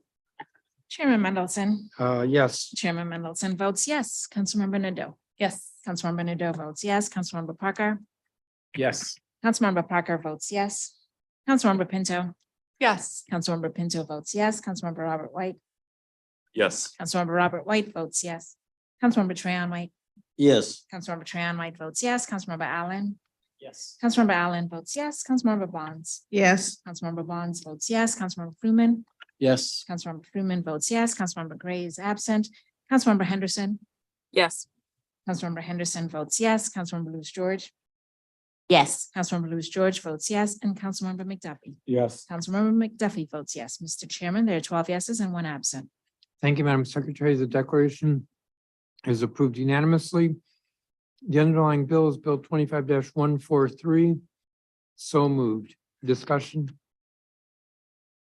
By voice vote. All those in favor of the bill, Bill 25-143, say aye. Aye. Are there any no Aye. votes? Are there any no votes? I don't see or hear any. The bill is approved unanimously. The next measure is PR 25-359. Compensation system changes for non-union uniformed members of the Metropolitan Police Department. Emergency Declaration Resolution of 2023. Councilmember Bonds? Thank you, Chairman. Today I'm moving an emergency approval resolution to raise the salaries of Metropolitan Police Department employees who are not covered by a collective bargaining agreement. On November 27, 2022, the council approved a collective bargaining agreement for the Fraternal Order of Police, Metropolitan Police Department Labor Committee, Compensation Unit 3, which represents certain employees in the Metropolitan Police Department. This collective bargaining agreement provided for retroactive salary increases of 2.5% in FY21, 3.5% in FY22, and 4% in FY23. The compensation system changes before us today will provide non-union Metropolitan Police Department employees with the same retroactive and prospective salary increases, ensuring pay equity and parity between our unionized and non-unionized employees. These salaries and pay adjustments are being moved by emergency so that the Department of Human Resources and the Office of the Chief Financial Officer can act quickly to organize and distribute the raises and retroactive payments. I ask my colleagues to support this measure. Thank you. Thank you, Councilmember Bonds. We have the declaration before us. Is there discussion? Question, Chairman.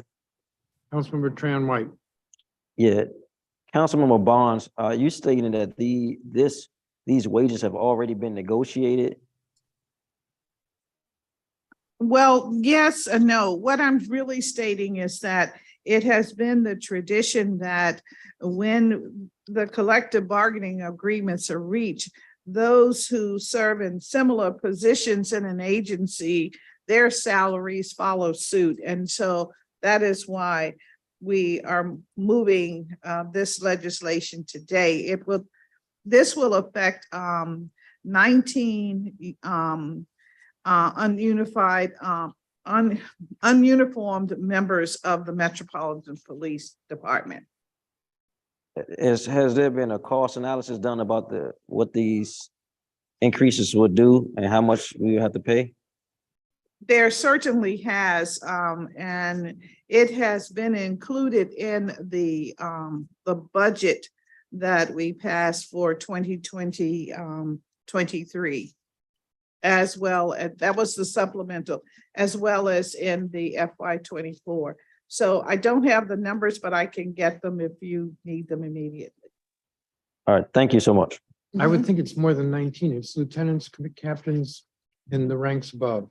It's 19 actually that would be benefiting. That is the number we were given. Interesting.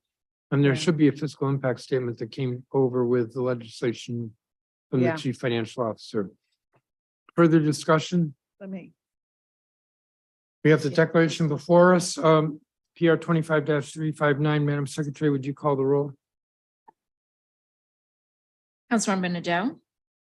Yes. Councilmember Nadeau votes yes. Councilmember Parker. Yes. Councilmember Parker votes yes. Councilmember Pinto. Yes. Councilmember Pinto votes yes. Councilmember Robert White. Yes. Councilmember Robert White votes yes. Councilmember Trayon White. Yes. Councilmember Tran White votes yes. Councilmember Allen. Yes. Councilmember Allen votes yes. Councilmember Bonds. yes, Councilmember Bonds votes yes. Councilmember Fruman. Yes. Councilmember Fruman votes yes. Councilmember Gray is absent. Councilmember Henderson. Yes. Councilmember Henderson votes yes. Councilmember Lewis George.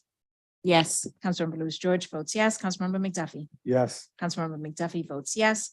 Chairman Mendelson. Yes. Chairman Mendelson votes yes. Mr. Chairman, there are 12 yeses and 1 absent. The declaration is approved unanimously. The underlying measure is PR 25-360. Councilmember Bonds, so moved. Chairman. discussion?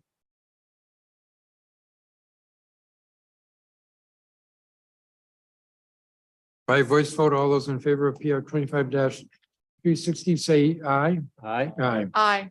Aye. Opposed? Are there any opposed?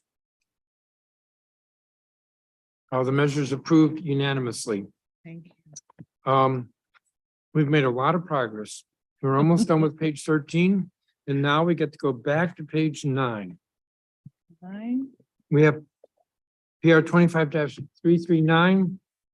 It's at the bottom of the page, limited purpose credential clarification emergency declaration resolution of 2023. Councilmember Allen. Thank you, Mr. Chairman. It turns out Department of Human Services did not decide to fund this in the last couple of hours. So unfortunately, there is a fiscal impact, and so we are unable to take this step. So what I'd like to do is withdraw at this time. That's the only option we've got, and then try to work between now and September to see if we can't find a solution to bring the legislation back. And when we reconvene for our next legislative meeting, perhaps try again. So I'm not going to postpone this specific measure because we might need to make changes to it. So I'm going to withdraw this one with the intent that perhaps we can work out a solution and come back in September to move it forward, or a different version of it forward. All right, so the measure is withdrawn. Now we're back to page 13.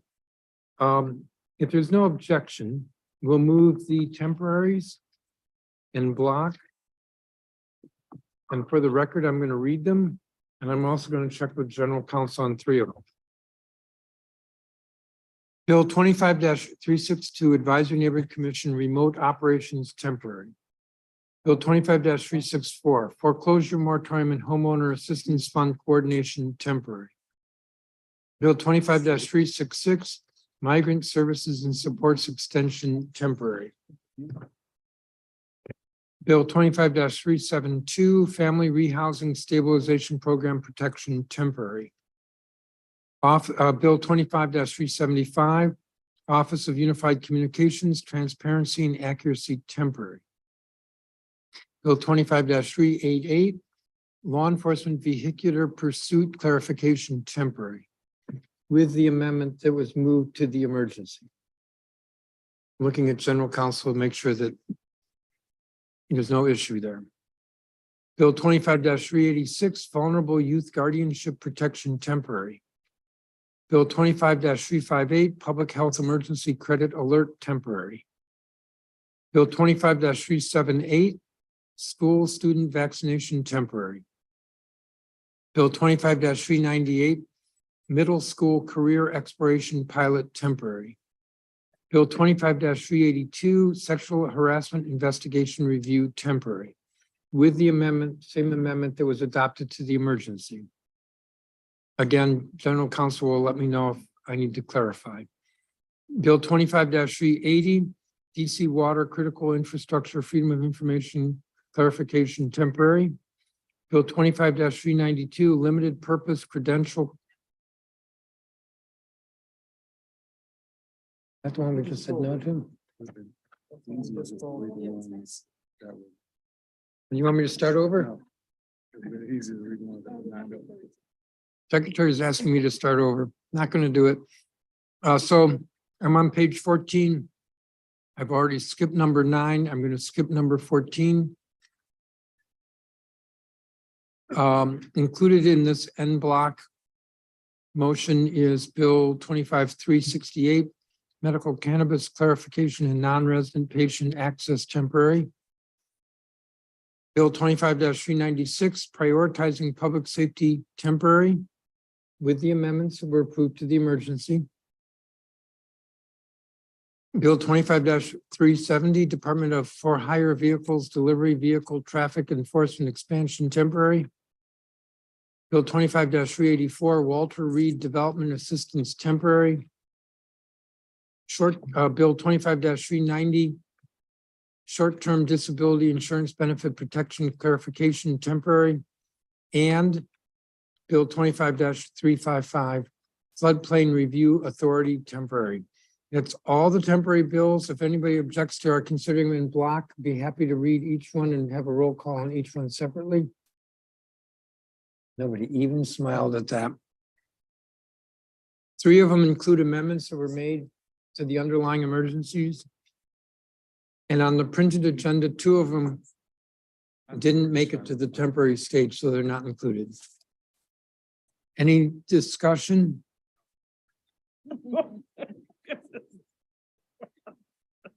Mr.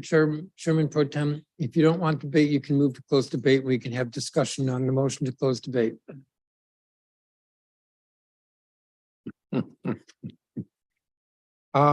If everybody's clear what we're voting on, Madam Secretary, would you call the roll? This will be on all those temporary. Councilmember Parker,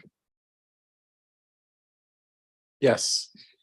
Councilmember Pinto, Yes. Councilmember Pinto votes yes, Councilmember Parker votes yes, Councilmember Robert White, Yes. Councilmember Robert White votes yes, Councilmember Trayon White, Yes. Councilmember Trayon White votes yes, Councilmember Allen, Yes. Councilmember Allen votes yes, Councilmember Bonds, Yes. Councilmember Bonds votes yes, Councilmember Fruman, Yes. Councilmember Fruman votes yes, Councilmember Gray is absent, Councilmember Henderson, Yes. Councilmember Henderson votes yes, Councilmember Lewis George, Yes. Councilmember Lewis George votes yes, Councilmember McDuffie. Yes. Councilmember McDuffie votes yes, Chairman Mendelson, Yes. Chairman Mendelson votes yes, and Councilmember Nadeau.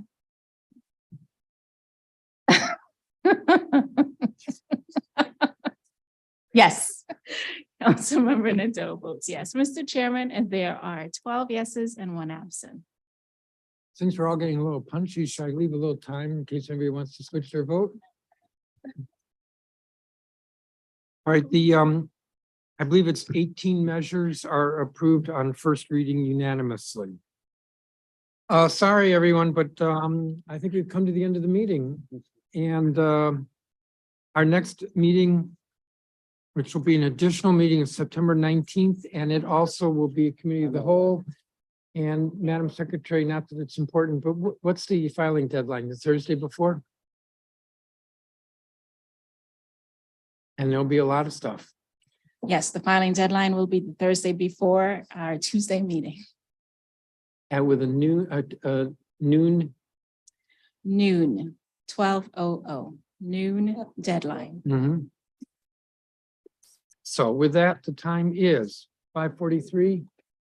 This meeting's adjourned.